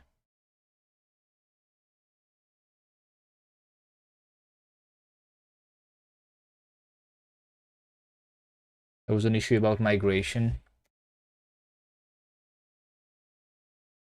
Is this the bug? Improve error message with an initial migration fails.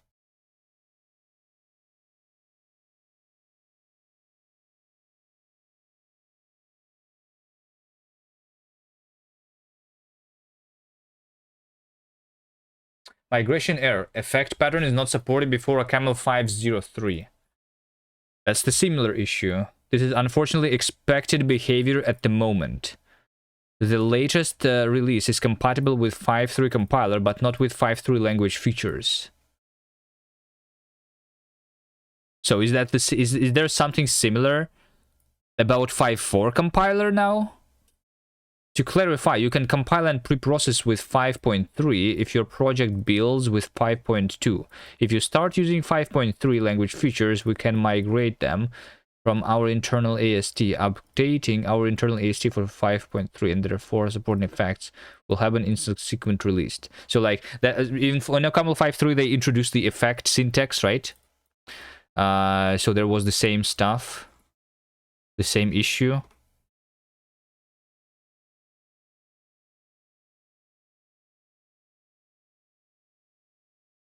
We just merged this and released it today. 5.3 effect syntax. So does this mean that they should introduce the syntax for the labeled tuples, right? That's what they should do.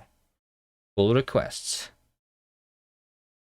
Add support to for Pine 5.4 labeled tuples. There you go. We found it. 1 hour of investigating and I found the issue. Okay.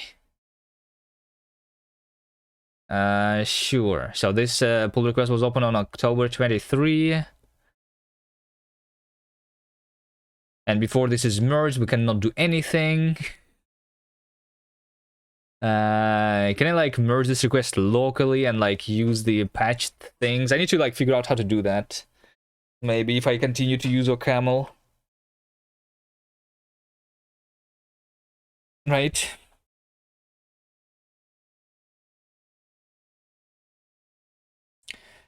And the reason it is not merged because they want an example in the documentation, right? Until our next major release bump supposed to be used by authors, I think we need to make it easy for PPX authors to board. So like, I think this is ready, right? They just didn't add the examples, which is why this was not merged.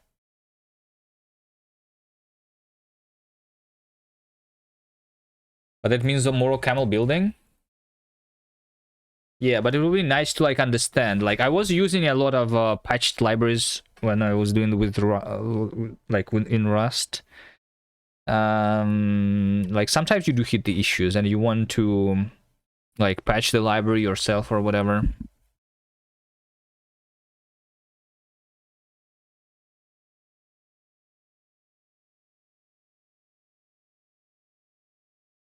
But I don't know, it's probably... Is it difficult? I also am using Nix, right? Can I like say that a specific package is getting built from like from this over here, right? From this fork. OPAM Nix. Example,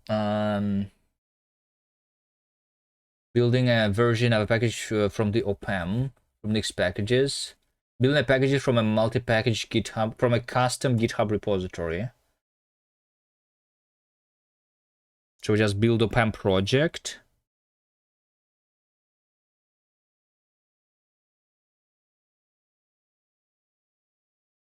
That's how I would.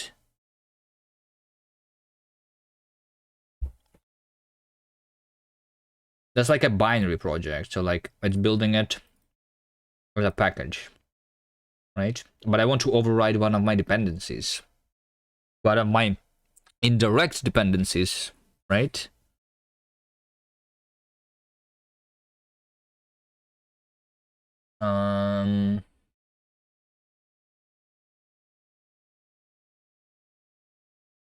Let me also make sure that I subscribe to this, I guess, to see when it's merged. Maybe I just ignore this and I like work on something else in the meantime. But it's probably I don't know if we can expect this to be merged quickly, right?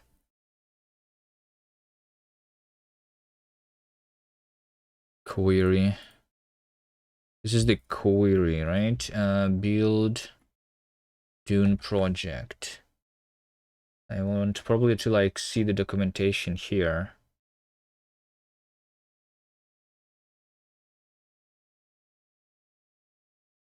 Build Dune project. Resolve arguments and stuff. Build OPAM project. Build OPAM project. We have repos, packages. So I can technically give it another repository, right? Convenience wrapper around query to scope. Turn an OPAM project into a scope. More concretely, produce a scope containing the package name together with other packages from the query. Query to scope.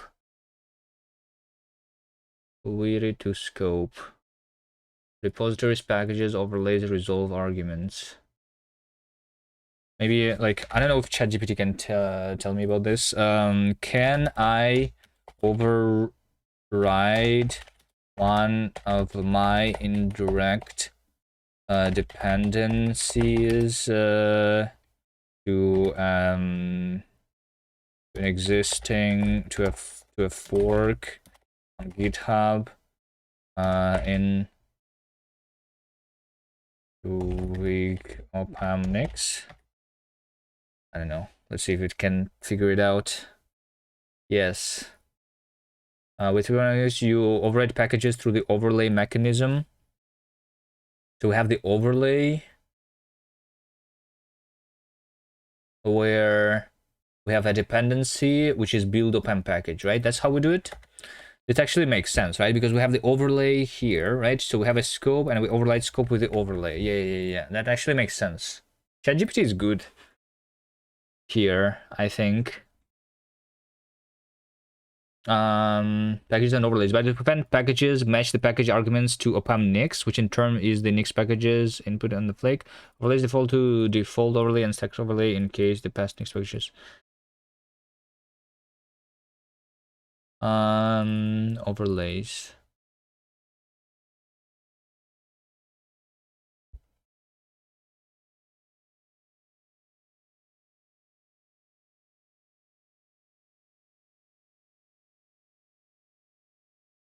Okay, I mean, let's try. I'm not sure if this is correct, though.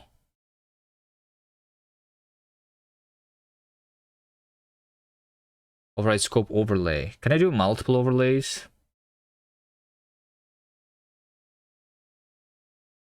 Let's see this documentation. Oh, yes, it's overlays. And then there is override scope. Override scope. Scope.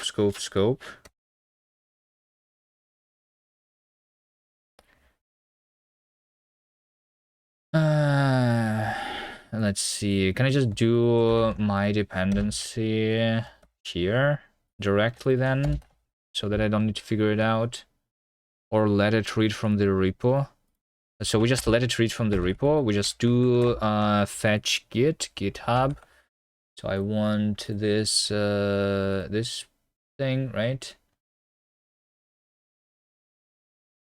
URL.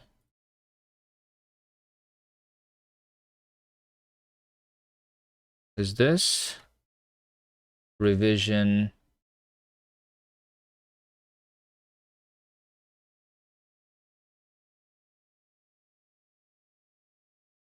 Is that?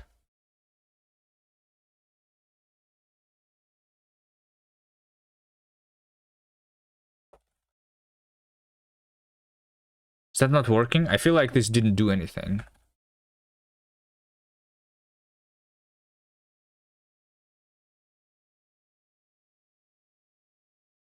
Let's close VS Code.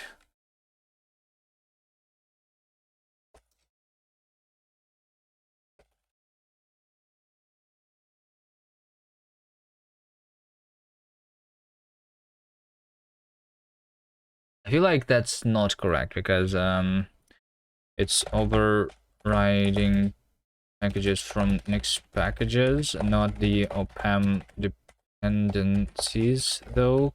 Correct? No, that's override hits the opam packages, not the random beasts. Okay, you're injecting the new opam package definition into the opam Nix universe, and everything that depends on that opam package directly on dependence gets force fed your fork. Okay, so maybe then the reason it's not being used is probably maybe that makes sense still because it's not my dep, right? I want this to be called ppxlib, and then it's going to be using this one maybe.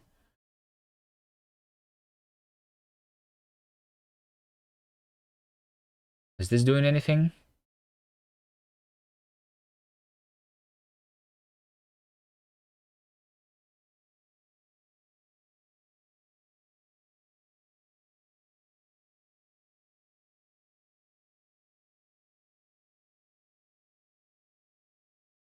Attribute build opam package is missing.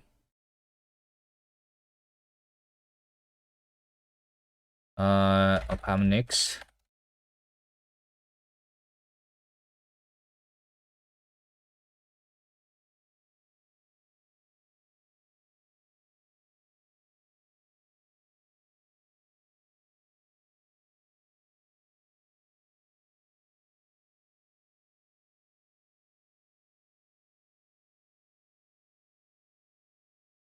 So it actually happened. Yeah.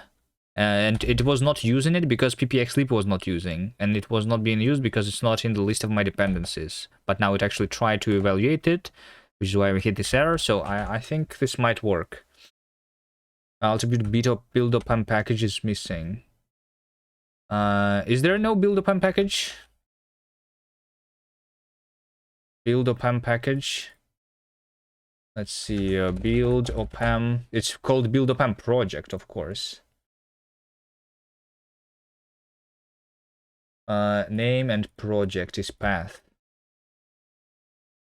Build opam package is not existing. Yeah. Let's see. I think I need to figure out how to build a package from the packages, right? There's an example. Build a package from a custom GitHub repository. So we want to do this. Build opam project.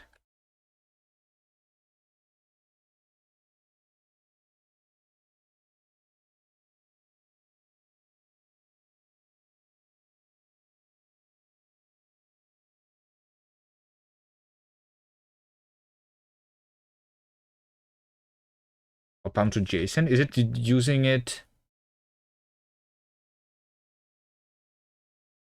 as a flake, though, which is weird? It's using it as a flake input. But we can do fetch git. I think, like, that's part of the built-ins, I think. Build opam project. Empty thing, ppxlib.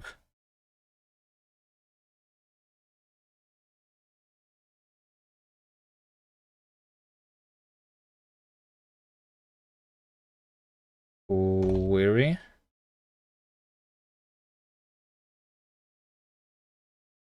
Maybe. ppxlib. Let source be this in that. That's my source. That's going to work.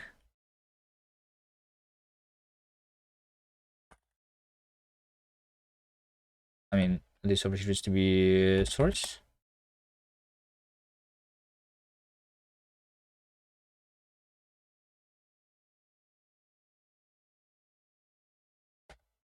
Hello?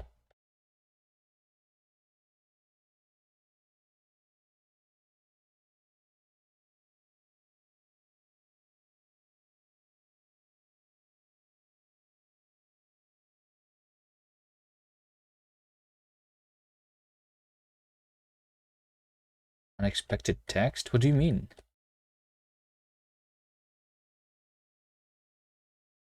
I mean, semicolon there, right? That was missing. Missing semicolon, of course.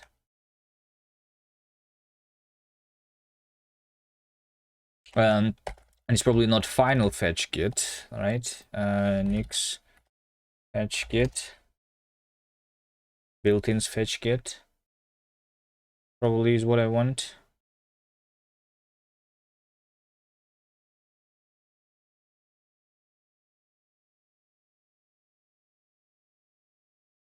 Built-ins fetch get. URL revision, and then we'll need to give it the SHA.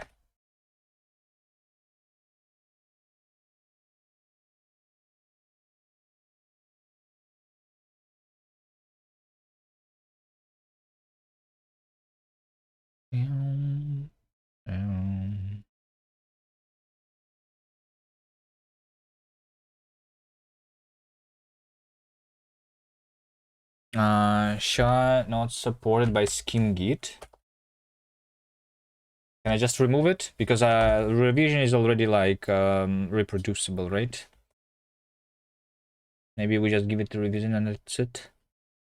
If only I need to wait for like 10 seconds every time I change my Nix file here.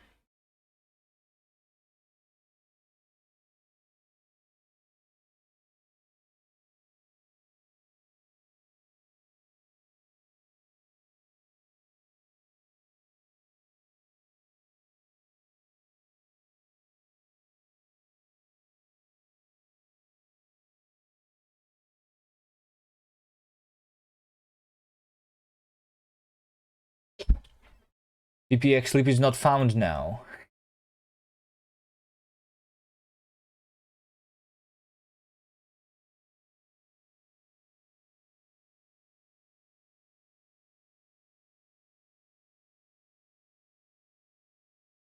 So it did override it, but maybe it didn't like override it correctly.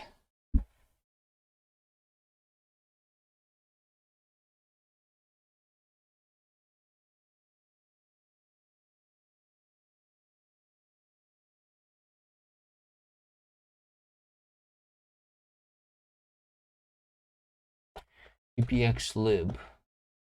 Did it not build it or something?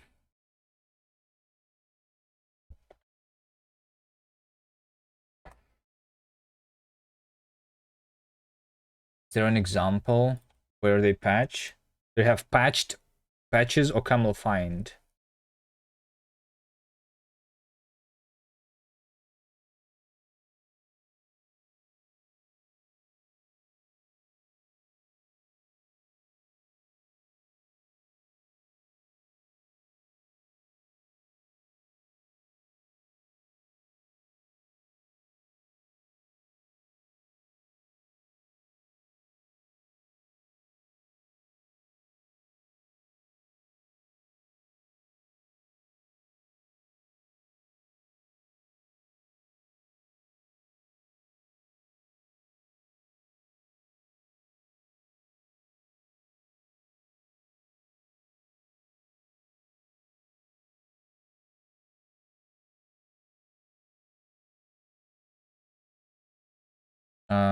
Use override dependency. I don't know. How to make BOPAM depend on external full package which depends on a OPAM work.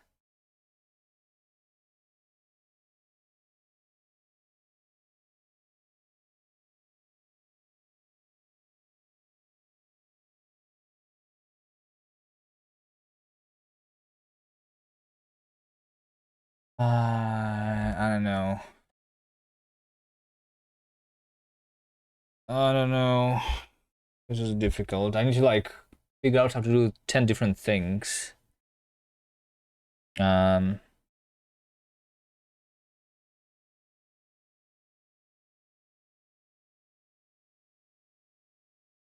would expect, like, if I was not using Nix, what would I need to do then? I would just install this first, and then I would need to recompile and reinstall the other libraries, right?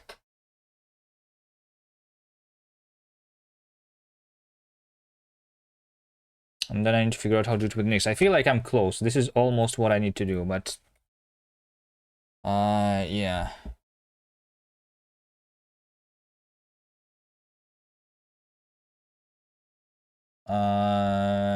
I'm going to keep trying off stream probably to see if I can figure it out. And maybe next time we actually do some progress on the language. I'm gonna end the stream here. Dun, dun, dun, dun, dun.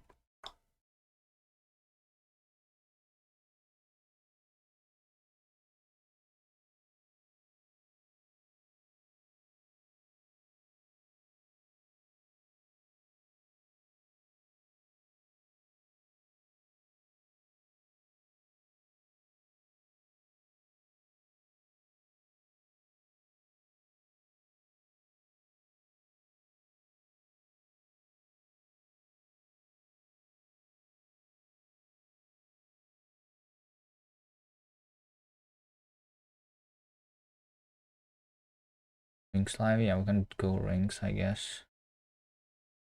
Playing some games, right? He's doing some art.